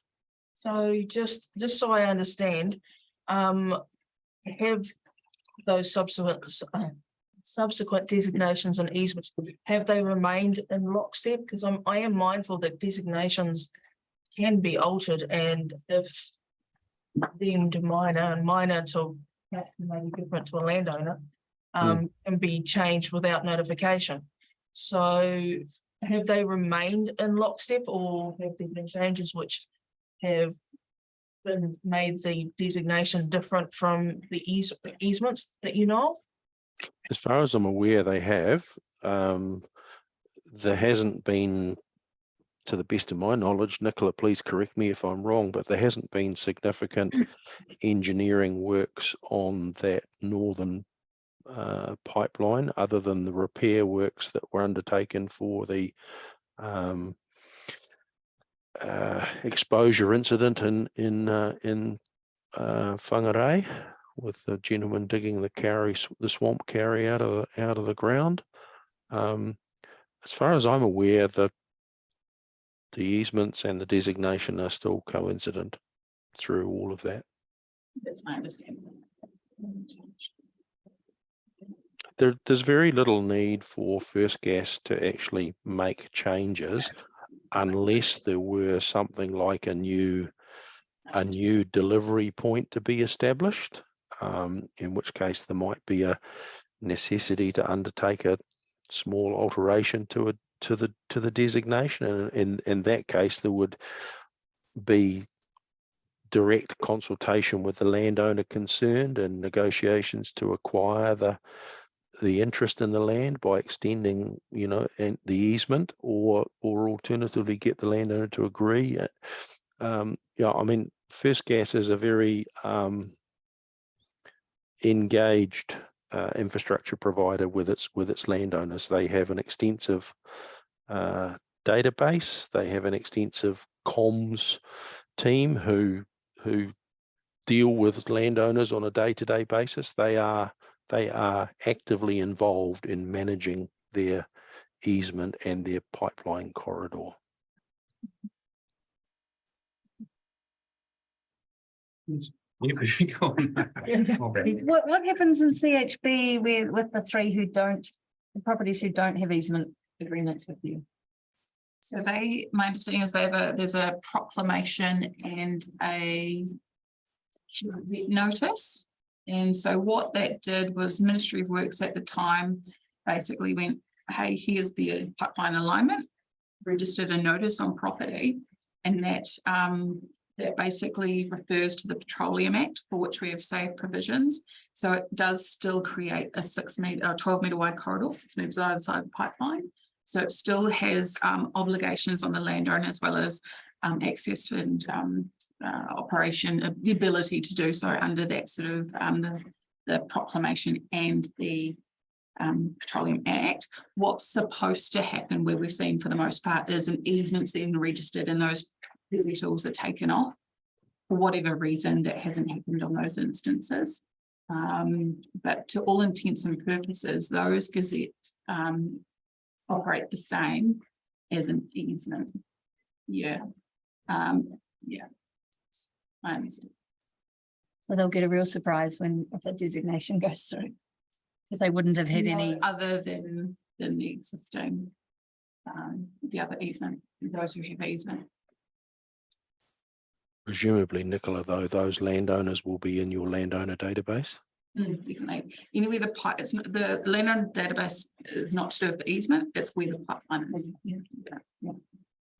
I just think, because of it, three landowners, they might be lifestyle blocks, they might be 100 hectare, 200 hectare places where the pipeline goes that far. Yeah. Yeah. Oh, thank you. I'm just trying to get my handle on what the designation gives, would give First Gas that the easement and the corridor process wouldn't give. In terms of notification, I mean, for those day-to-day things like fences and things, that wouldn't alter at all. The council wouldn't be in a position to know and notify. So is it more in relation to major things like subdivision and land development? That's the real nub of the concern that you necessarily be aware of, and that the council would. I'm just trying to get to grips with what would the council know that they would then flag, because we get pipelines on the maps already at the moment. So in terms of limbs and things, it's flagged really quick. So I'm just trying to understand what the designation would do, because the designation, okay, might give that process, that might availability or benefit, but it also gives or would give First Gas the right to decline it, turn it down because it's contrary to the pipeline. And ultimately, it gives them authority to perhaps redo the whole pipeline, do works in line with that, without needing resource consent. And also, it does, as both of you mentioned, have relevance for the Public Works Act's powers. So I'm just trying to, it's not just about notification, is it, in terms of the designation, because I'm not quite sure what extra ability it gives the council and First Gas, other than subdivision, perhaps subdivision proposals, which you wouldn't necessarily know about until it hits you. I guess I'll make a couple of comments that I guess what you're touching on is BAU or even landowner, whatever they're doing every day will not be affected by the designation in terms of needing our permission. Things we've already got the easement that affects that in the driveways and things wouldn't come through council. So I believe, you know, it's the larger activities where they do have an effect on our operation, or, you know, the access example is probably a good one because on paper it looks fine, but actually practically it is an issue for us. So I think it's the ability to go, hey, actually, we don't really like what this is doing. Let's talk about it. I've not seen us saying no to a lot of works. Honestly, we need really good relationships with the landowners. Graham, did you want to know further? I'm just pondering on the point that the chairman has raised, and I think it is a valid point to raise. From my perspective, it really comes back to the fact that the statute provides for designations. Requiring authority status is not lightly given, and requiring authority status has been given to network utility providers, presumably for good reason. In this case, I think the good reason is a designation will not and cannot solve all of the issues that First Gas may have as a asset owner and land use activity recipient in its pipeline corridor. But it helps. It's an additional string to the bow. And as you rightly point out, having a designation in place, if there are works that are proposed, which an applicant goes ahead with come hell or high water, there is a legal remedy available to First Gas to say, stop, cease and desist. I have not given my written permission for this activity to take place, and I believe this activity could compromise my interests. So that at the end of the day is a very, very powerful legal remedy available to First Gas that would not be available to First Gas absent a designation. One would hope that that is not necessary to be used, but, you know, posing that question about the designation, you could pose that same question to a whole range of other activities for which designation exists: state highways, railway lines, power corridors, all sorts of things. Just a final question from me anyway at this point. You mentioned Tauranga District Plan, which I pulled up online and found that particular rule, and I think Commissioner Lovell mentioned it. I'm not, yeah, well, I'm not quite sure what the answer was. So there's a rule in the Tauranga one that says no building construction is permitted within 20 meters without the approval of the operator. That's buildings or structures. It doesn't relate to access ways and things.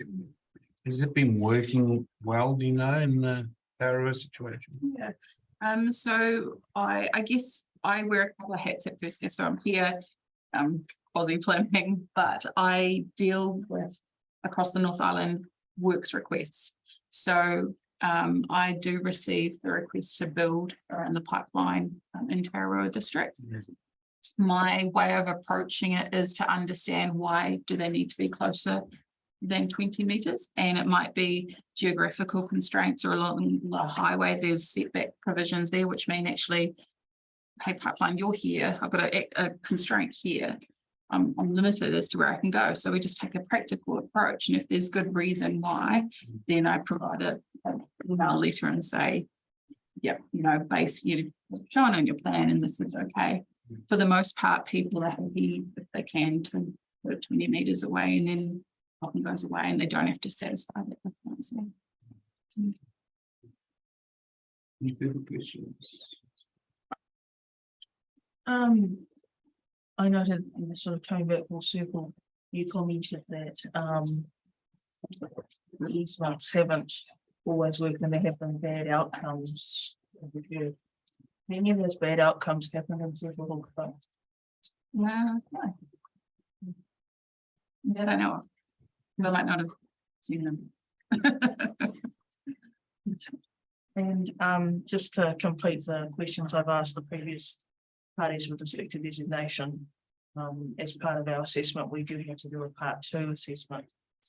And part of that includes an assessment of the statutory instruments, and I did note our reporting plan noted that the NRI didn't come with an assessment of these statutory instruments.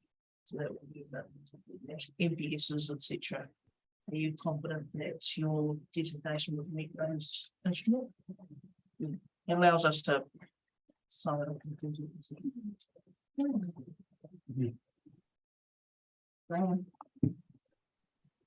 Sorry, I'm just writing that question down. Yes, I'm satisfied that the notice of requirement is compliant with the necessary statutory instruments.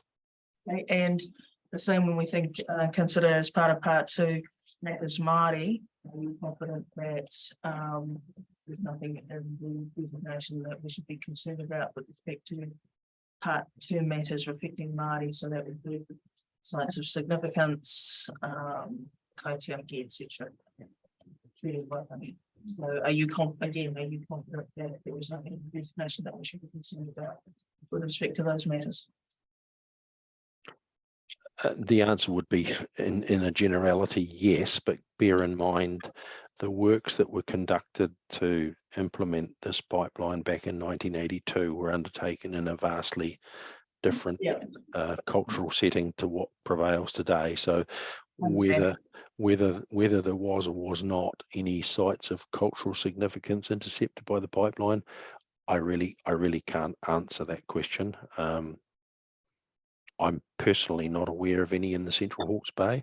I am aware of other sites of significance elsewhere in the network. Any questions?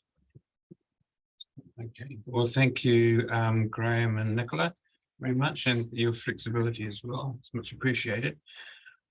I do take on board your opening comments, Graham, around timing and fairness, and I am very much committed to making sure the principles of natural justice prevail. You are aware this is our last hearing too, and we are hoping to wrap up the process of deliberations and making recommendations in the first quarter or so of next year. But having said that, I took on board your suggestion around getting together with the council advisors around the conditions and things like that, and I'll be turning to them for the response to that offer after afternoon tea today. So hopefully one or both will stay around for that time. Thank you very much. That's all right. Thank you, Mr. Chairman. Much appreciated. I'll stick online. Yeah. Okay, thanks. And thanks, Nicola. Much appreciated. Yeah.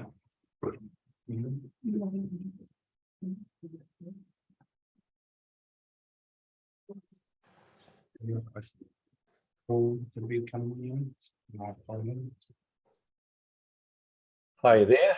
Yes, we're here. Sorry about that. For delaying your attendance. That's okay. Yeah, so I'm in your hands a little bit. I'm trusting that my brief of evidence has been read. You sure have. Yep. Obviously not extensive, being just a rollover of an existing facility, an existing designation. What I've tried to do there is just try to fill in the blanks that maybe the 42A report was trying to get to the bottom of in terms of the purpose, the need for the size of infrastructure being provided for by the designation.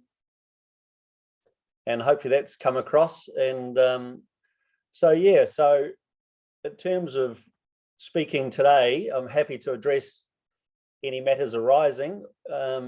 If you want me to lead you through my evidence, that's all fine, but for the sake of time, and being a brief statement of evidence, I'm assuming that's all taken as read, and I'm happy to answer any questions really in terms of what I've tried to impart being the importance of the facility in the time of natural disaster and the like.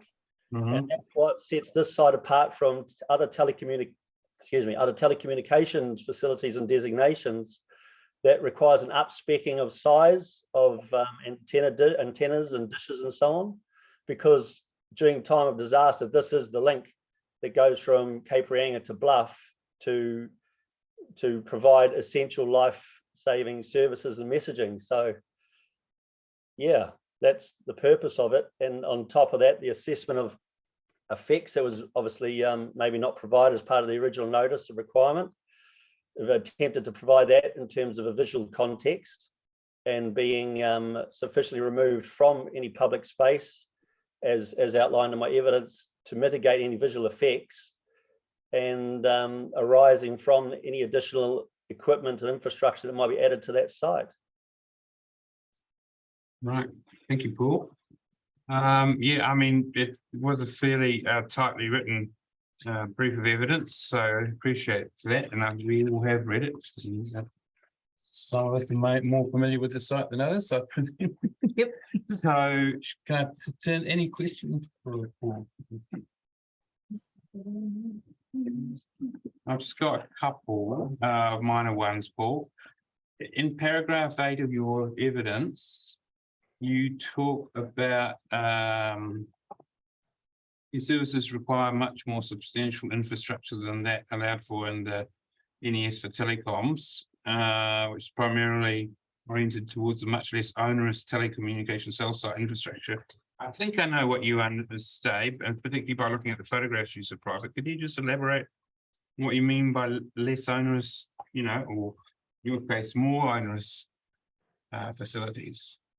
Certainly, Mr. Chairman. The situation is, again, because of its radio communication rather than telecommunication and the distances in between the links, yeah, the infrastructure needs to be larger.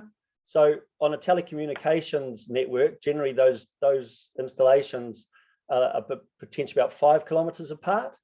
But in such an installation such as this, you're looking at about 50 kilometers apart, and largely 40 and 50, but up to 200 kilometers, which I'm advised by the engineer, who unfortunately couldn't be with us today, is some of the largest spans in the world in terms of maintaining the network. So what you've got is, like I've said in the sentence below, in the paragraph below, that it's point to point. So those radio dishes need to have a direct line of sight to the one that they're communicating with, and there's extremely large amounts of data going back and forth. Hence the need for this larger equipment, again, based on data size requirements, integrity of the network, as well as the distances that have been covered. So that's what I'm trying to get at there, where it's beyond your normal commercial telecommunications, where it is just simply between towns and so on. Far lesser hardware is required to meet those needs. Out of interest, do you know where the next 2 points are, north and south? Well, that one that goes between Mount Taranaki, and there's another one that escapes me at the minute, further towards Gisborne. Yeah, it escapes me at the minute.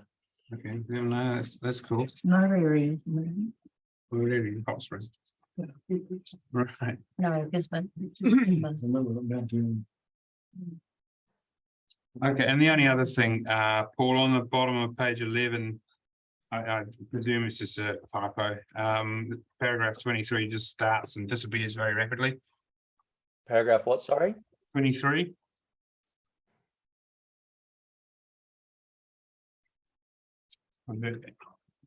Were you making a point there, or is that Yeah, I was going to refer to additional plans and so on, which we decided that were irrelevant in terms of the context. right? And yeah, and I forgot to remove the introductory first words there, so my apologies there. That's all right. That's all right. Any other questions?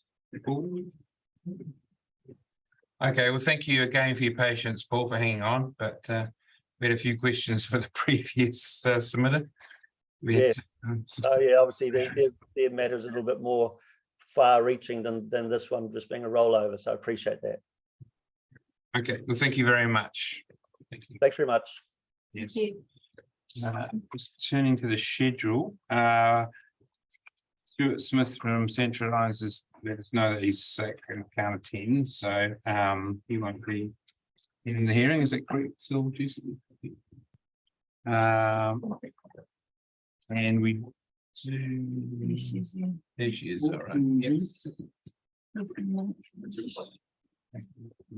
Just a minute. Give us a minute until we all got our relevant bits of evidence in front of us.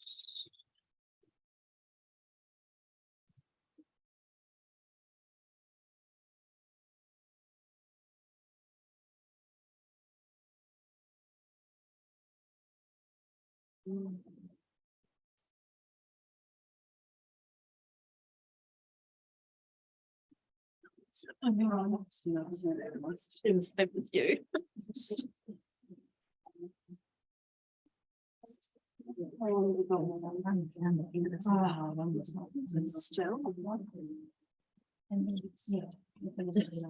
you a bit of cheers.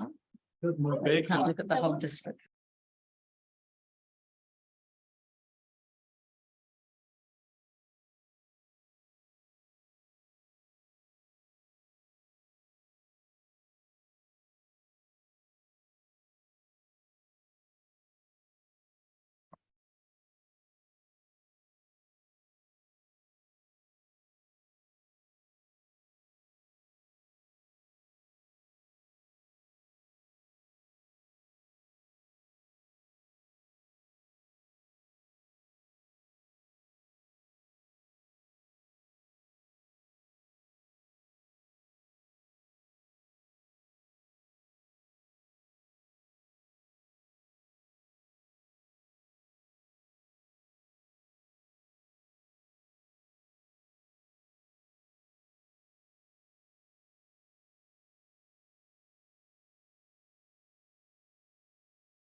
And Lynette, we've just got a Yes. 2-minute toilet stop break. We had a rather long session with the previous. Yes, I listened to it all.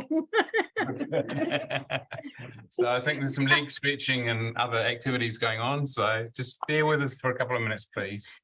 Robert, just one question. My stuff mainly relates to Transpower. Will you be involved in that, or will you recuse yourself? I will recuse myself. I said this morning at the opening of the hearing that I will recuse myself from any matters where they're still in contention. If there's been agreement reached and there's no more issues in contention, or where Transpower hasn't submitted on a point in the utilities section and things like that. So that will be fine, but where there's still a debate to be had, I will recuse myself. Yeah, and my comments certainly fit that category. Yeah. Okay. You'll go now then. You go. I'm gonna miss.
Where you go? All right, okay, yeah. Thank you for the adjournment. That was much needed amongst most of us here. Lynette, just to pick up on our little discussion just before, how much of your evidence or the matters you want to talk about shortly relate to National Grid matters? All of it? All of it. All of it, okay, well, I will recuse myself then, just to keep things very clear and clean. And I will hand over to Loretta to chair this session. Just to clarify, after we do have Michael Campbell from Kaingaora on hold for us afterwards, but we've told him 3 o'clock. So that should give you and the panel a lot of time to respond to your evidence. Is that all right? Okay. Yes, that's fine. I don't want you to feel under pressure or Leanne. So. And, and I do have Leanne Roberts who's listening in, Yeah. but she it wasn't intended that she say anything, but if we need to, we can bring her in. Excellent. Thank you very much. Okay, I'll hand over to Loretta.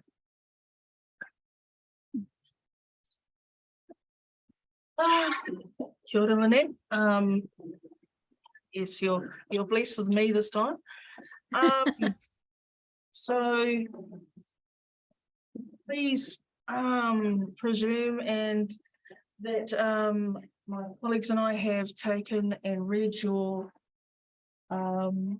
evidence. At this stage, we are asking if you could just tell us what remains in contention. There's been a lot of changes and perspectives, and you'll have seen the evidence of the other submitters and of course the section 42A. So if you could just identify what remains in terms of the issues. Depending on, I assume you may have heard the discussion we had with Transpower earlier. Yes, I did. So I want to respond to some of the things that were part of that discussion. That would be helpful. And I did note, certainly in terms of some of the questioning that I had, that I was going to raise them with Port New Zealand. So that would be very much appreciated. So we're very much in your hands in terms of what you would like to discuss at this stage and how you would like to present. So take it away. Oh, thank you. Yes, I did listen this morning, firstly to the 42A officer report back, and I noted some of the comments by Janine and also Transpower. And that, to me, there seem to be 3 points of contention that are bundled up in NUP 5. The first is, should provisions for third parties be an absolute avoid policy? Should National Grid provisions be separate from the network utilities? And should other network utilities benefit from the NPSET being applied to their activity? So I'll try and address those 3 matters. I presume you all have got a copy of the NPS. I know it was attached to the evidence of Ms. Whitney. Yep. But it's really important to note that policy 10, in achieving the purpose of the Act, decision makers must, to the extent reasonably possible, manage activities to avoid reverse sensitivity effects on the electricity transmission network, and to ensure that operation, maintenance, upgrading and development of the electricity network is not compromised. So it's important to note that that's not an absolute avoid policy, but that is what Transpower was seeking this morning. And I suppose that's a little bit disappointing. But to take a big step back and say the National Policy Statement process was established by a board of inquiry appointed by the Minister. The board of inquiry was Peter Salmon, QC, Russell Howie, an Environment Court Commissioner, and Prue Kapia. And over a considerable length of time, they considered about 70 submissions, held hearings, provided drafts to submitters. Transpower supplied a draft to the board of inquiry and they circulated that for comment. they deliberated and there were a range of views. And in the end, what they came up with was what they saw as a balanced decision, provided it to the minister who took it to cabinet. There was a regulatory impact statement. And so this is the Board of Inquiry is the basis of the MPSET. And they're the ones who put those words "to the extent reasonably possible" into the national policy statement. So now we have Transpower, who's the main beneficiary of the MPS, actually wanting to change it through district plan rules by not including "to the extent reasonably possible." Third parties. Mr. Hamilton said this morning, national line grids are hosted by landowners, or many of them are hosted by landowners, and Transpower needs to maintain their social license to operate. In my opinion, seeking an absolute avoid approach to the activities under the lines hosted by landowners does not provide a balance and a recognition for the landowners who host those lines. Horticultural growers can be adversely affected by the limitations of such activities, especially where there are structures for fruit or facilities on an orchard. Port New Zealand has a memorandum with Transpower. It's quite old now, but it says that they would both support local authority planning documents that give effect to the objectives and policies of the MPS. And that's what Port New Zealand's seeking to do through this process, not to apply a more stringent version of the MPS. The MPS provides a clear framework that gives some recognition of third parties. The plan includes "to the extent reasonably possible."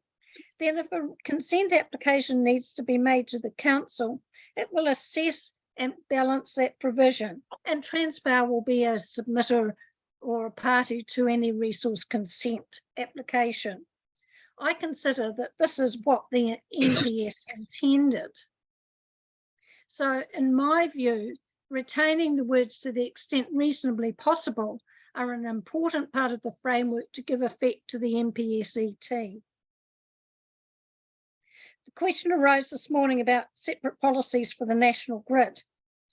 And to be fair, I see some advantages in having separate policies, because then it's ring-fenced specifically to the MPSET for the national grid, rather than the potential creep by applying the MPS provisions in a generic policy, which then gives benefit to network utilities from being incorporated with the MPS. I actually over lunchtime had a discussion with Ria Dacent from Federated Farmers, who unfortunately wasn't able to present at the hearing today, but we have communicated about this issue, and both of us feel that there could be benefit in looking at separate national grid policies, and we would be willing to work with the council and Transpower if you wanted to go down that track, if that was the request of the hearing panel. But we also note that this could potentially mean a revision of the NUP5 provisions in terms of other network utilities, because that policy would obviously be revised by taking out the national grid. So we're open to either option, but the separate national grid policies have been used elsewhere, and I think it is a clearer framework, but happy to take questions.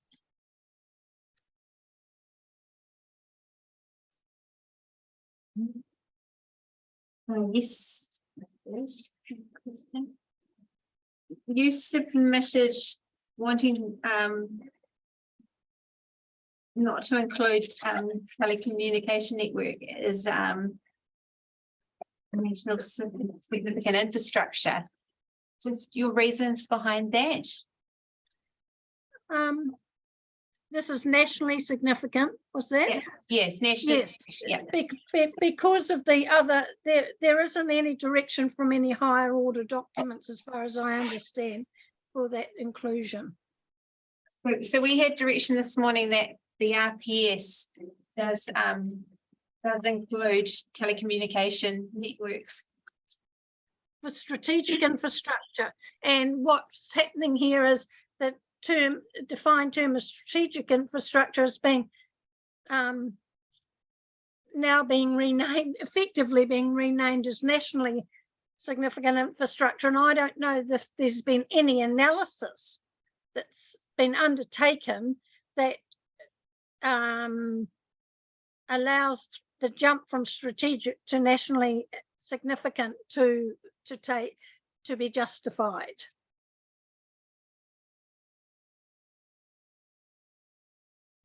Thank you. There would need to be a Section 32 report that showed that reasoning, I would have thought. I don't have any questions regarding. So just to complete the discussion from this morning. And I note your point about the absolute avoid point. Transpower this morning on that point took the view that, you know, the document should be read in the whole. And so taking a purposive approach to the interpretation, but you would limit, you wouldn't take that position, you would limit it to policy 10 and the parity provided there. Is that Yes, your position? yes. No, that's one. Do we want to move beyond transparent? Do you have questions beyond transparent? New Zealand? Yes. Okay, well, we'll need to bring in Robert. So then we have a few questions, I think, on non-transparent. All right, okay, that's So fine. we're just going to bring in the chair and return back, so he can participate in deliberations on those points later on. No, that's fine. Yeah. It's a third party, it was. Yeah. That was one of the second thing she said. So we sort of bring this because we have matters that are not transparent that Commissioner Taylor would like. Actually, I renege on that.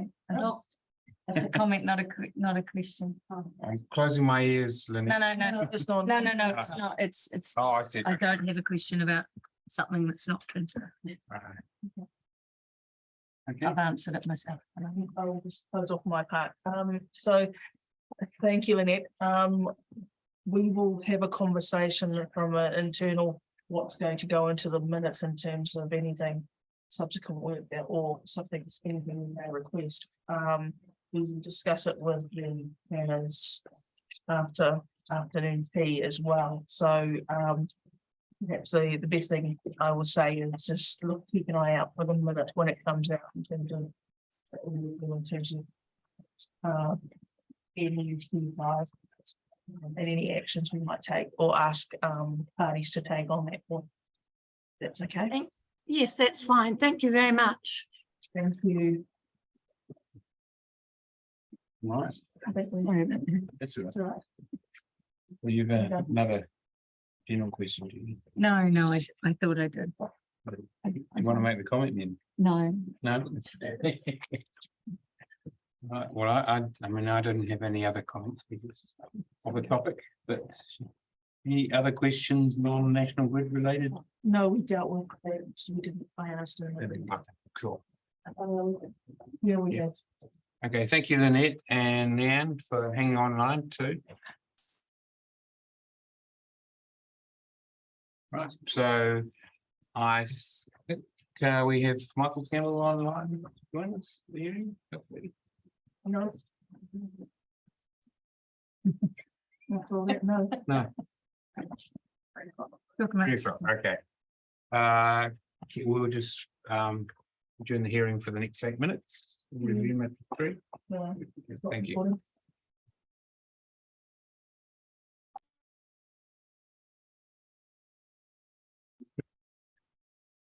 Good afternoon, hearing stream on the Central Hawke's Bay District Plan Review has recommenced. And we have one final submitter for the final hearing. There you go, you're honoured, Michael. After this, we will take a break and turn to the reporting officers for their response and questions from the panel. But other than that, we'll turn to you, Michael, on behalf of Kāinga Ora. We have seen and read your pre-circulated evidence, and I don't know if you've heard any of the hearing today. Doesn't sound like it. You've had a busy day, but we can put you in the picture if we need to. So. Thank you. Firstly, kia ora and thank you to the panel members, and thank you to Jessie for accommodating me. It's sort of been a bit challenging this time of year. Yeah, look, I haven't had the opportunity to sit in at the hearing. My evidence is relatively brief. Generally, I concur with quite a lot that's set out in the Section 42A reports, and so I've really focused on a few minor aspects as set out in my evidence, mainly with respect to the proposed changes to the definition for nationally significant infrastructure.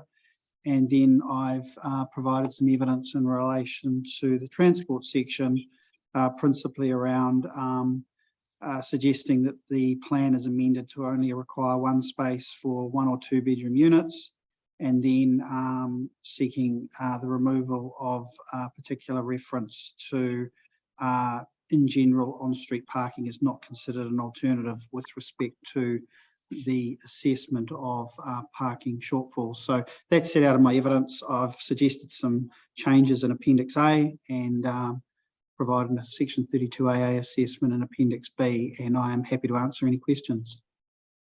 Thank you, Michael. I'll turn to the panel. Any questions?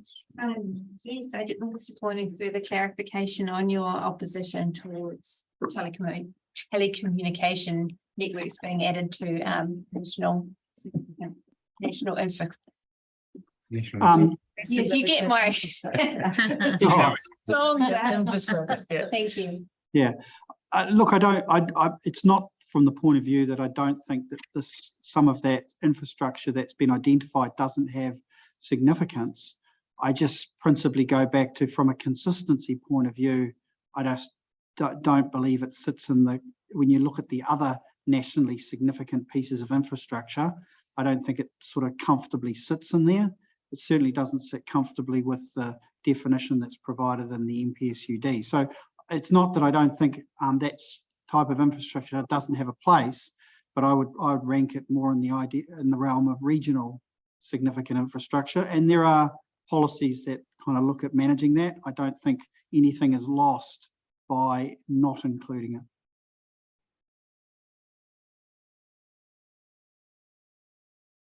There isn't a section there for regionally significant infrastructure. So by taking it out, do you see it fitting somewhere else, or where would you see it fitting?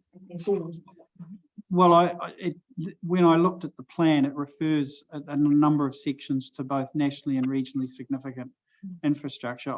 I just would have felt that it sat more comfortably as a piece of regional infrastructure. I just don't think it needs to be recognised as national infrastructure. Thank you. Thank you. Anything else? Any questions? I'm thinking of one, but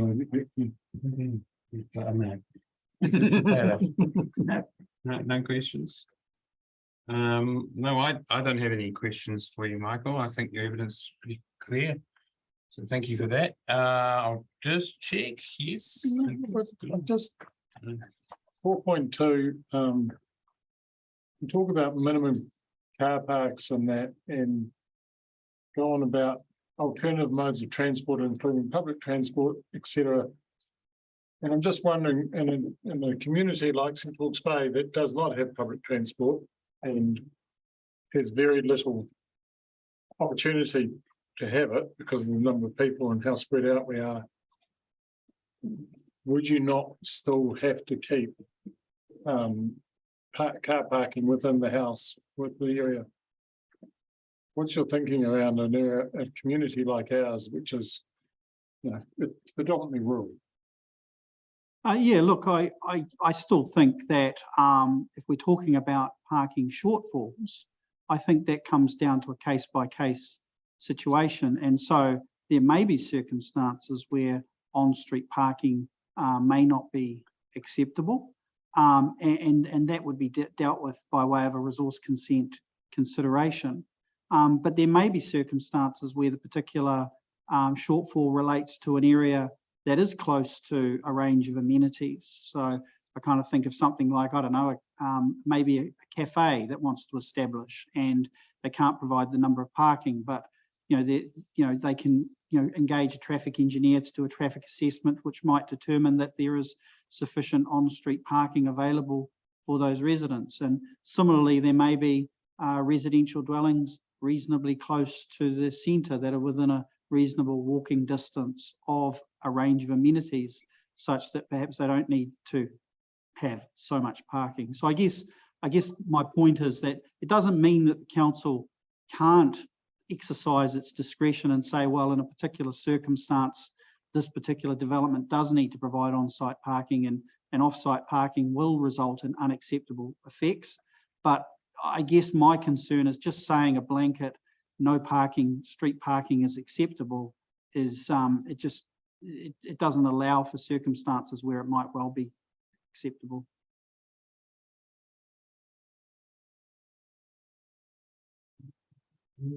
In that case, Michael, what would be the alternative?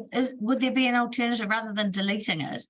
The in general on-street parking is not considered an alternative. Would you have alternative wording that would give us scope to decide when on-street parking would be considered? It's a good question. I guess it's it might be something along the lines of the extent to which there is available safe parking within the immediate area of the site. I'm just thinking off the top of my head, but really you're wanting to check. It's not unreasonable to check that there. If you've got a parking shortfall, that you have to ask the question. It's just saying, well, at that point, is there parking? Is there capacity in the surrounding roading network? It may be that it's a busy sort of highway or something, and it's completely inappropriate to rely parking on a busy road. But it may well be that there's available parking on local streets or lower volume streets, and that parking can occur in a safe manner. So something along the lines of the extent to which suitable available off-site parking is available to meet the needs of the activity, something along those lines, without compromising the safe and efficient operation of the adjoining roading network.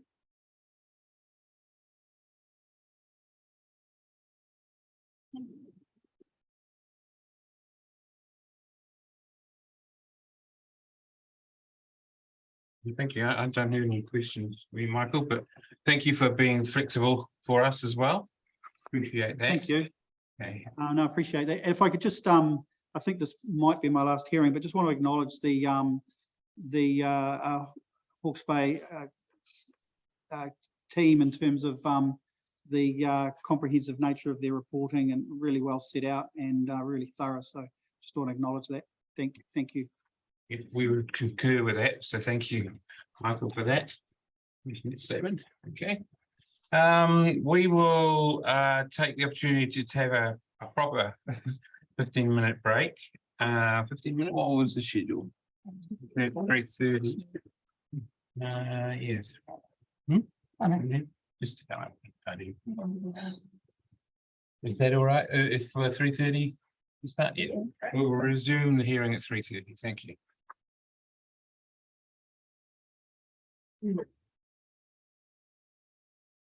Good afternoon, everybody. Hearing stream 7, the final hearing for Central Hawke's Bay District Plan Review is about to commence. We have heard the last of the submitters for the hearings, and we will turn to the reporting planners and council's legal counsel for a response to matters arising today. We will assume there will be some written rights of reply, so we will be finding out tentative timelines. The summer season is about to hit us. So I might just turn to, do we do it in the same order that we did it the other day? It's been a long week.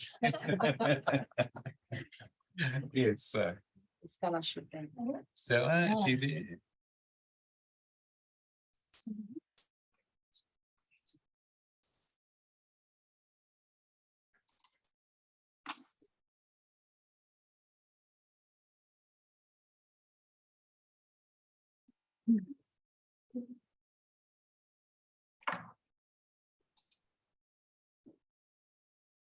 Here we are. We can see you now, Stella. Can you hear us? Yes. Yes. Thank you.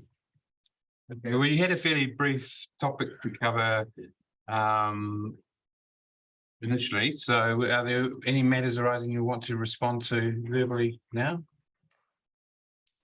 I don't have anything particular to add, and there hasn't been any, no one's submitted or spoken to any evidence on it today. I have just noted, Chairman, that you wanted me to look at that definition for environmental compensation. I had referenced the right chapter in my report, but I'll just go back and have a little bit of a look if there's any unintended consequences of that. Okay, so that can be through a written right of reply. Yeah. Making a note. Thank you. Okay, thank you, Stella. Thank you.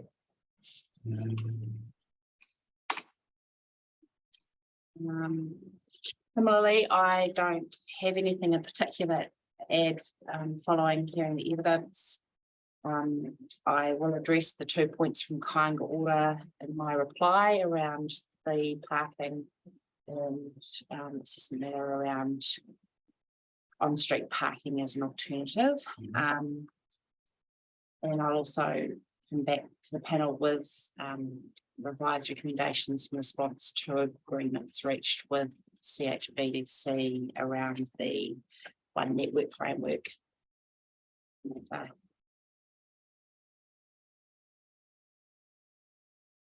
There's one question from Commissioner Byrne around the use of the terminology site and property and the 2 standards in the transport chapter. Just very briefly, site is a defined term in the plan, and it talks about a record of title, basically. So you could have a property with multiple titles. So the use of the word site is more appropriate and more consistent with how we've used that through the rest of the plan. So I'm comfortable with that change. And the question around standard where it starts talking about properties, most of those are kind of in a broader context where they would still be applying a site boundary, but it's fine. I don't think it's going to create any unintended consequences. Yeah, but I can respond if you wish me to, and more formally if you wish me to. I can't think of anything else that particular note.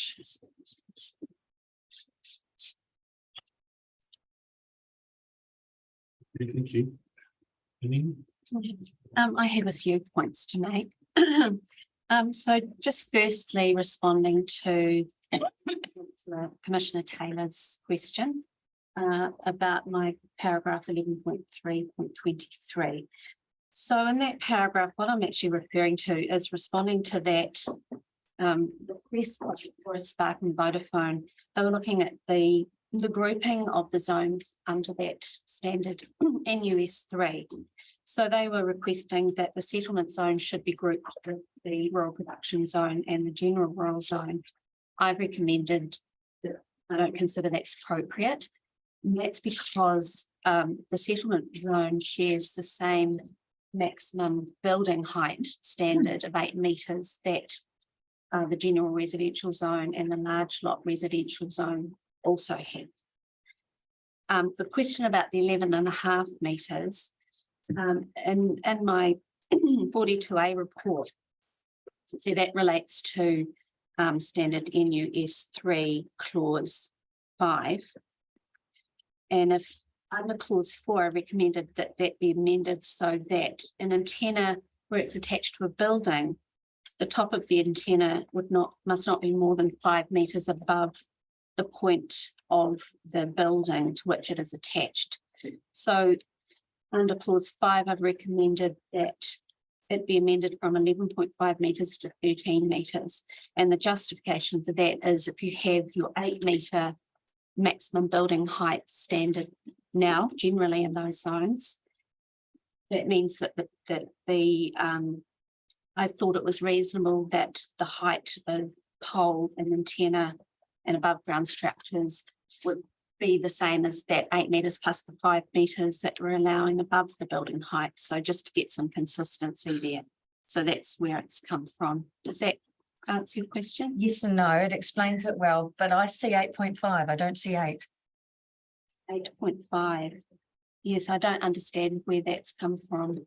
When I open NUS 3, I see 8.5, not 8. In In the plan.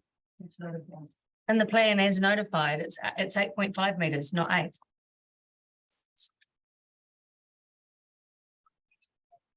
So you would end up with 4.5 metres over the. Yeah, Maybe the online version. yeah. I know, I checked the online version too, and it was 8.5. Where an antenna is attached to a building, the antenna and building must not exceed a combined height of 8.5. Yeah.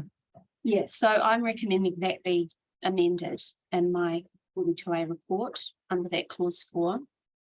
There's a combined height of 8.5 metres. So I've recommended an amendment to that clause as well in response to submission points. Yes, so the 8.5 metres has gone. So instead down to 8. Down to 8. No.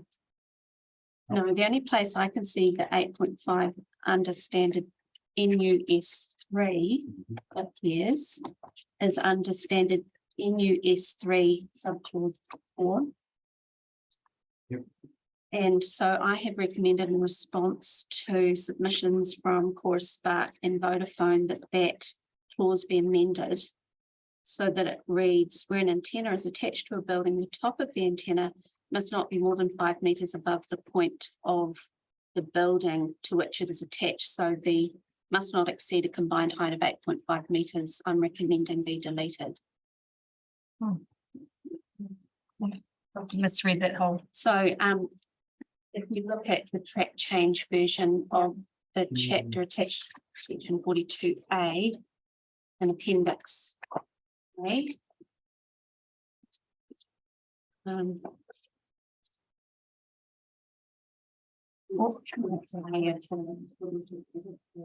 We can see the track changes. On page 266. Thank you. Just to check that that is what you were thinking of. 199. Oh, mine isn't page. Oh, no, you've got to look at the document number. It's not numbered. What could, sorry, 200 what? 200 or 199 of the 266 pages, but it's not numbered, but document size is 266. Page 109.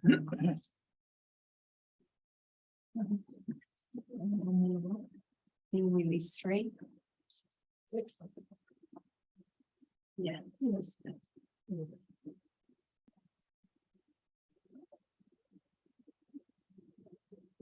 Okay.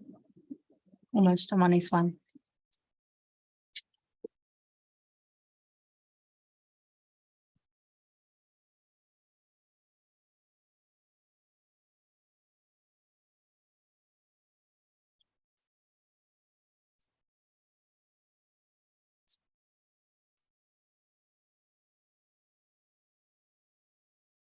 starting point isn't there anymore. So it's there.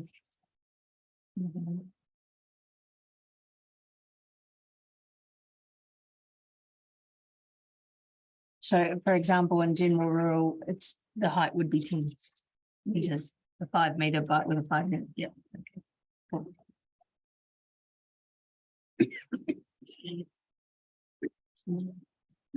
Thank you. I know it's confusing and I had to. As well.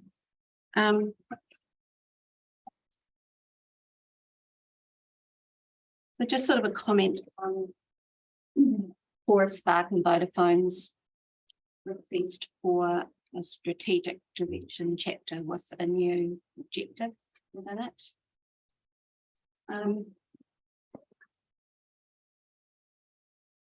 What I have noted is, and there was some discussion around, well, where would it go within the framework of the PDP? My thinking is I don't think it's necessary. Under the urban, well, if we go a step backwards, there are a couple of objectives in the RPS that objective UD5 and UD6. UD5 talks about integration of lands with significant infrastructure in the region, and objective UD6 talks about integration of strategic infrastructure with development. And those two objectives have been reflected in the introduction to the urban form and development chapter of the PDP, which is intended to give effect to the RPS. So it talks about the Hawke's Bay Regional Council's regional policy statement incorporates objectives and policies in relation to urban development and the strategic integration of infrastructure within the Hawke's Bay region. And goes on from there. And also the urban form and development chapter includes an objective to ensure that new urban development is planned for and undertaken in a manner that is consistent with the matters outlined in the Hawke's Bay Regional Policy Statement. So the submitters have asked for a new strategic objective, which is the provision of new infrastructure is integrated and coordinated with the nature, timing and sequencing of new development. And my thinking is that I consider that we've already adequately covered that in the urban form and development chapter.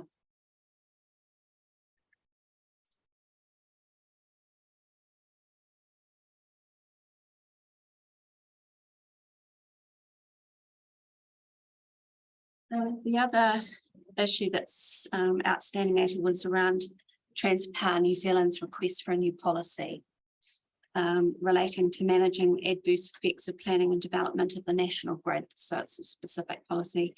In my section 42A report, I was recommending that I didn't think it was needed, but on reflection, I think it would be appropriate to add a new policy to that effect. Perhaps with some minor tweaking of the wording. But yeah, so I think that that can be accommodated.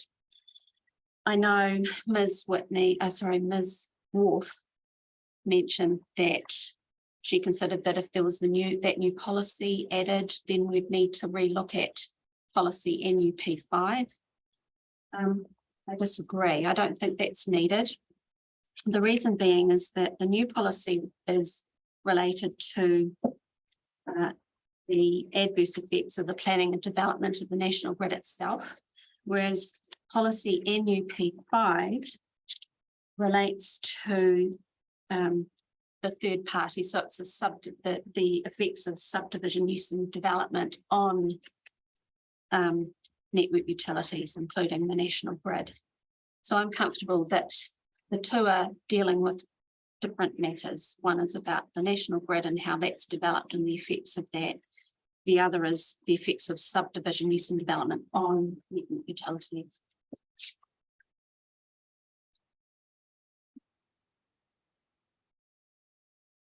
So also been a lot of discussion around the use of the words to the extent reasonably possible. Ms. Whitney's opinion was that she considers that if those words are retained within policy NUP5, that it would dilute the avoid directive of the NPS ET. I'm inclined to agree with Ms. Wolf that the NPS is quite clear, and particularly look at wording of policy 10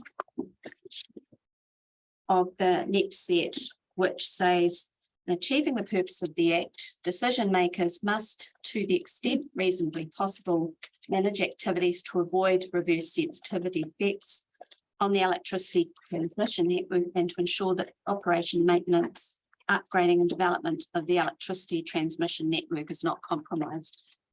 So when I read that, I think that Ms. Walker is correct, but it's not an absolute avoid. There is some, it's to the extent reasonably possible.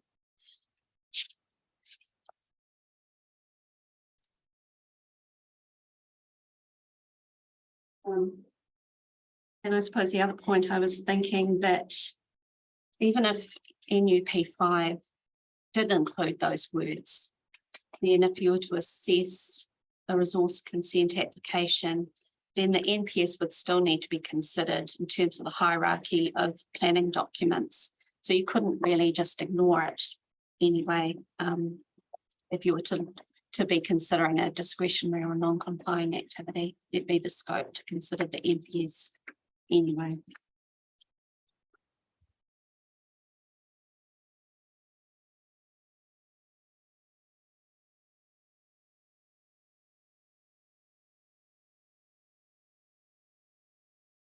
So in terms of policy NUP5, then I think adding the words to the extent reasonably possible and to manage subdivision use and making those changes are appropriate. And I'm also comfortable and agree with moving the avoid reverse sensitivity effects from the first part of that policy down specifically to clause 6 related to the national grid, because that then is also more in line with the NPSET.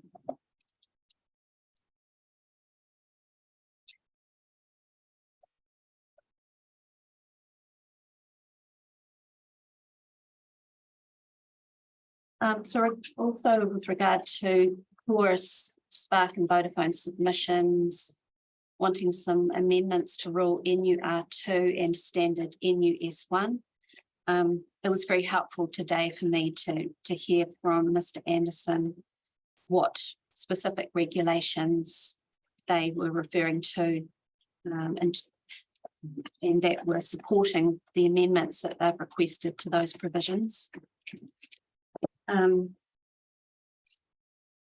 And they also provided some clarification around why those smaller WISPs, as they call them, why it would seem reasonable that they wouldn't be subject to different provisions when the effects of what they're doing are the same or similar to what is covered under the NESTF.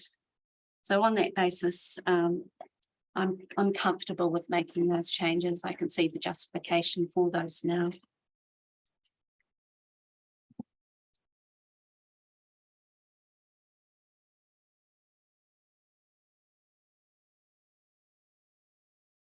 So the other matter was there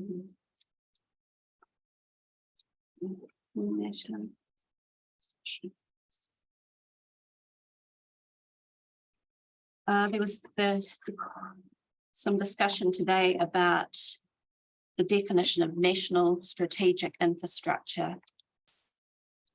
And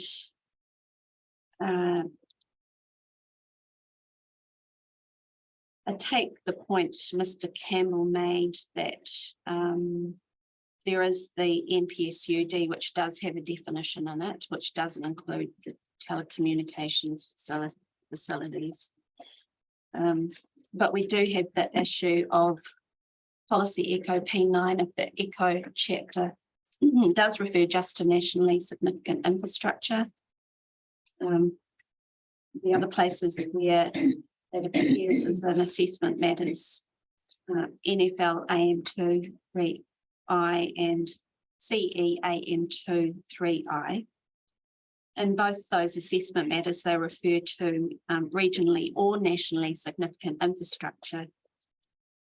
So I don't think for those it's a particular issue. So the question for me is whether it's appropriate to leave out telecommunication facilities from the nationally significant infrastructure definition, and what that might mean for policy ECO P9.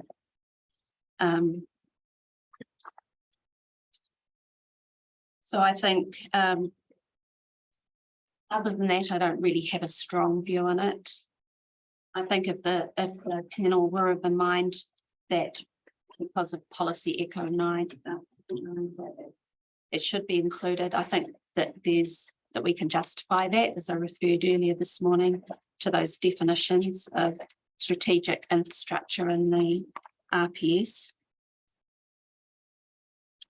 And there's also a general infrastructure definition in the RMA as well.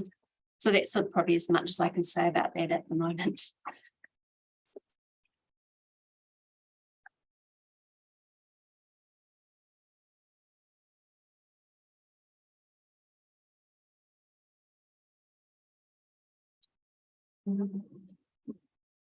And yes, the rest I will address in the but those are sort of my thoughts after hearing the evidence today.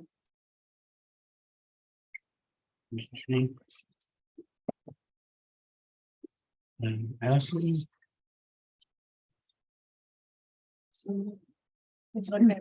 I'll just quickly run over. There were a few, well, obviously I tabled the preliminary comments so that Ms. Ryan and Mr. Roberts would have an opportunity to respond to them, but they were sort of intended as reply. So I thought I might just quickly whip through them now and make sure that I've captured everything that the commissioners want to hear about. Firstly, I think that when we're looking at the first gas NOR, it's quite important to treat the two purposes of the designation separately and almost apply the statutory tests to each of them. One of them being the protection of the pipeline. And we heard quite a lot about that today. And secondly, which I think was glossed over somewhat, the authority for the maintenance works, which, as the panel picked up on, potentially includes replacement works, which could have quite significant effects. So I think when I do the reply submissions, I'll probably almost treat those two purposes as quite separate things, because I think the tests can apply quite separately to them.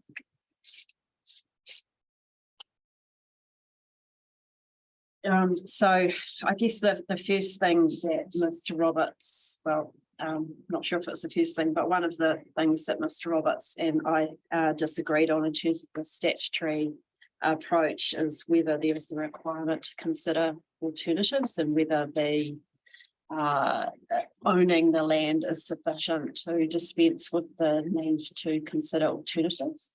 My understanding, and it has always been this way, is that you only need to meet one of those requirements in order to trigger the need to consider alternatives. So, and that, to be frank, just makes sense that if you're going to have significant adverse effects on the environment, then there should be a requirement to satisfy the territorial authority that the requirement authority has considered alternatives to inflicting those significant adverse effects. That just makes sense under the Act. So having acknowledged those significant adverse effects, I did acknowledge that the pipeline is already in place. And when I was referring to considering alternative methods, I wasn't suggesting that they should be considering tankering in gas. It was a suggestion that they should have addressed alternative methods in a planning sense, as I think the panel picked up on which anyway.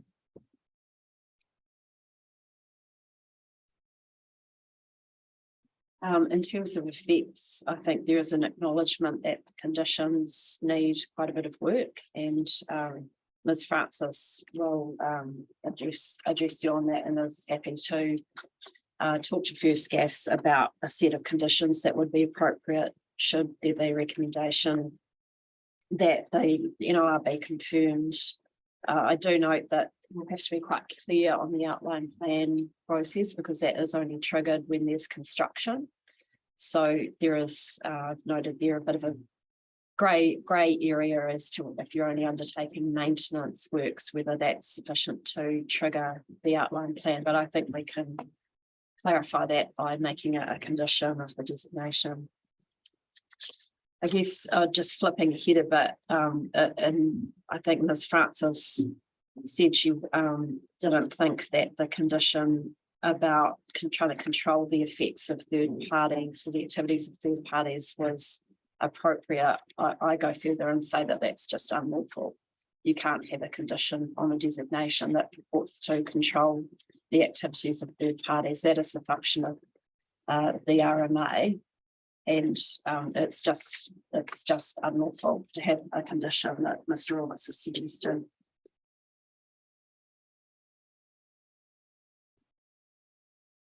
Just give a bit more colour to that. So just give us an example, just in terms of what he was suggesting and the impact. So I don't have the wording right in front of me, but I think the flavour of it was that there would be a condition on the designation that said any person over whose land the designation runs has to come and talk to First Gas before they do anything. That is the function of section 176. I think it is. It's not the function of a condition of designation. I mean, you could have an advice note in there if you wanted to, but I suspect that's probably in the plan. That's certainly in the RMA anyway. It's just a sort of fundamental principle of resource management law that you do not have resource management conditions that purport to control the exercise of third parties. So I just don't think you can have that. I can give you some law on that if you like, but it's really well accepted. So we did get some information today about the fact that the pipeline passes through areas of significant natural area. Whether it's sufficient to rely on an ecological assessment undertaken at the time by way of outline plan, that will be for the panel to decide. I suspect there would have to be some quite clear expectations set out in that. And I guess one thing that wasn't addressed through the evidence there was some discussion about why the rules in the plan weren't, First Gas didn't think that they were enough to protect pipeline, but there wasn't any discussion as to why the rules in the network utilities section, which I understand essentially maintenance of network utilities, which include the gas transmission line, a permitted activity, why that isn't appropriate. Why is it reasonably necessary to have a designation when you've got rules in the plan that make it permitted? And perhaps the answer to that is, well, if we were going through a significant natural area, we'd need to get a consent. To which I think it's legitimate to ask the question, well, why don't you do that? And let us have the say when it's talking about significant natural areas. So, I mean, again, that's a matter that's before the panel. In terms of whether the designation is reasonably necessary. Mr. Roberts made a submission to you that that is for food gas to decide that's incorrect. And I can say that with some confidence. The test is that the territorial authority must have regard to whether the work and designation are reasonably necessary to give for achieving the objectives of the requiring authority. So that is a decision that you need to make, not Mr. Roberts with First Gas. Mr. Roberts might be thinking of it's for them to make the alternatives assessment. That may have been what he was thinking of. And then the test for you is whether or not that consideration of alternatives has been adequate. But certainly I don't accept his submission to you that you don't need to worry about that, because that is exactly what the statutory test requires you to do.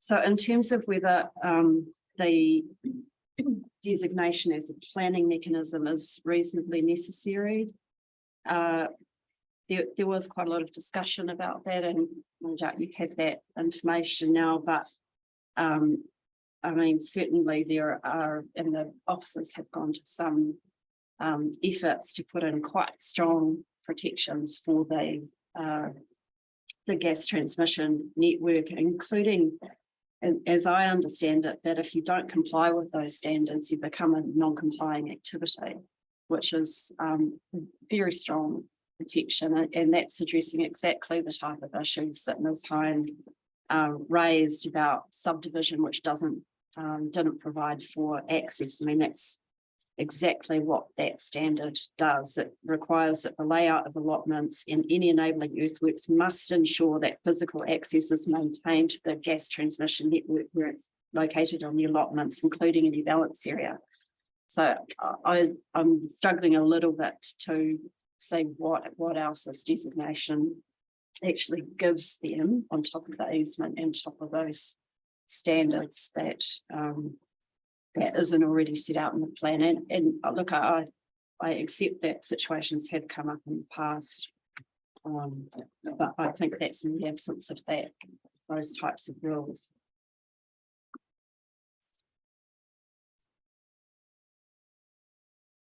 And I've already raised the issue of whether they utility factors provide that protection as well.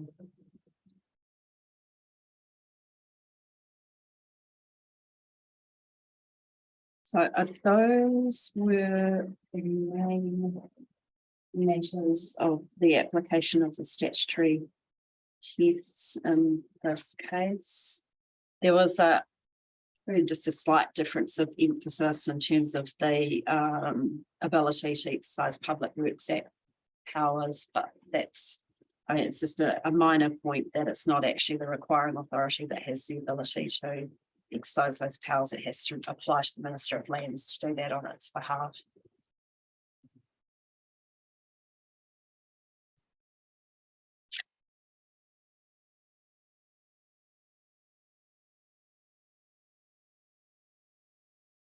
So those were really the matters I was going to address that would really just involve turning that into a written statement for your records, possibly with a bit of further response to those submissions that Mr. Roberts made. But if there's anything else, I'm happy to address it, including in relation to the other definitions. Okay, thank you. Perhaps if we could just finish with Dennis, and then we'll just turn to the panel for quick time.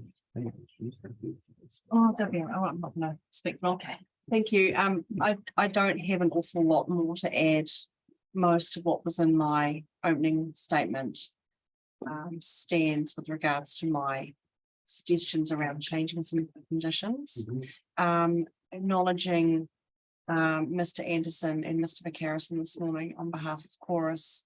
I'm pleased to hear that they are happy to put conditions back in, and I'm very happy to work with them on that to formulate a set of conditions that we agree on. with regards to First Gas, acknowledging the significant comments there that Ash has just made, I don't have an awful lot more to add. I thank Mr. Roberts and his team for identifying that the pipeline does run through a fault line, water body reserves, 2 SNAs in the flood hazard area. That's really important information for us going forward, and I think it's going to help in terms of drafting conditions. And I'm very happy to work with Mr. Roberts, Ms.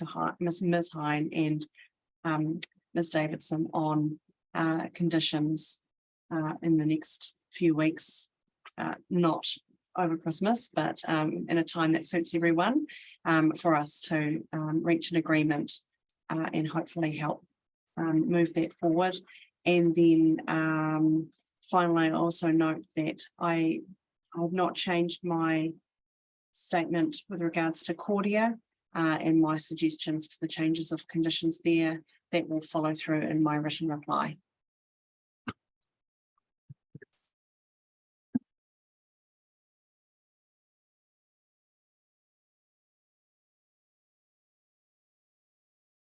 Right, thank you for that. I'll turn to the panel, see if there's any questions.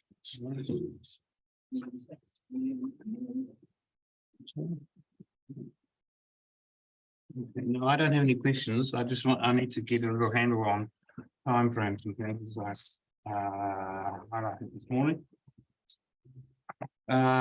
Yes, so Christmas is a week and a half away, and then we all shut down till this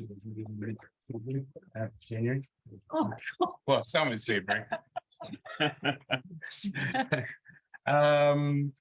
So in terms of conditions and discussing with the two parties, well, not really, but the parties around that, what sort of timeframes? I know you talked about 2 weeks, Alison, but that's right into Christmas. How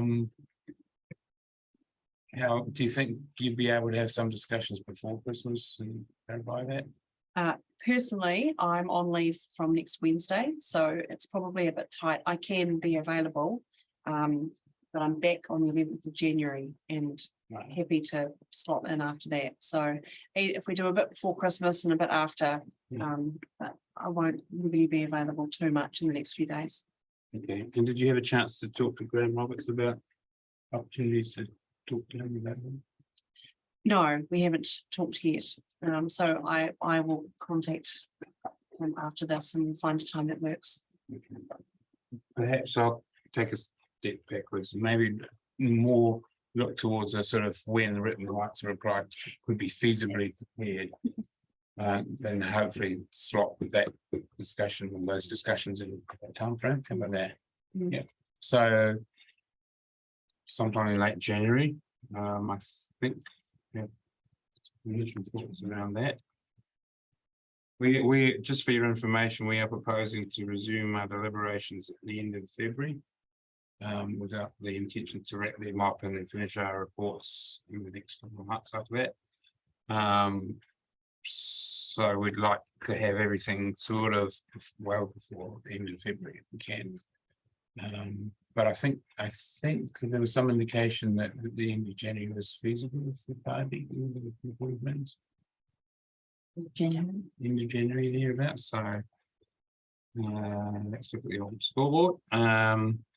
Bearing in mind that won't affect you. All you want to do the bed yours. So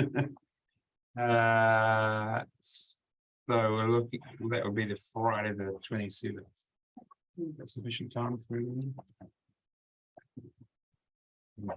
Ms. Davidson, that's time for you as well. You do have an anniversary holiday. Yes, it's the Monday after that. Ah, okay, cool. Right. Get it done by then, right?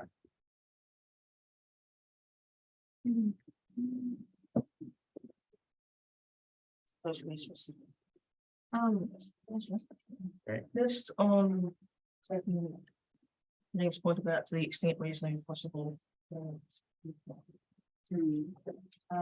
the question of dilution, we did have the suggestion that we should take more of a proposal Yes. Think about.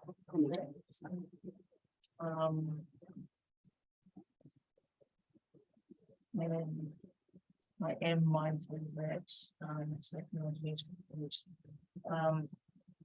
I also need to have a conversation with the other commissioners.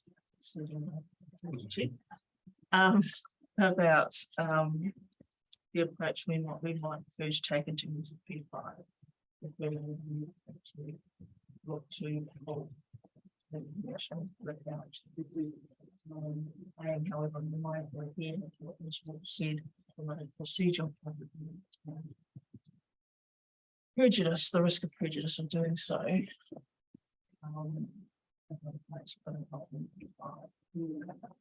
That is something that's sort of sticking in my mind.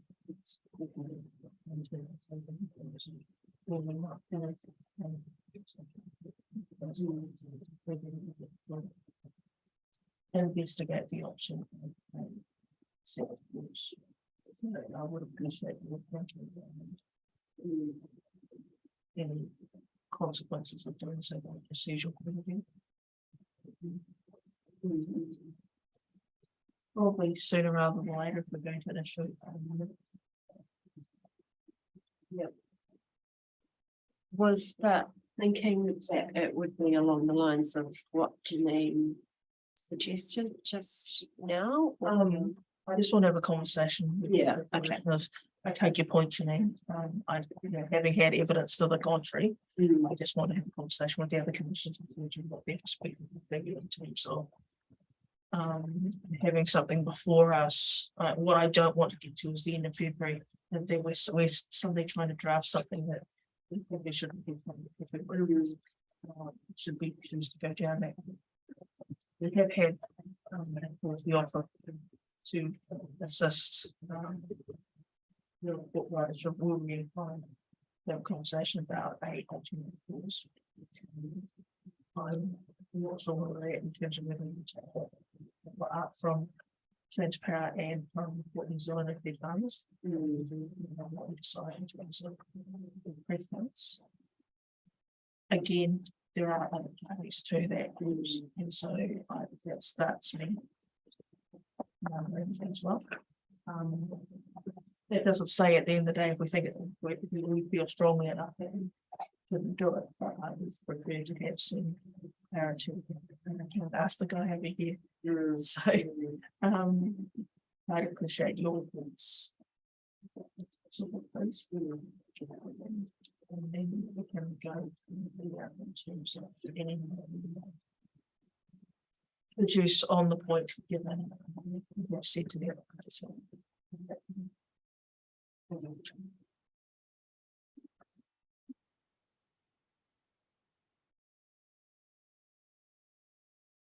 Any other questions and points? Okay, well, we are hopefully a momentous point in the proceedings, the final part of the final hearing. So I wish to thank all the parties again for all the extremely enormous efforts that the district plan hearing process warrants. Thank you, Dylan, for all your help behind the scenes to organise things and get things sorted from behind that. Thanks to Jessie for her, I can't remember the name of the Indian god who with the multi-arms, but that's who you are. She's been amazing. Multitasking is an understatement for Jessie, so thank you very, very much for that. Thank you very much to the reporting panel. I think we've all got them online, haven't we? Yeah. So I concur with who was it that said that, Graham? Multiple today, yeah. Notes of appreciation. Your reports have been very thorough, very helpful. And we appreciate your ability to respond to questions and things arising during the course and then come back to us as well. It's all been great, and I think the process has borne the benefits of that in terms of the reduction in the scope of matters and contention. So I thank you all for that, and I thank you, Asher, too, for your wise legal counsel. during the course of the hearings. That has been much appreciated and very, very helpful as well. So thank you for that. And also Tiffany as well. I'm not considering you for this, for your help too. I know it's your first district plan hearings as well, so hopefully you've gained a lot from the process to date and move forward with those skills and experience as well. Thank you. And I thank you for the panel as well. I know we haven't finished our job yet, but you've been a great panel. And hopefully it's been a good learning process for you and you've been enjoying the process as well today. So thank you for that. And thank you generally to the council for all your efforts and things, and to IT as well. It's been great, apart from those first little glitches right at the first few hearings, but since then it's run as smooth as silk. So thank you. And with that, I will adjourn the hearing. I'm doing that in case there is ever a need during our deliberations to resume the hearing, but we're adjourning on the basis that this will be the end of the hearing process. So thank you, everyone. Thank you.